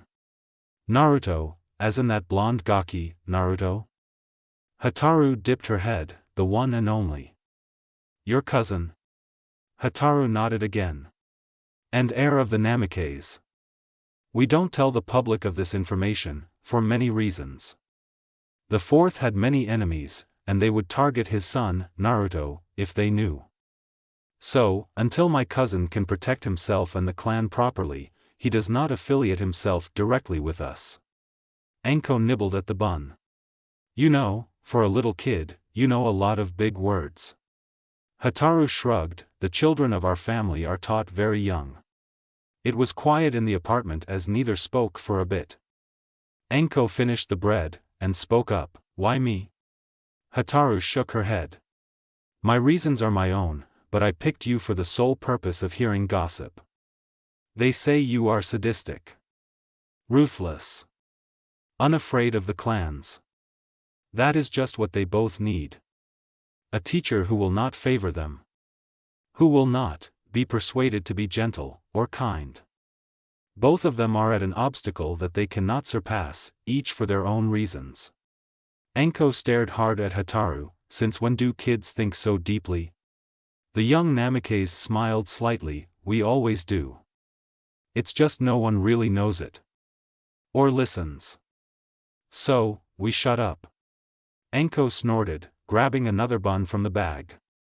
You got that right. Give me a couple days. I'll give you my answer then. Hataru dipped her decorated head, standing, leaving the buns on the table. Thank you at least for your consideration. But Enko waved her hand dismissively, don't worry, I won't tell a soul about any of this conversation. On my honor. Hataru smiled brightly, then I am assured. Again, thank you, Mitsurashi-san. With that, the young girl left the apartment, closing the door quietly behind her. Enko slumped back in her chair, hand running through her hair as the other held the bun. Mumbling to herself, she shook her head, worried, what kind of mess did that boy get into now? Pale eyes glared down at the empty disc, loathing that the soothing liquid was already gone. But just as he was thinking it, a hand came into his vision with another bottle of sake, and poured generously to fill it again. Without a word, he brought the disc to his lips, and swallowed, enjoying the taste as it slid down. The voice of his companion brought him out of his dark thoughts. Hayashi, you've gone through 2 bottles already. Take your time. We're in no rush. Shikaku admonished quietly, though he cocked back his own head to drink. The Hyuga head rolled his eyes at the Nara's hypocrisy, but he put down his drinking dish, willing to wait a while. The two of them were sitting in a crowded and dark bar, and had been huddled at their table for a good 2 hours now, keeping themselves detached from all the other customers. They were here for a specific purpose, and gaining the attentions of the many questionable patrons was not on their agenda. Hayashi's eyes closed, quietly activating his Byukigen again just as he had 10 minutes ago, taking his vision outside of the building and onto the bustling street of the civilian border town. With a quiet sigh, he released it once again, not seeing their contact-specific chakra. What is taking him so long? Hayashi murmured quietly, agitated. He hated not being in Konoha, even though he knew it sounded silly. But he was a Hyuga on the border of lightning country. It was a dangerous and precarious situation, but he had volunteered himself for this. Shikaku snorted. Seeing as we are early has no effect on your judgment of another man's punctuality, I refuse to answer that one. Hayashi was about to bite back at his old friend's teasing, but his eye caught someone new entering the establishment. He didn't need his eyes to feel the suppressed chakra of the tall man, who wore the trader's disguise well. Instead of using genjutsu, all of them had disguised themselves naturally, with wigs, clothing, dirt smudges, and for Hayashi, sunglasses. However, next to the familiar man, was a young child, a bit scrawny, a lost look on their face. It took Hayashi a second to realize it was a boy, but the child was so androgynous it was a bit disturbing.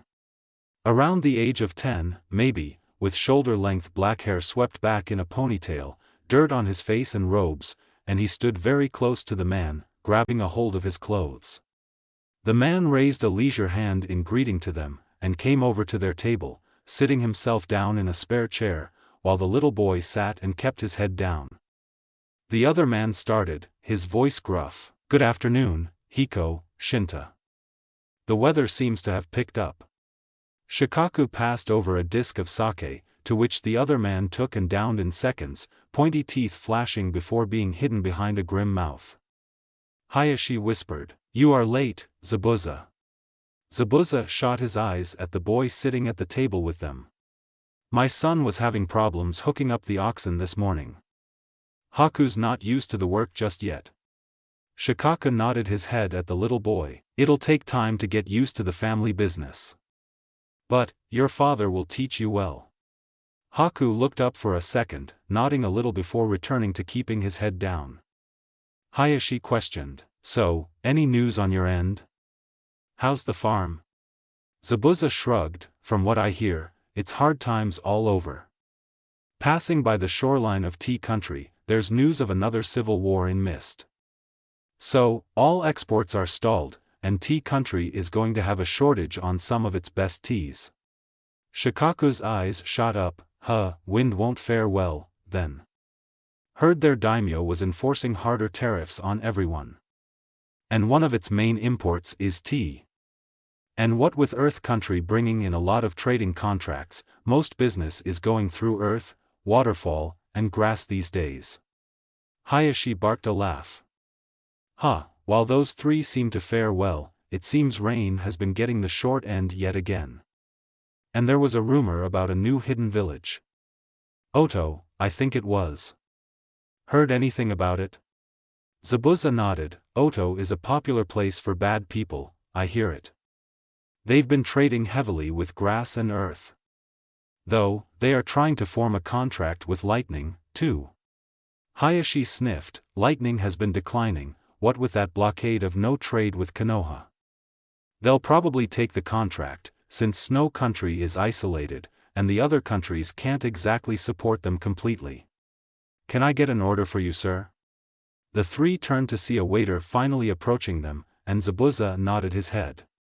A bottle of sake, some tea, and 2 udon dishes. The waiter went on his way, but the three were wary of their surroundings. Another shinobi was there, and not friendly. The conversation thinned as Zabuza waited for the food, and him and Haku dug into the meal as soon as it appeared. Cocking back another gulp of sake, Zabuza spoke again. "Interesting news from my cousin, though." Shikaku asked, curious, "Which one?" "She works as a maid at the daimyo of Fire's palace.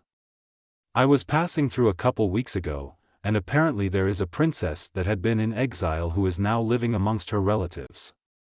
Not much is said about her, or her little cousins who are living with her, but apparently, they are planning an arranged marriage for her, and soon, since she seems unwelcomed at the palace.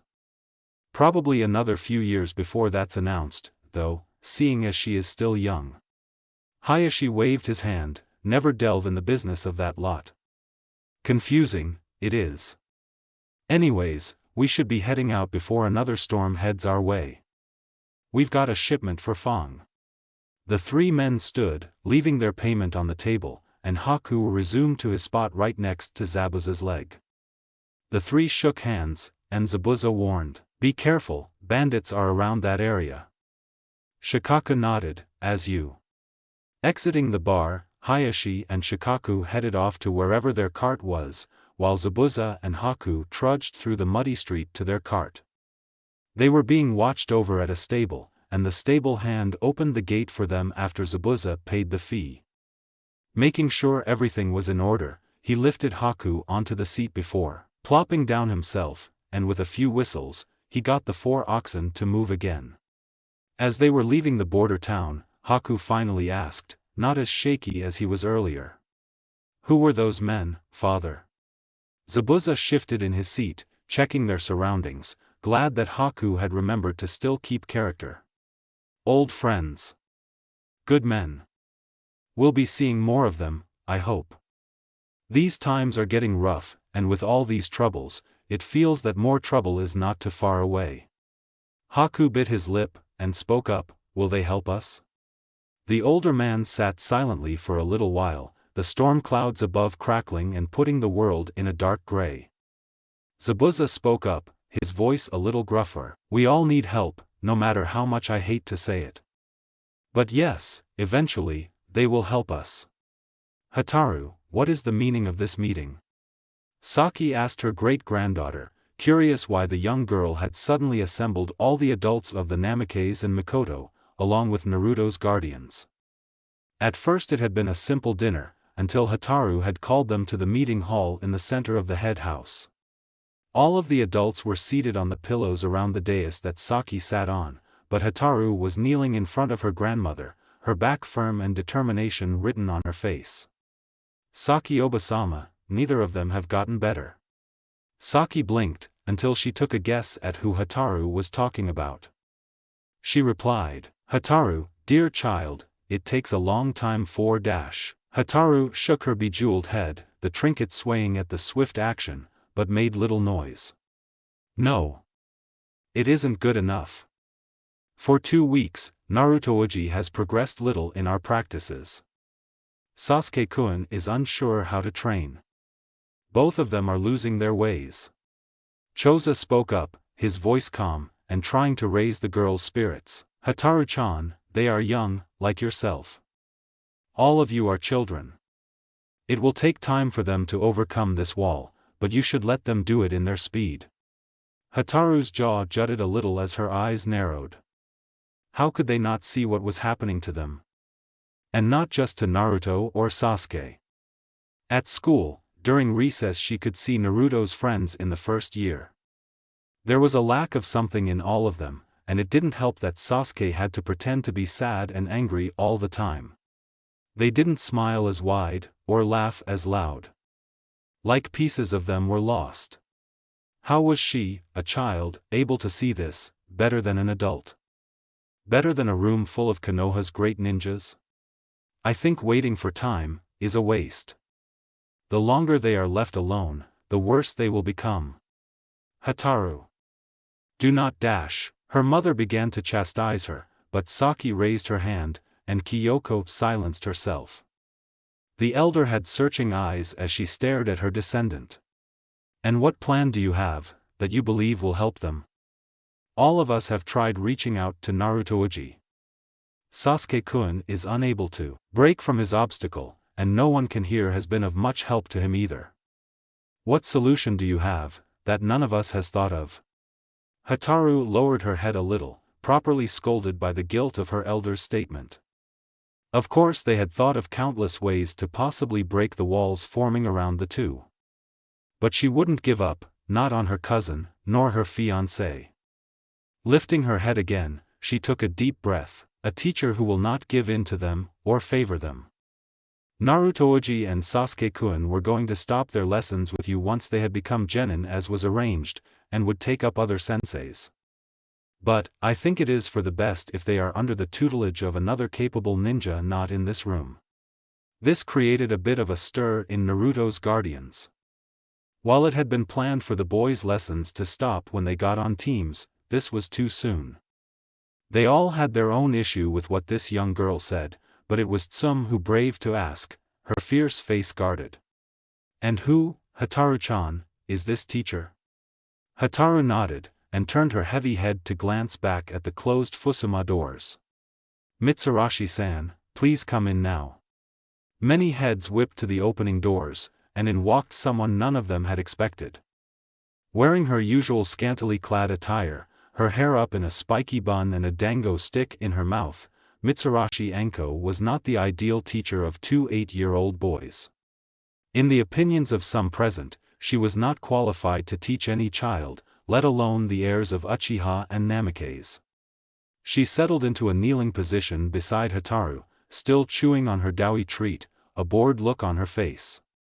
The Namikaze observed the strange woman, not knowing of the rumors that spun around her purple head. Saki gazed quietly at both the stranger, and the unease of Naruto's guardians who glanced at this very young and flaunting young woman. Anko spoke up finally, "Evening, Oba-sans and Ji-sans." It came as a shock to everyone as Saki burst into laughter, chortling behind her hand. After a minute she quieted down and responded, a smile on her face, "Do excuse me. I do not know what came over me. But, as to the issue at hand. Mitsurashi-san, may I ask why you are here?" Anko herself was taken aback, but she hid it well. This must have been where Naruto got it from. That tricky personality. She replied, speaking the obvious, "To teach." The corner of Saki's mouth rose, and the elder woman brought out her fan from her obi, producing a light breeze. The leader of the Namikaze clan inquired, "Why are you really here?" Anko held her head up, seeing the challenge and invitation. This wasn't just a meeting. This was a fight to prove herself. The purple-haired youth hated these types of fights when it involved these ninja clans. "I don't look like much, and I don't have a clan to back me up. My history is stained and burned. But I will not let anyone stop me from teaching when I've been asked to." Ume spoke up, joining her mother in the questioning. "And why would you teach these two boys?" Anko shifted a little, but looked straight at the asker. "I have no doubt that these two boys have many more suitable tutor candidates. They are of course very important to our village. But both are in a state where you cannot help them. But I can." She took a deep breath before continuing, "And while the Hokage trusts me, I cannot take a team of 3 genin to many opposing sides. And with me bringing them under my tutelage, it will be more than just a simple lesson here or there." Turning her brown eyes to Saki, she stated, "I will take them both as my apprentices, indefinitely, and teach them everything I know." A hush came over the room. The guardians, knowing just who Anko had been apprenticed to, were stunned. Not once in the years since her break-off with her master did she speak of training anyone in her arts. She was an anomaly to the village, to both civilians and shinobi, and very few had seen her in action. But those who had, knew just how deadly she was. The idea of finally getting the Jutsu Orochimaru had passed on to her was almost too good to pass up. But she was suggesting placing 2 young ambitious boys in her care, and she was giving them such power. Anko saw where the majority of the thoughts were going, so used to reading people, that she said softly after swallowing another dango, "I'm not him. When I say they are my apprentices, I mean it in every respect of the word of a master. The only demands I have of them, is the want to learn, to be silent, to take what I throw at them, and to do as I say." The room was still silent, but Saki bobbed her head, bowing her back deeply to the young woman in front of her. "Then please, do my clan the honor of teaching my grandson and heir." Mikoto quickly followed suit, bowing just as low, "If you please, do my clan the honor of teaching my son." The others in the room were astonished. An apprenticeship was not what any of them had thought would happen, especially to this young girl of all people. An apprenticeship was more than just teaching the 2 boys every couple days. It was an entire relationship, and as their master, Mitsurashi Anko was responsible for every aspect of their training, making their previous instructors obsolete. This is when Anko spoke up again, though hesitant this time. "As the master of these 2, I believe they would still require going to the academy and the previous lessons with their clans and teachers from time to time, especially when I am unable to teach them because of missions. If that is all right with you?" All of them understood the meaning of her words. She was still a young kunoichi, so she had missions of specific natures, and some were longer than a month. And in her own way, she was giving them a peace offering of sorts, by permitting her students to continue lessons under other senseis. It was an odd sort of compromise, but all of the adults present appreciated the sentiment nonetheless. Inoichi decided to question her, his interest in the matter rising. He occasionally worked with the sadistic girl, but he never really had the chance to pick her brains in a serious matter, and thought now would be a good chance to maybe understand more about her. Casually, he prodded, "Mitsurashi-san, I've been wondering, just why do you want to teach these boys?" Enko froze, her jaw firm.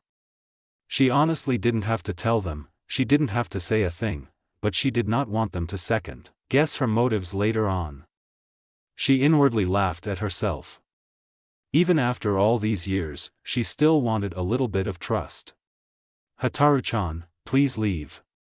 Hataru blinked, startled at the sudden request from the purple-haired woman, but without a word, she got up and left the room, closing the fusuma with a significant thud. Enko responded, her eyes glazed over. "I was one of the individuals who helped raise Naruto-chan. I was there when he first walked, and ran straight into the wall, if you wanted to know. Gaki just got back up and ran into things all the time. His first word wasn't no or anything like that. It was ramen jutsu 'cause he hoped it would appear out of nowhere. I've protected him from assassins, and from some of his nightmares. I and others taught him the first basic shinobi lessons." She took a break, but quickly started up again. "I was there when he declared he would be Hokage. Even at 3, I would have followed him to any battle. I watched over him when he had to go to the orphanage. I had to stand to the side like others while he was abused and tormented by the orphanage and villagers. I got there in time to see the emergence of the Mokutan." Having to take another deep breath, she went on, eyeing her last dango. "I was there the day he met Sasuke-kun. And watched as their friendship grew. Their first fight. Their games, their training, their pranks. When Sasuke declared he would be Naruto's right-hand man. I know those boys until Naruto's 6th birthday, and then I was removed from his guards." Finally biting into the sweet dough, she chewed happily, rolling the bread to her cheek to ask, "So, do you think that qualifies me a little to teach the boys? 'Cause I got some great blackmail material on them." Hayashi answered for the rest, his attitude aloof as he stared down this obnoxious woman. "It seems Hataru lied. She said you would be a teacher that would not favor them." Enko jabbed the pointy wooden dango stick in the Hyuga leader's direction, a Cheshire smile on her face that sent chills down everyone's spines. "No, she wasn't lying. Just because I've watched over them both, doesn't mean a damn thing. They'll be praying to Kami in no time." Shikaku whispered to Miyako, "I'm already there." Miyako whispered back, "At this point I'm praying to any god to have mercy." Enko's smile would have scared even the death god. Author commentary. Oh geez, this took a lot out of me. I did this chapter over 5 times in the past few months. This is the only one I'm most satisfied with, and felt more flowy than the others. Yay, more Haku and Zabuza. And, we are starting to get into more action again. I do feel mad at myself for not bringing in the rest of Naruto's friends, as I am sure they want to see him as well, and I'm not doing a good job of showing that they care, but for the most part, this is only in a period of 2 weeks, and they are basically just leaving Naruto alone. However, next chapter, I'll try to bring them into the picture. They do deserve some limelight as well. Anyways, I'm happy with my Enko. The rest of you might think she is a little OC, but I like her. She's got badass, but she still is seeking belonging in her own village. As for Hataru, she's a catalyst, and a supporter. Alright, that's enough from me. Read, review, love. See ya next chapter. Love to laugh, because that is the only way to live. Tiffany Carr, Wolf. Chapter 11. I am horrible. I am deplorable. Most of you hate me, some of you like me. I can only apologize. Here is to you, another chapter. Review responses. Thanks to Dark Ravi, DJ Rodriguez, Azuli, G-Boy, God of All, Mellowpop, Kihakukage, Reader, Gragedy 37, Dayfox 96. Kale Hyun, I will consider it, as not just you and Naruto Taiyuya fan have mentioned it to me. It's pushing it with more than one girl, and I like who I have for the fifth wife. Thanks for the laugh regarding real manga Sasuke. Wolf Dragon God, you're welcome. Smiley face. QB no goddess, I like Anko a lot too. She is so underplayed in the manga and show. At first, long before the manga and show got past the Chunin exams, I thought she was either Naruto's unknown mother or distant relative, Anyand, it is a lot. A painful a lot. I set myself up for hurt. D-Tiger63, as always, I thank you deeply for your comments. Your words always lift my spirits and push me through with new ideas. I can only hope this was a good chapter worthy of your kindness and weight. Drakian, I'm glad you enjoyed my work. I had such fun with Kushina's chapter. Not a lot of fanfics at the time had paid her any mind, understandable, as no one even knew what she looked like for the most part, or anything about her, so I wanted to bring her into the light. She was after all, the mother of a future Hokage. Hikari no Tenshi-san, no one can become normal after something traumatic, they can only go one of two ways. Naruto has become better. Smiley face. Wrathchild, I hope I fixed my grammar for this chapter. I have much to learn, I know. For as much as I love writing, I despise grammar. Shadow, Red Zero, yeah. I just don't like the Naruhina. Even though it looks like Kishimoto might make it that way with the manga, I can still dream about my own pairings. Thus, the wonder of fanfiction. Smiley face. Daniel 29, SH. Don't tell people. Why thank you. Nope, no Sasuke rabid fandom for one Sakura. Hell's Mercenary, I'm sorry, it's too late in the story to change it. And my Sakura is not a temperamental child, later on. X-Wins, I'm trying to keep Hataru as a support character, with sometimes a forefront. She has her faults too, it's just going to be a while till anyone sees it. She was raised to be perfect, you must understand, and she tries to exemplify it. Narakrits, thanks, though sadly I think I lost some awesome along the way. I can only try to pick up after that one chapter. Destroyer DRT, I loved the code talk. And I'm trying to decide if I should decipher it for some people, I had some emails from some confused people. But I think it's more fun to decipher it yourself. Blaster Dog, I lack in the ability to hurry, sadly. My boss hates that about me. Sabel, hehe, well, you'll have to see for yourself later on how Hataru feels. She isn't featured in this chapter, but later on, you will discover all that is my most favorite creation. As for Sasuke, I grew tired of the bashing myself. I don't care for him in the show or manga, but sometimes if something had changed in history, a person could have changed completely. Cruel Vamp, not Kage. Smiley face thanks. PPSH, I'm sorry to hear that. I hope you found another cup of tea though, please, do note that is not sarcasm or meant to be rude in any shape or form. Bullshit, I gotta say it, I just like your name. Reminds me of how my friend says it in her southern accent. And thank you, I liked changing things up. Blade Phoenix 41, it took me a while, a long while, but I did update. See. Smiley face. Tridemon Naruto, I'm back. I promise nothing of regular updates, as I feel like I'm lying to everyone when I can't come through in time. But consider this a quick Swiffer dust over that cyber dust that got stacked. I can only hope that all of you will be satiated with this chapter while I work on the next one. A special thanks to Hanzadavion and Fanattack, for reminding me that I had a job to do. Words of the Wolf. The first problem for all of us, men and women, is not to learn, but to unlearn.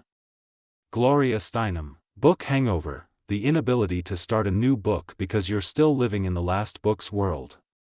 So, damn, true.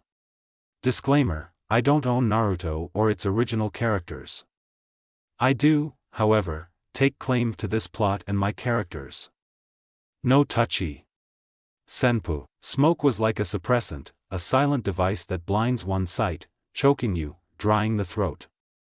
Sometimes, the smoke could be poisonous, or hide flying objects, or concealed the dagger that strays across the unsuspecting neck. At one time, Naruto had loved smoke bombs. Adored them with an odd fascination like exploding tags and kunai, and he had for many years. They were an integral part of his best pranks, a diversion and a tool for escape, sometimes something flashy to distract his targets. But as he was currently surrounded by a dark gray shroud, and coughing heavily at the small amount of potent toxin he had breathed in that caused his nose and eyes to water as it stung all his other senses, he now hated his most beloved tool. A cackle was off somewhere to his left, probably beyond the cloud, and yet the familiar voice spoke up as if right next to him. "You are losing your touch, Naruto. I'm a little disappointed." After a while the smoke cleared, and he could breathe easier, though tears still fell from his now bloodshot eyes that glared at the purple-haired woman who was sitting on a downed log in the middle of his family's private training grounds. She was wearing a long beige trench coat, her sharp face and brown eyes focused on the dango she was eating. This stranger, he knew her, but couldn't think of how, or where. He stood, quiet and firm as he waited for whatever she wanted. Even though she wore a Konoha headband, that didn't mean she was a shinobi that liked him. She could hurt him, more than the others. She wasn't the blazed and yelling type. She was silent, and to him, that was always the most dangerous type. But for some reason he didn't feel threatened. The Kamigan didn't flare up, no paths to avoid attack, no counter-attacks to plan. It hadn't even told him of the danger of the smoke assault. But that feeling of being on edge had the hairs on his neck stand up. A hidden kunai in hand, he finally gathered his wits to ask, "What do you want?" She ripped off the last dango from the pointed stick with her teeth, and that familiarity plagued him. Chewing the dough thoughtfully, she took her time, the air tensing between them as he kept himself still. It was a sad sight, when a child was so used to facing an adult that he controlled himself well despite the atmosphere. The woman shifted her head smoothly, her eyes never leaving his. Her eyebrow twitched just slightly, and a scary smile stretched across her face. Before he could ask again, he heard a crash further in the forest, twigs and branches snapping violently at some sudden force, and he looked over to his side as the noise came closer, something muffled as it was dragged through the underbrush. It broke through the tree line and bushes to show Sasuke being dragged into the small training area tied with wires and a cloth covering his mouth. This would normally be entertaining to Naruto, seeing his best friend flustered, but not when what was pulling the wires like a sleigh were a group of snakes, large and small, not even bothered as Sasuke tried to fight and move.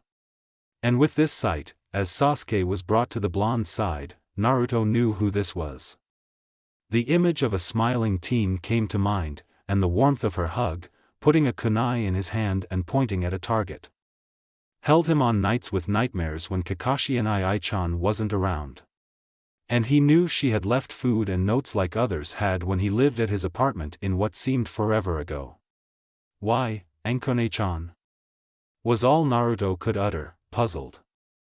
Her brown eyes had never looked away, as she threw a kunai next to Sasuke. She answered, "Because, you two belong to me now, and I didn't want to waste my time fetching you." Sasuke shifted on his side to grab the blade, and made quick work to cut himself loose, throwing off the wires as he scrambled up, angry and confused.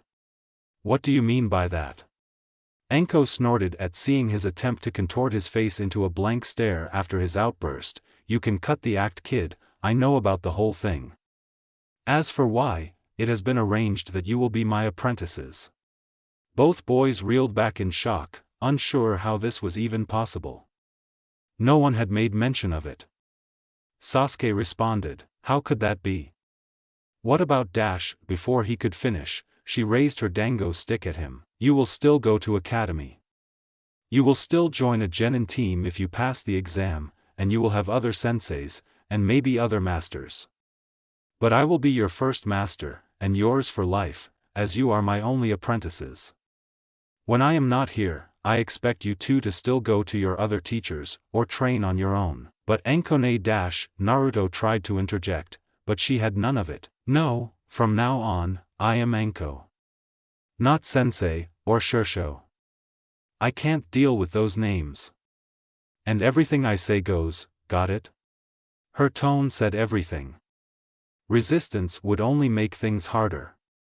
And Naruto knew that there was no getting out of this. Both boys nodded their heads dumbly, not knowing what was going to happen next. Enko already had that planned. "Drop all your weapons and tools." The two just looked at her as if she had become a bully and was taking away their favorite toys. "You heard me. Drop them." They looked at each other for a moment, and did as told without verbal protest, but they moved slowly. Enko didn't care, she had all day. One by one, they pulled out every bit and piece they had. In front of them were two piles of their mini armory. Enko stepped forward, eyeing the piles critically. Impressive for two 8-year-olds, but the weapons were all dulled by jutsu. Holding out her hands, in each palm was a sharp-edged kunai. Both of her apprentices looked at them, awed. All of their equipment was blunt-edged and small, training material for young ninja. The adults, guardians and families alike, would never have let them touch these new kunai, let alone practice with them. Naruto felt the now regular shiver run down his spine as he eyed this weapon before him. From now on, this will be the only tool you two will have. No extras like wires, bombs, or tags, or anything. Take your weapon. Again glancing at each other, Naruto extended his hand first, grabbing for the adult kunai before him. The handle was much larger, and the whole thing was heavier. Sasuke followed suit, feeling the weight in his hand as he balanced it. Enko brought out another kunai for herself, twirling it around her hand smoothly. "Feel it, understand it, because this is your only physical weapon until you can master it." Naruto attempted to flip the kunai as he tried out different positions of the blade in hand, but he misjudged the weight and force to throw it in the air, because the blade fell down first and not the handle ring, and it sliced the palm of his right hand, crossing another scar that was already there from years ago. He hissed, the cut rather deep, and stung more than usual when he had lost control of blades. A wave of pain ran through him, an image of the kunai piercing him in the red world. But he was quickly brought out of it, as the sting came again. Naruto looked up, and asked, knowing this feel, "Why did you poison the blade, Enko?" Enko quirked a brow as if this was below her care. "To wake you up. You have no right to hinder yourself, or Sasuke, or anyone else for that matter." Sasuke prepared to exclaim, but Enko she calmly silenced the Uchiha with a piercing stare, her voice laced with a layer of emotion neither expected to hear coming from her. "No. By allowing himself to fall into this dream state at every little pain, at every attack, it will not only get him killed, but you as well. When the both of you become genin, this weakness will get your sensei killed, and even worse, your third teammate. She will have to deal with your crutch, and she will end up paying the price because you didn't have the will to overcome this obstacle. You will have her on your conscience, if you let her die, Naruto. You, and you alone, would be to blame." Naruto was cowed, head lowered as he looked at the kunai in his hand, blood trailing down to the grass from his gripped hand. Enko pointed at the tree log behind her. "I want you two to do target practice on this log. After 100, then you move on to that tree behind it.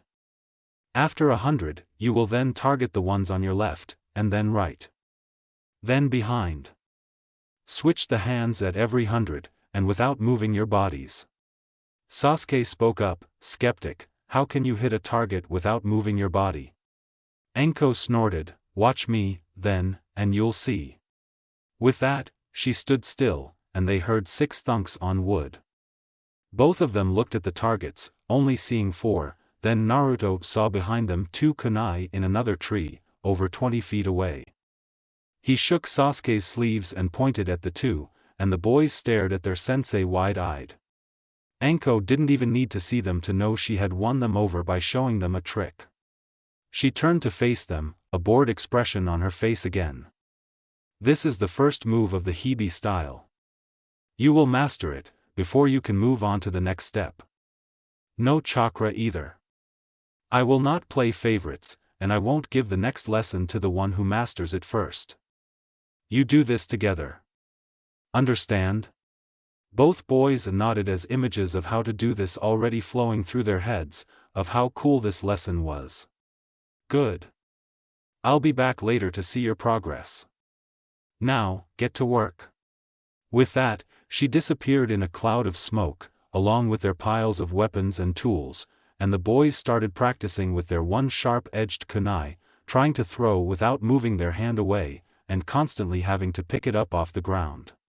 Anko watched from the tree line at their horrible attempts, and she cackled as she walked off, hoping Hataru had the dango at the house like the kid had promised. Naruto had never known his arms, back, and legs could be this sore. After the target practice, in which him and Sasuke hadn't even thrown their kunai more than an inch away from them, Anko told them they were doing it wrong, and that they had to do the practice all over again. 8 hours of practice, and they still hadn't gotten anything. His muscles were stiff, and his hands felt ready to fall off, and were heavily bandaged from the cuts of the blade. Kyubi had decided not to heal the deep cut in his right palm that crossed his promise scar. The poison in the sharp kunai was not deadly, but it stung smartly, so that every time he got scratched, it woke him up from the red world. He could barely lift his arms to feed himself at dinner, or to open a door, but he also had lessons with Shiba in writing after Anko left. Somehow he was able to write for his lesson, and when he got home he fell onto his bed. No dreams or nightmares came, and he was too exhausted to care. Anko was just a terrorizing lady. Not at all like he remembered her, so kind and warm. For a week, this was his and Sasuke's lesson, and every time, the result was the same, with the kunai not even thrown 2 inches away. Every day Anko did the same thing, providing the 6 targets, and they embedded a few pitiful holes in the ground around themselves. Sasuke was exhausted with going to academy and then hours of this mundane but exhausting drill. Naruto groaned when his supplementary teachers inquired about his new master.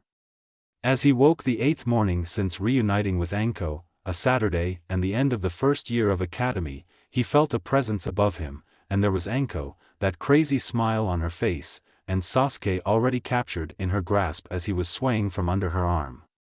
Anko wasted no time in picking up Naruto around the middle, and the 2 were stuck tightly as she hoisted them away, running out the open door, and through the Namake's home, striding past Naruto's family with a smile on her face and a good morning greeting to everyone. No one even tried to come to their rescue. Anko shouted behind her as she was leaving the main house, "Tell Saki-san and Mikoto-san that I'll bring these 2 back in a couple months. If they live that long, kahaha." Anko cackled as she just sauntered off. Both of her students looked at each other, nervous. What did she mean by a couple of months? But they had no chance to ask, as she shined away from the Namake's compound, and after several more, they found themselves in a place neither had been before. Anko dropped them, and both fell on their faces, but as Naruto looked up, he was amazed. The trees were huge. Not like any he had seen before in Konoha. There were so many things that he didn't know the name of as he stared at the small area they were in. A dragonfly went past, and it was bigger than normal ones too, by a foot. The blonde looked away from this wild, daunting sight to stare up at Anko, whose face was unimpressed with the view. She wasted no time, as she turned to her students. "First things first, take off those chakra weights you have. They're of no use to you now." Knowing her word was law, they did so, taking the weights off, and feeling lighter because of it. This was when Naruto noticed that the both of them had on training clothes, and he knew he had changed into his sleep clothes last night. He chalked it up to Anko, who could care less about the boy's modesty. The bands disappeared into her coat when they handed it over, and she began her lesson. From now on, we will live here. We eat what we catch, we train, and we move every day. We have all summer, but we don't have all day. Now, start where we left off yesterday. Hit these targets, without moving yourself. Switch between both hands. They did as told, aiming for trees marked out with her kunai that were only 10 feet away in 4 directions, 2 targets in front and back, but like all week, they could only get it a few inches away from their body. Anko sat back in a tree, getting comfortable.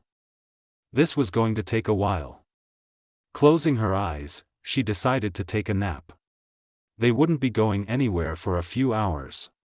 She had them do the exercise for 9 hours, no breakfast and lunch, and now nearing dinner, the boys were hungry, irritated, and exhausted from sore muscles. As Naruto's stomach protested loudly again, Anko got up from her napping tree. "Alright, pick up your weapon, we are moving." Both boys gratefully did so, only to regret it as their arms screamed now that they weren't practicing. Anko jumped up to a low branch that they could get to easily, and she pumped chakra into her legs as she leaped to another tree.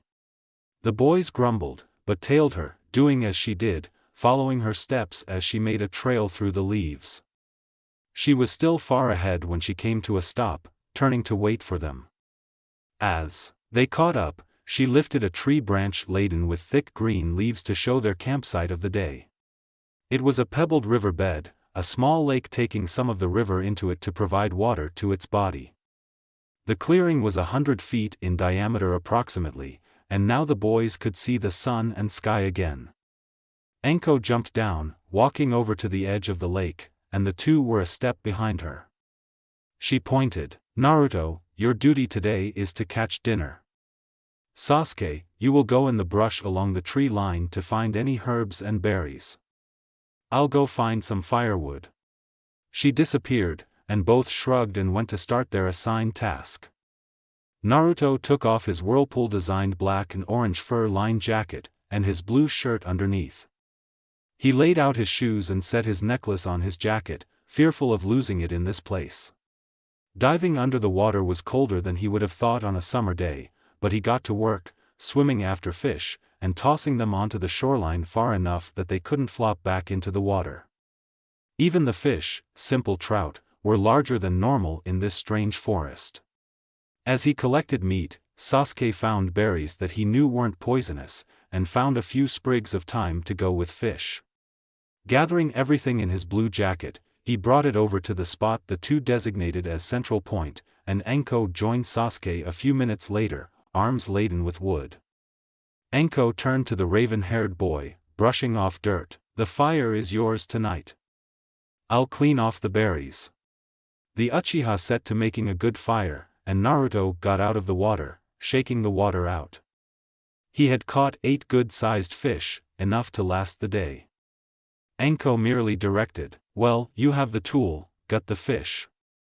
The blonde was about to, then remembered something. "Anko, my kunai is poisoned though." Anko nodded with her back turned, glad he thought of that before getting all of them sick. She tossed an extra at him, and she heard it shook into the pebble and sand ground. He had been too afraid to catch it. She held back an irritated sigh as she spoke. "Give it back when you are done." Finishing his job of fish gutting and filleting, he took sterile sticks Sasuke had provided to him to put the meat on. Placing the sticks around the fire after sprinkling herb on them, the boys sat by the fire, tired from the day's exertions. Anko sat across from them, noting how well the two did. She asked, "So, who taught you survival training?" Naruto perked up, "Tsumoba-chan and Miyako-oba-chan. They taught Sasuke, me, and the others.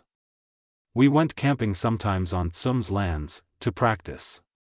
Anko nodded. "They did good. But, you two and your friends have much to learn. Today is probably the last good meal you two will have until the end of this trip, so enjoy it. Tomorrow morning will be the real start of your training. Sasuke ventured. Anko, are we really going to be here all summer? The purple-haired woman turned the fish on her side of the fire over to cook both sides, then responded, yes. It was the only time I could get off, and that was free for both of you. Now, I know you might have had plans, but as of now, you have none. There will be no interference from anyone. It will just be us three out here. This entire summer is dedicated to you two learning the first step of the Hibi style. And yes, it will take you a long time to learn how to hit the targets without chakra. You will be using chakra as little as possible on this trip. She added the last part at the questionable look on Naruto's face. The blonde questioned, why are we out here instead of in Konoha? Their sensei looked between the two and replied, too many distractions for you both. The Hibi style is not gentle, and is meant to be learned in a particular attitude.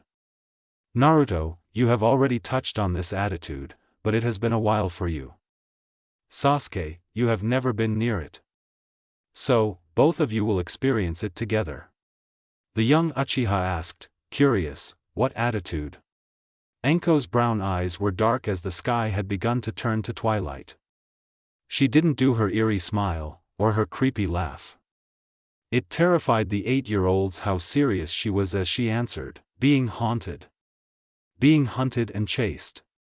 Being on the line of life and death. The next morning they woke from their pebbled beds and followed behind their teacher quietly, and they returned to the woods and their target practice. Today was different. They had kunai throwing for only 5 hours that day, interrupted by searching for lunch that they could catch, something hard in this forest of large prey, and larger predators. It took the boys 2 hours to track and capture a rabbit near half the size of Tsum's wolf. According to Anko, it was just in the middle of its growth. They ate fairly well, and Anko had them learn to strip the fur properly and how to store the meat. When asked why not use a seal, she said they had only one tool, their kunai, no chakra. They would learn what to keep, what to toss, how to store, and preserve. There was no guarantee of a meal, as she pointed out that this was for them to learn to hunt. After lunch was cooked and eaten, she made them move again, and had them spar in the higher branches. Both the boys thought that it was bizarre, being so high, but said nothing as they began a normal spar between two of them. It was strange not to use any weapons or ninjutsu, and they had to be careful not to fall as they struck and dodged blows. Anko watched, a blank face as she saw the two look more like dancing partners as they tiptoed around the edge of the branches. Doing a few seals, she summoned forth snakes of several sizes. She pointed with her head at the unnoticing boys. Make them realize what real danger is. The snakes slinked away, placing themselves on several branches, and went to work. As Naruto landed from another strike at Sasuke, he felt the danger before he heard the hiss, and barely moved his leg in time out of the fanged jaw of a dark green snake that had not been there before. He had to jump again as a second hiss from behind him warned him of another attacker. Going to Sasuke's branch, the Uchiha wasn't faring any better. Anko called out, "Get back to sparring." "I didn't say stop." Naruto called out, angry, "How do we do that with these guys snapping at us?" Anko cackled, "You learn." With that, the snakes intensified their attacks, and Naruto and Sasuke continued their spar, quickly moving from branch to attack each other and get away from the persistent reptiles. This continued for a half hour, tripping and slipping but always regaining their footing in time. She was satisfied with the short progress and yelled, "All right boys, it's hunting time." Both stopped, looking sideways at each other, unsure what she meant. Sasuke glared, "What is being hunted?" Anko had a smile that spread across her face slowly, her eyes wild. "You." The snakes took this as the cue, and advanced on her apprentices. Neither stayed long, running off into this forest of certain death with their teacher's demented laugh following on the tails of her venomous hunters. Staring out at the garden, Hinata sighed softly to herself. It was boring in her family compound. Her father was off on another trip of his that he refused to take her on. Her mother was gone on her monthly trip to the temple and took Hinata's only hope for entertainment, Hanabi, with her. Niji and Ai-san, well, he flat out refused to speak to her as always, let alone practice with her, disappearing into the family training grounds. Everyone had something to do but her. Shino had told her last week that both Naruto and Sasuke were gone for the summer, when the Aburame went to the Namikaze compound the day after Academy let out. She had wanted to play and train with her brother. Ever since the Uchiha massacre, Sasuke had to pretend to be angry with everyone and everything in public, and Naruto had been out of sight for so long that a lot of their fellow students thought Naruto had quit school. Iruka-sensei merely told the class that Naruto would rejoin them second year, having come down with a sickness that kept him out. Hirono and Yamenka were ecstatic about this, not having to deal with the blonde's pranks and annoying them all the time. Hinata was just lonely. Sure, all of the guys hung out with her, and studied with her, and sparred. But it hadn't been the same. Nothing had been the same. Even Hanabi noticed something was different with their older brother. A knock was at her door, and she called out, "Enter, please." The fusuma slid open, and a branch member spoke, "Hinata-sama, you have a guest." Hinata stood quickly and exited the door, the branch member closing it and walking beside the Hyuga heiress down the hall. Entering the greeting room, Hinata lightened up. Every one of the group, minus the two noted absentees, were sitting around the table, eating the offered snacks. Hinata took her place at the head of the table, thanking the branch member in her usual quiet voice as he left to leave the children alone. The guys all greeted her in some way, a head nod, or spitting food while saying a boisterous hello. Akamaru was eating happily from a bowl in the corner. She smiled softly, glad to see them. "What brings all of you here?" Shikamaru replied, his usual bored expression a little more interested today than was normal for him. "We came up with a plan. Since the idiots are gone for the summer trip, it doesn't mean we can't do our own training right here." The Hyuga girl blinked, pleased at the idea. "Who will teach us?" "Most of the adults are out on missions." Kiba interjected, "We don't need adults. Naruto left me some scrolls that I haven't had a chance to read, and we can learn the techniques out of those. Most of them are really simple ones, but it's a start. We'll all show them up at the end of the summer, they'll realize they missed out." Shino added, "All we need is to train every day, and figure it out for ourselves." Choji swallowed his treat, having received an extra helping from the branch member that had served them. "So, do you want to join us?" Hinata smiled brightly at them, delighted that they thought of asking her to join them in training. Nodding her head, they smiled back, even Shino behind his glasses. After changing into her training clothes, she said goodbye to the branch members as she left the compound. Many did not like the idea of her leaving without escort, but she shook her head. "I'm going to be with my friends. Nothing bad will happen." The 5 shinobi cadets and Akamaru ran through Konoha to a public training ground. Kiba pulled out a scroll, written in Sasuke's hand, Naruto's notes on the side. Picking a simple ninjutsu, Hinata paired off with Choji while Kiba and Shikamaru were partners, and Shino read through the technique again. "It says it's a temporary paralysis, but Naruto wrote something else. He wrote this before taking lessons with my father long enough. His handwriting was horrible. I can't really read what it says." The 4 just went through the seals, practicing while Shino tried to decipher the scratchy writing of Naruto's once atrocious writing before the Aburame elder got a hold of him. When they went through the seals, each decided by Janken who would try it first. Hinata and Shikamaru went first, and their targets stood a few feet away, waiting.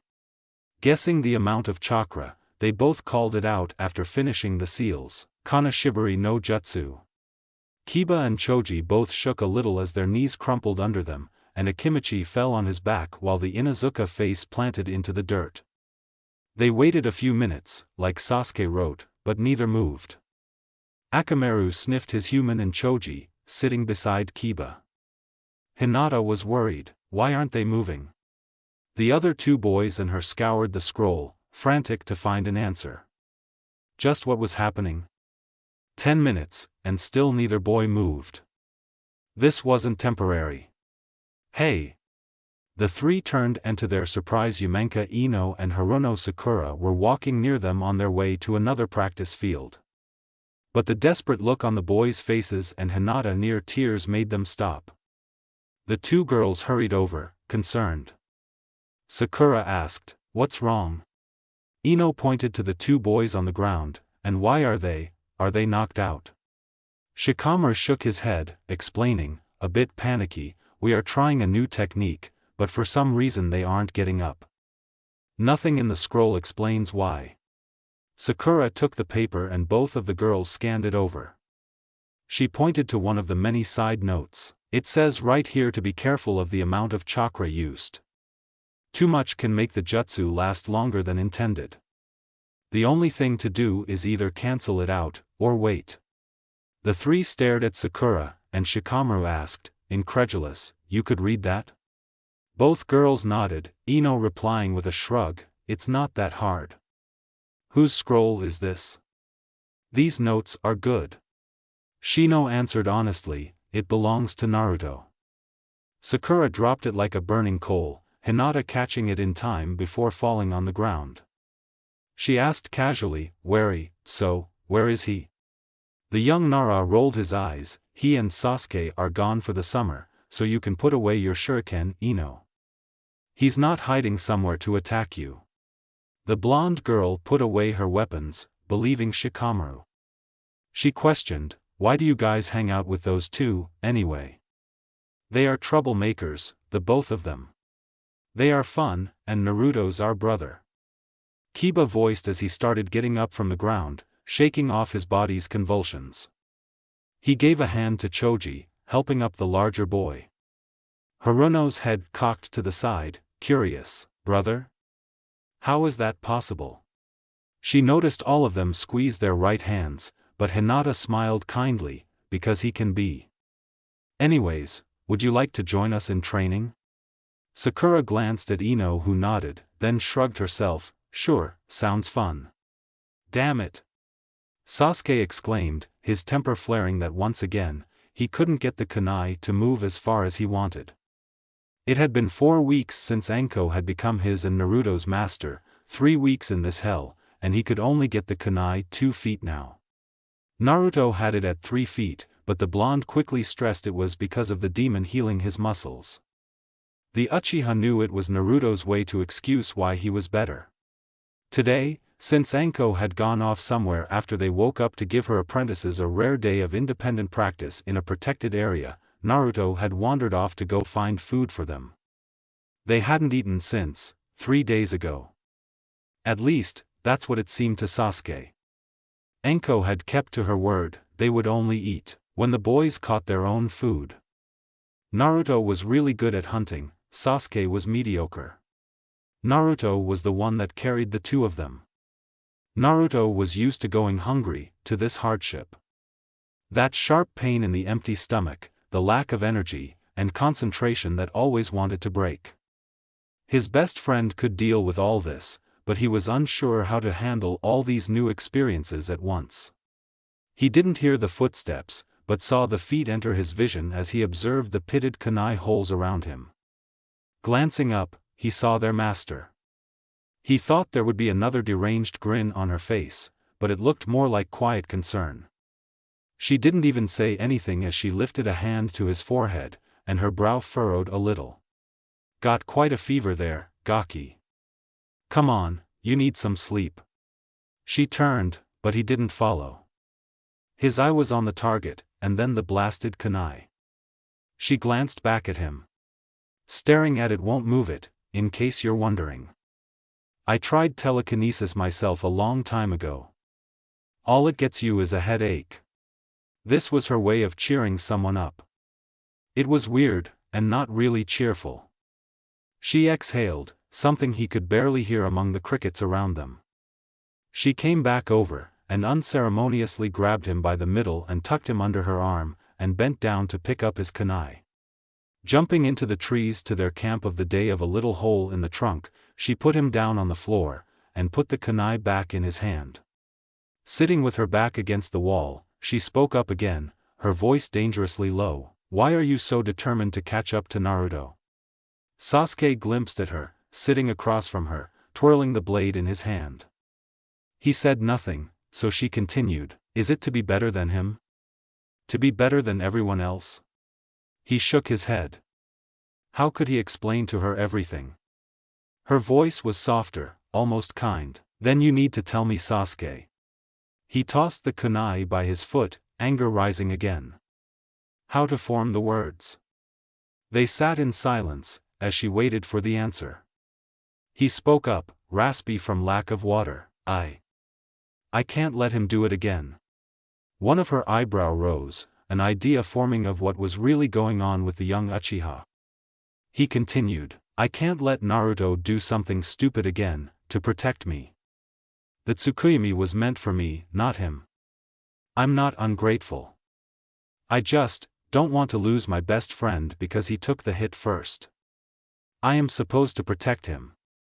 So I have to better. I can't be so useless. Enko waited for him to finish, as he glared again at the kunai. She responded, in what world are you useless? You've done more for Naruto than you will ever know. Just because he took a hit for you doesn't mean a thing other than Naruto took a hit for you. He doesn't see it other than he took care of his family. Sasuke stared at her, his anger being tempered, but not extinguished. But I have to be faster. If I don't, you will simply be a child. Enko interrupted, you are almost 9, Sasuke. You are already so strong for one so young. If either of you even get the kunai to 5 feet by the end of the summer, I will be surprised. Sasuke asked, how long did it take you to learn? Enko shook her head, my circumstance was different. I already lived in the attitude, I already had my muscles trained for the Hebe style. My teacher was not as kind or forgiving of mistakes. You both cannot be compared to me, and I would never put those expectations on either of you. Now, go to sleep, Gaki. You need to fight off that fever. Sasuke shook his head, pulling the kunai out of the wood. It's my turn to take watch tonight. Enko stood, and shoved his head down onto his makeshift pack he made from furs. Bed, or I'll set snakes on you again. Sasuke's eyes widened, and then quickly shut them for fear of her promise. Enko stifled a chuckle, going to the entrance of their hole, and found Naruto sitting outside where he couldn't be seen by his fellow apprentice. Dinner was in front of him, some fish caught in the net Naruto had fashioned. Sasuke's fever must be higher than she thought, if the Uchiha didn't sense his best friend near. The blonde gazed up, the look reminiscent to her of him as a child, hurt. She fought the urge to hug the boy like when he was a toddler, opting to stand above him as she looked out to the sun dying through the tree canopy. He asked, waiting a few minutes for Sasuke to fall asleep, am I a bad friend? She blinked. Of all things. No, Naruto. Never. The blue eyes implored, but I didn't know he was so unhappy. Enko shook her head. Naruto was asking the wrong person about friendship. She ventured, do you tell him that you still have nightmares? The blonde froze. His voice hesitant, as if caught, no. Enko rolled her eyes, then do you think he'll tell you his own problem, if you can't face your own? Everyone has a secret to hide, Naruto.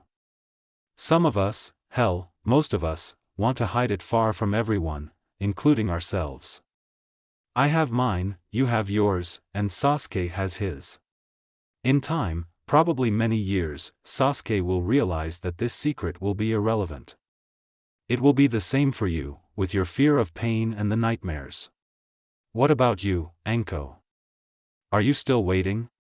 His teacher smirked just slightly, softening her features for a few seconds as she answered honestly, the worst of my problems is over. Now, go cook dinner, Gaki. Releasing the Byakugan a third time, Hayashi was getting nervous. His usual companion, Shikaku, was sitting across from him in the tavern, and made no barbs at the impatient Hyuga. Neither had touched their drinks, the third bottle of sake waiting to be consumed. This time they were on the borders of rain and river, a dangerous place like all the others. It was damp outside, and they had found this hole-in-the-wall place by Zabuza's description. Moldy smelling, the wood walls and ceiling near rot, horrible service, and off the path. Few customers roamed here.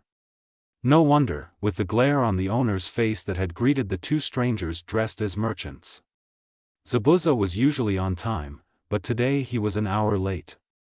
Waiting another half hour, sipping sporadically from their discs of the foul-tasting sake, Hayashi was ready to go searching when he felt the poorly suppressed chakra of a young child heading towards them.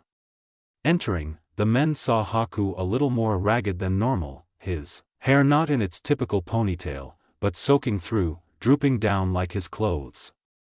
Shikaku waved the boy over, taking off his jacket and wrapping it around the shivering child when he reached the two men in the dark corner. He was tucked away into a corner as Hayashi went up to the bar and got food ordered for the child. Shikaku asked, "Are you injured?"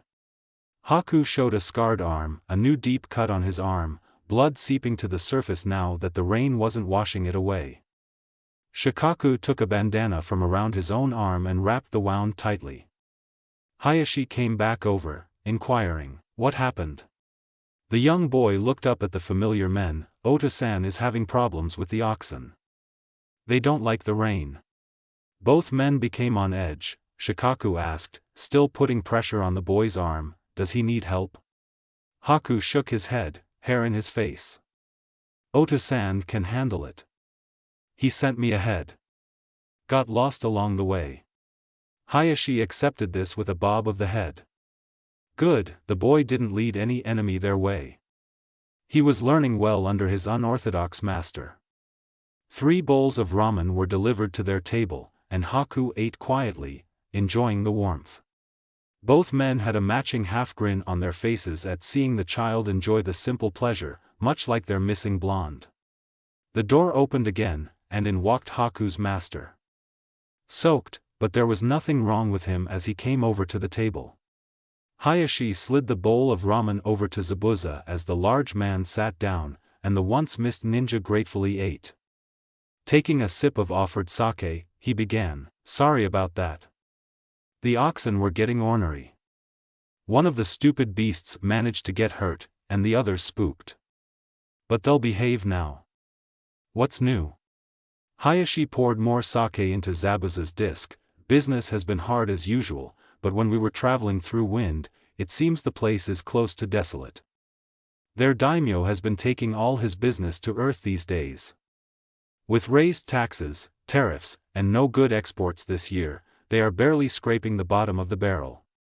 It seems all the business is in earth these days, with lightning starting to strike up talks. And if earth gets a hold of lightning's rich ores and good crops, they'll be set for a time." Zabuza shook his head. "The road here was treacherous. There seems to be a migration of some sort. Homeless birds all over turning into songbirds. Getting noisy in the rice fields lately." Shikaku got up and ordered more food and drink, returning with another bottle of sake and a pitcher of water for Haku, who gulped down the first glass happily. The Nara supplied some more disturbing news. The daimyo of Demon Country was assassinated. That perked up Zabuza's attention. The great priestess Miroku? Who would kill her? No one knows, but her child of 8 has taken the mantle as daimyo and priestess. Shikaku shrugged, downing his disc of liquid. Hayashi added soberly, "Regretfully, no news from across the water. The tea shortage of rare blends is creating quite a pinch." Zabuza kept himself in check, giving a sharp nod of his head as he swallowed the bottom of the ramen bowl, accepting the new bowl from the cook and quickly disposing of the noodles. Haku was taking a quiet nap next to Shikaku, and none of the men wanted to disturb the boy's sleep. Hayashi asked, "Did that weasel you were selling find a home?" Their dinner partner nodded absently, made sure he was secure and set up nicely. "He'll do fine. The Konoha nin didn't know if to relax or still be on edge. They settled for a murky content, sitting in the tavern with the rain still pouring above in the rundown building, drops from the ceiling going to the stone floor. They were on the run again. The trees were wet and slippery from the hard rain pouring through the canopy, the bark giving them nothing to hold onto as they scrambled away from Enko's snakes. Jumping up, Naruto managed to get a good hold of a branch, and Sasuke was right behind him, taking Naruto's offered hand as the blonde boosted him up in the tree, then swung himself onto another branch. The blonde began slipping a little, and Sasuke quickly grabbed a hold of Naruto's jacket, righting him up. "Come on." Sasuke panted, running dangerously low of breath and energy. Usually after an hour or so of running from her hunters, Enko sent her snakes away. But the boys had been running since the day before last, with only a few hours of jittery sleep as they managed to find a spot to hide while their stalkers searched for the two. No food, no water, barely sleep, and even Naruto was sluggish. They had been covered in a concocted camouflage, but the rain was washing it away too quickly. Leaping to another tree, Naruto racked his muddled brain for anything that would give them a respite for even an hour. He was running low on ideas, and he didn't think either of them had much time before being dragged into another fight with the serpents. Wiping his face, he gazed to his right as the boys passed a tree with entwining branches. Vines. Giving a soft whistle as he stopped, Sasuke turned to face him from another branch, and hopped over, careful of his landing. The blonde gave a sharp nod at the green tentacles. Uchiha stared at them for a few seconds before reaching out a hand and grabbed one, tugging hard. It did not give. Facing his partner, he nodded before climbing up the vine. Running around several trees, Naruto cut up some moss. In the time the two had spent here, they discovered that the moss, just like everything else, was hardy and thick. Gathering 2 long strips 2 times larger than himself, he rolled them up like heavy rugs, and tossed them over his shoulder. Looking up, he saw that Sasuke had reached the top of the vine and was now checking others. Scaling awkwardly up one that Sasuke had checked, he found the top, which was twined around a thick branch. The raven-haired boy asked quietly, "What's the plan?" Naruto shrugged his shoulder with the moss. "We can make a shelter for a little while. Cut a vine to use as a binder, and I'll go find a few branches." The boys split apart to do their objective, and came back to create the blonde's envisioned shelter. Hiding on the bottom of the thick tree branch with their chakra, they made quick work. Sasuke heated the moss side of the makeshift tarp, Naruto put sturdy branches on sides and tied some vines to make the branches stay. They proceeded to latch several vines around the underside of the moss. Fixing it here and there, Sasuke was surprised at the end product. It was hidden from sight by the hideout being under the tree, and if you looked up at the branch, all you would see was the brown of dirt and bark. The shelter laid as hammocks with only one exit, to which they faced out to sea. Naruto snuggled into his shelter, Sasuke tailing behind as he wiggled into his own. It was warm from his steam fire, and dry, so wonderfully dry. Naruto whispered, "I've got watch." Sasuke only needed to hear that to close his eyes.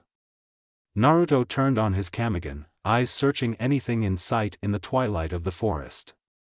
The rain had not let up, but it was normal for Konoha's monsoon season. In the past, what was it, almost 48 hours? Neither of them had kept much count, too busy running, or searching for resources to hide and keep the snakes off. She had never had the chase go on this long, and Naruto guessed why she was doing it now. Neither of them was progressing to the level she wanted.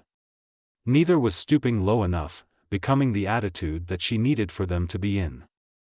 Naruto had kept them fed for the most part, his traps getting better at catching game to the point they had food every night.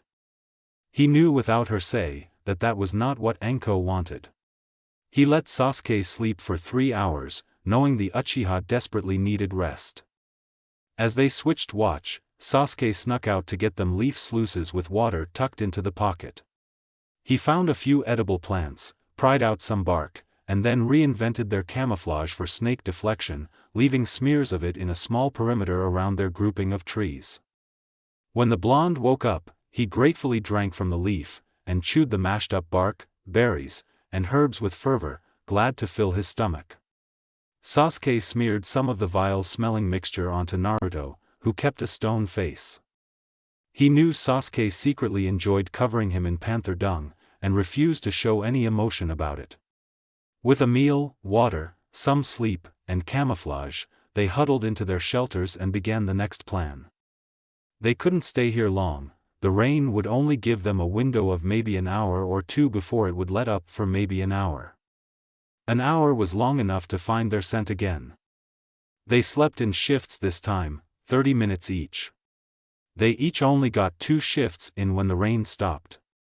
Naruto woke Sasuke, and they both squirmed out of their shelter and destroyed them, and then shimmied down vines, dropping down to the lowest section of the forest. The snakes would be searching the upper tiers now, if Sasuke predicted it right. On to day 3. With a heavy sigh, a wrinkled old hand put down the disturbing news he had received from the border. It seemed that conflict would be inevitable. When, was the only question he could wonder. He searched his hands on the desk in front of him. Aged, calloused, scars of so many varieties, and spots. He wasn't supposed to live out his old age at this desk. Looking up to the portrait picture of his once predecessor, he only ever felt guilt. What could he do, but to stare at that picture, and the mountain? Minato would never return, and Naruto could not possibly age fast enough to take the hat from the sandaime. His thoughts led to the boy, a sad smile on his face. Naruto. He couldn't say the name without a smile and a flood of memories. The boy had this way about him, drawing someone in. It was too quiet in this village, for him not be running around, or bursting into his office just to visit without an appointment. An always welcome ray of sunlight, that child. The elder Sarutobi chuckled to himself. His secretary was constantly on edge, waiting for the prank that is almost inevitable if the Hokage didn't know better. Without the blonde around to stir up trouble and be sought out by Anbu, this village was almost normal. Sandaime for some reason just never thought of this place as normal, and wished dearly for the little whirlwind's return to inspire and raise hell with his friends once again. He would never do right by that boy, no matter what he tried. And now the child was placed under one Mitarashi Anko. He had nothing against the young woman. She had a hard life, had dealt with pain his once student inflicted on her. She came out sane to what she could have been. He admired her complete disregard of her past. She moved on, and became a jounin and an Anbu. A little tickle in his spine reminded him of her threat. Once she had been registered as a master of 2 young heirs, Naruto and Sasuke of all people. She had requested the summer off. To improve their attitude, as she claimed. She warned him not to go searching for them, to send scouts of any form, or to use his crystal ball. If she so much as felt it, and he often thought she was partly psychic, she promised the destruction of a certain hidden stash of unmentionable objects, and break his favorite pipe. Shaking his head with a wry smirk at the impertinent youth he surrounded himself with, he rotated in his chair to face the windows behind his desk. The sky was bright despite the setting sun. Bringing out his pipe and stacking tobacco inside, he lit it with fire from his chakra. Breathing out, he let the smoke haze his vision. I wonder how the boys are doing. Fucking, bitch. Naruto gasped, his ribs in pain. For 3 weeks they had been hunted, and Anko had gotten tired of them slipping away after a few days, and started making traps to make her pursuit more fun. He had gotten hit by a barrage of logs, exploding seals, and a flying snake. It reminded him of a prank, a snake in a can. This one wasn't funny, however, being 6 feet long, jaw open, fangs at the ready as it hissed through the air. He barely got out of the way from that one, only to be hit in the side. His Kamagen only could predict so far, and that had not been one of the pathways available. His instincts haywire, dodging everything he could. He was beyond exhaustion, as was Sasuke, who didn't scold him for cursing their sensei. Sasuke didn't come out unscathed either. He had got whacked by the flying snake, into an exploding tag, and the blast threw the Uchiha into a swinging log. This was getting ridiculous. They hadn't slept more than 4 hours in the past 2 days, an average amount since their last good sleep in the hammocks under the tree. Naruto had wanted to remake them, but they never had the time.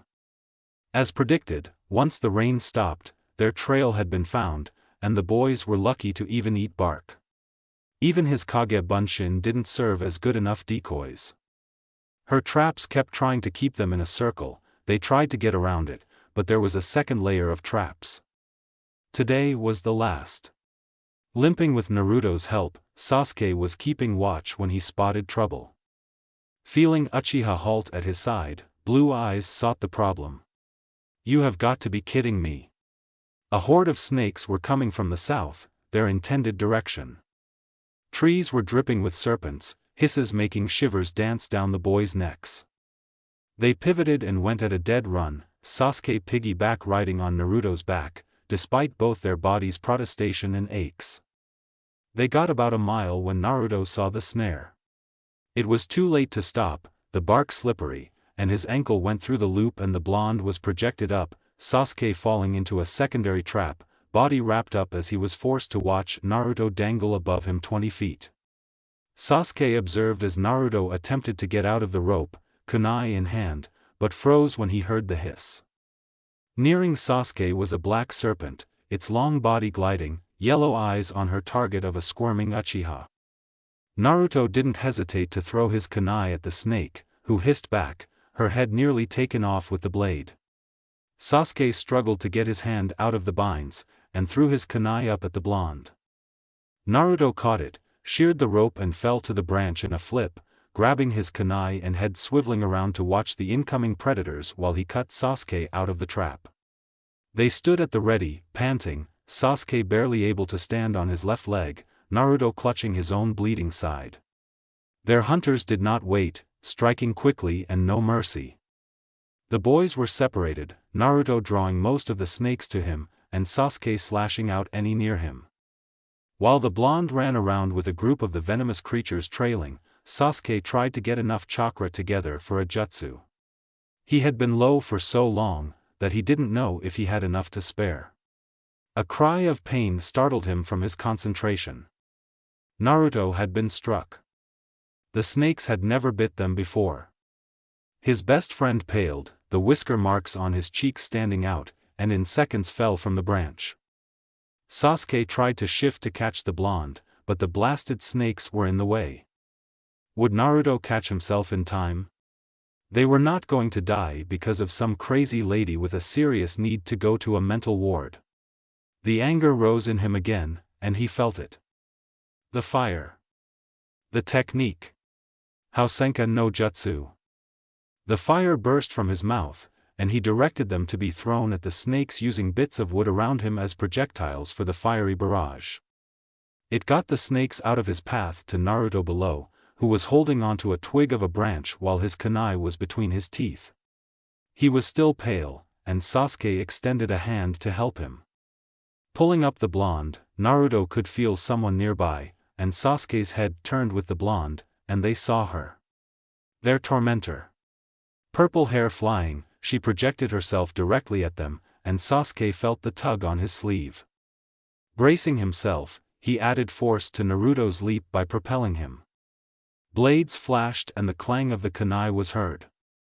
Anko easily slipped past Naruto's defenses and cut his bitten arm. The blonde responded immediately by taking a slice at her arm, and they separated.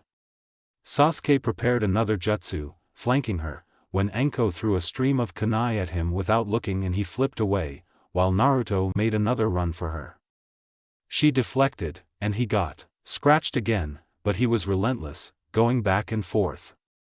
Sasuke joined in the taijutsu attack, and she merely dodged them. Snakes got behind them as she cut Sasuke on his good leg, and he fell into her trap, also bitten now. The venom acted quickly, and he started blacking out, and she taunted, "Why don't you go to sleep? He shook off the fading sight, gritting his teeth. Naruto entered his vision, who had been bitten again, but he kept at it, either an idiot or stubborn. Or both. Sasuke stood up, uniting in this horrible attempt of an onslaught at this obviously better opponent. Enko swiped Naruto away, and Sasuke was next. The Uchiha hit the tree trunk with a solid thud, and he slumped down, spent. He could feel it, the poison, spreading through.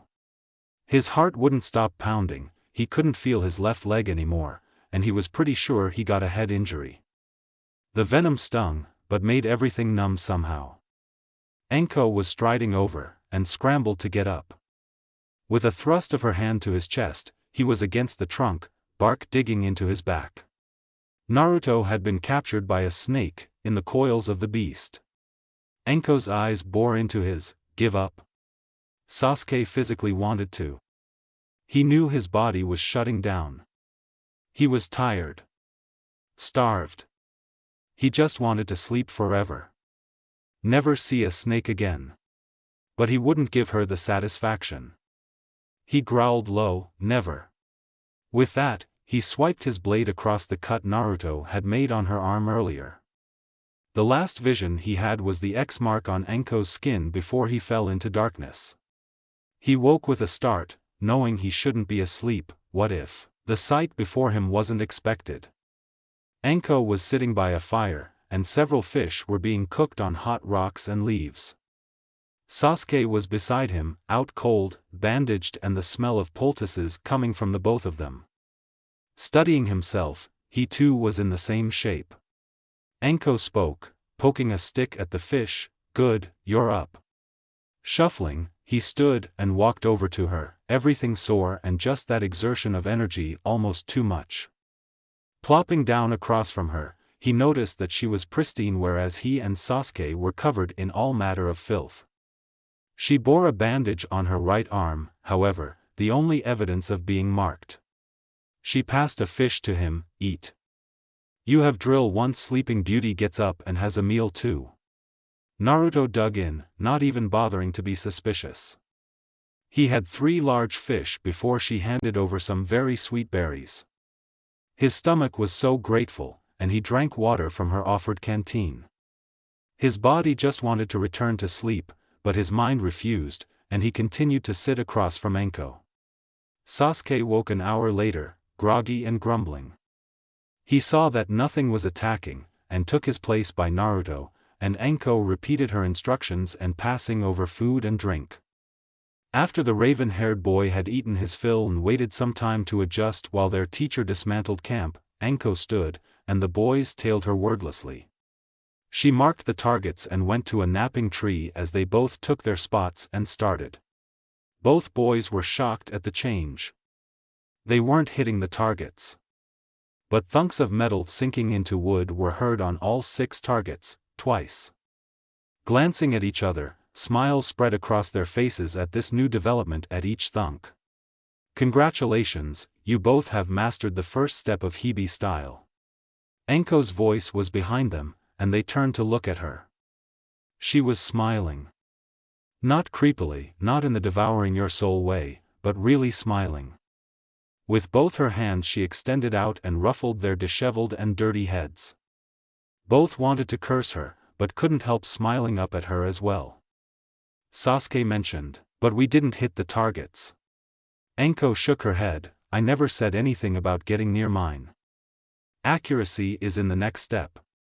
This step was all about getting the attitude, and working your muscles. You've both been trained to harden your muscles, but not all of them. There are some muscles that don't get trained until you do certain exercises. This one-hand exercise worked every muscle in your upper bodies and some of your legs. She paced back and collected each of their kunai for them, and strode back to them, her face serious, looking between both of her apprentices. These are tools, to eat, to hunt, to kill. One day, you wish to be shinobi. You are a weapon in constant molding. This is your tool. The one thing that keeps you from death. You both have used your tool well. You respected it, you never lost it, and you kept it near. For this, both of you have earned the right to keep your kunai. She held out the weapons in each hand, and the boys took their respective one, knowing which was theirs, by scratches and dents on the blades. She continued, "You can only use it when I am with you, but I am permitting you to keep it beside you at all times. I am proud of you both, for coming so far so shortly." Two beaming smiles reached up to her, and she touched their shoulders, and they shined out of the forest. After a series of jumps, the last was on the forested outskirts of the Namikaze compound. Deciding to walk the rest of the way, the boys quizzed her as they went slowly. "When is the next lesson?" Naruto wanted to know. Anko shrugged, "It'll be a while. I have a mission coming up. But I expect you both to continue practicing. I find out you're slacking, you'll pay." Sasuke asked, "Are we going to start the next step?" Anko shook her head, "You'll prepare for the next step. It'll start next summer. In between learning your own family styles and whatever else you get up to." Sasuke mulled it over, and quickly hugged Anko before running forward, excited about being home. Anko and Naruto stood still as the purple-haired woman stared off at the Uchiha, bemused. Seeing his chance, Naruto questioned, "Anko, what did you do the chase?" She replied immediately, "The attitude." Naruto persisted, "The other reason." She smirked. He didn't change at all. Ever honest, she began walking again, he went in step with her. "Both of you had an obstacle. Sasuke had his doubts, and you had your fear. It stopped both of you from progressing. My method was a push. Why? Was it that horrible?" Naruto glared up at her, his voice even, "Yes." Anko's laughter echoed in the wood around them. She continued what she was saying, "Anyways, your fear was stopping you from reaching yourself. You, Naruto, needed a reminder." "Of what?" "Of what you are. Who you are. You are a Namikaze, but you are also Uzumaki. An Uzumaki is like an animal, driven solely on base instinct. Like that fight with the Haruno girl. It was more than a blood demand. It was the instinct, natural pre-thought. You forgot with studying your father's style, and this was your reinitiation, and Sasuke's introduction." Naruto paused, "You were there?" She allowed the question, as she answered, "Many of us, your first guardians, were there. Surprised you didn't notice us, but then you were busy. We would not miss your first day of school. We won't miss it when you become a genin, or your first chunin exams. Anything we can see, we will watch." "Why?" She stared him the eye, her sight unwavering, "To see the child we raised, begin on his path to be the Hokage he swore to us he would become." Naruto didn't know what to say. Old warmth flooded into him, a reminder that he had been cared for by masked strangers and that he cared for them. They still watched over him. He hugged her tightly around the middle, murmuring, "Thank you, Ankone-chan." With that, he took Sasuke's lead, and ran off ahead to the compound. Anko rolled her eyes, deciding to let them to have their home reunion without her. Why deal Saki and Mikoto wanting answers as to why the boys were dirty and half-starved? She shined out of there, leaving behind a wave of leaves. Naruto stared at himself in the mirror, wiping away the steam after his shower. He rarely even looked at himself, but he felt compelled to actually see himself. In the time under Anko, he had lost baby fat from his face. Not all, but the roundness was gone. In the pictures of his parents that Miyako Oba-chan gave him so long ago, he finally saw the similarities between himself and his father.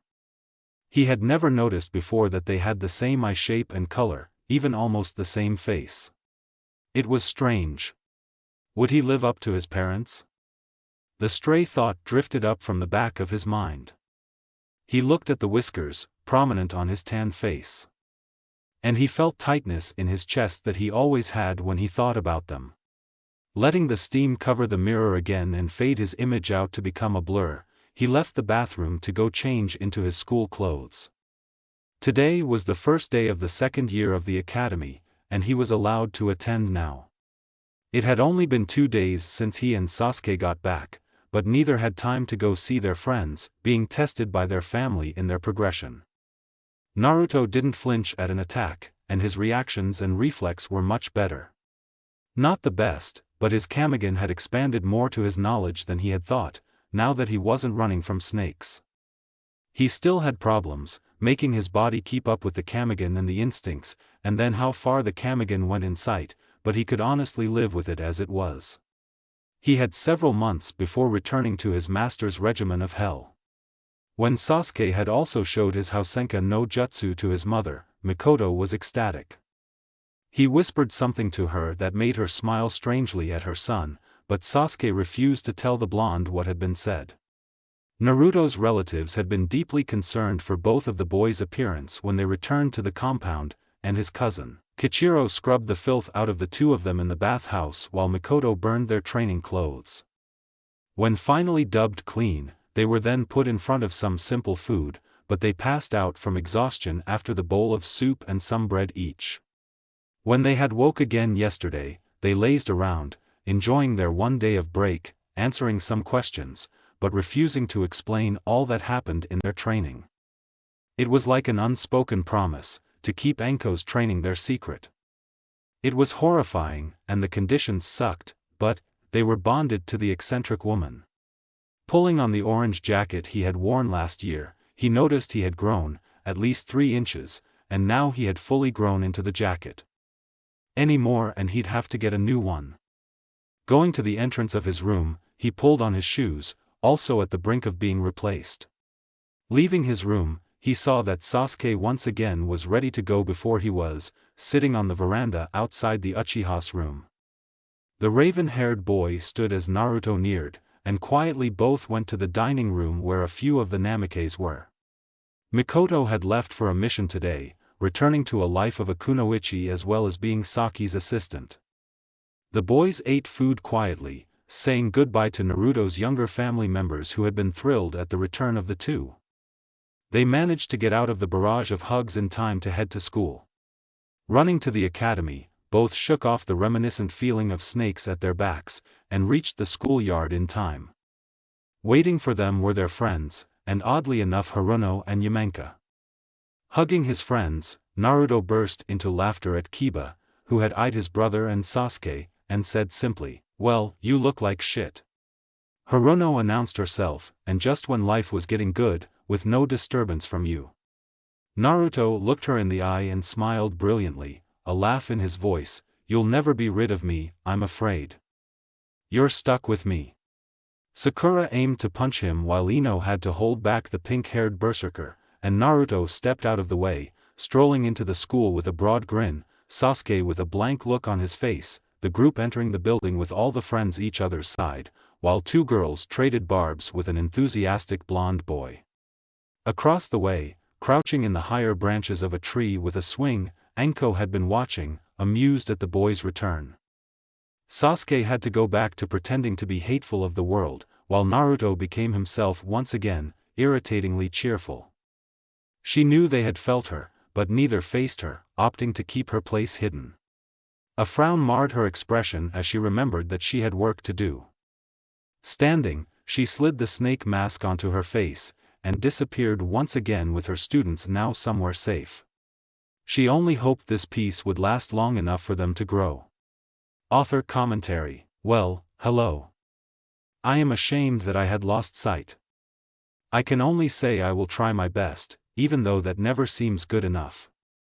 I've rewritten this many times over the past year and a half, and it's changed from the original so much that nothing was kept. Anyways, I don't know where to start. With Anko's push, she got the boys set on the path again. Both acknowledge that she did so, and are grateful, despite wanting to wring her neck. A normal student-teacher relationship, I think. Not too much coddling with exceptions. Yes, Anko was not a crazy psycho. She was a meanie, but she isn't as insane like everyone depicts her. She actually does care about the boys, because these are the only students she will likely ever have. She doesn't want to be her master. Yay! Hint at a point of view. I don't think I did her justice however, but I enjoyed the kids learning a new jutsu together. Well, nothing else for now. This chapter is crap, honestly, but I felt that all of you have stuck by me deserved something finally.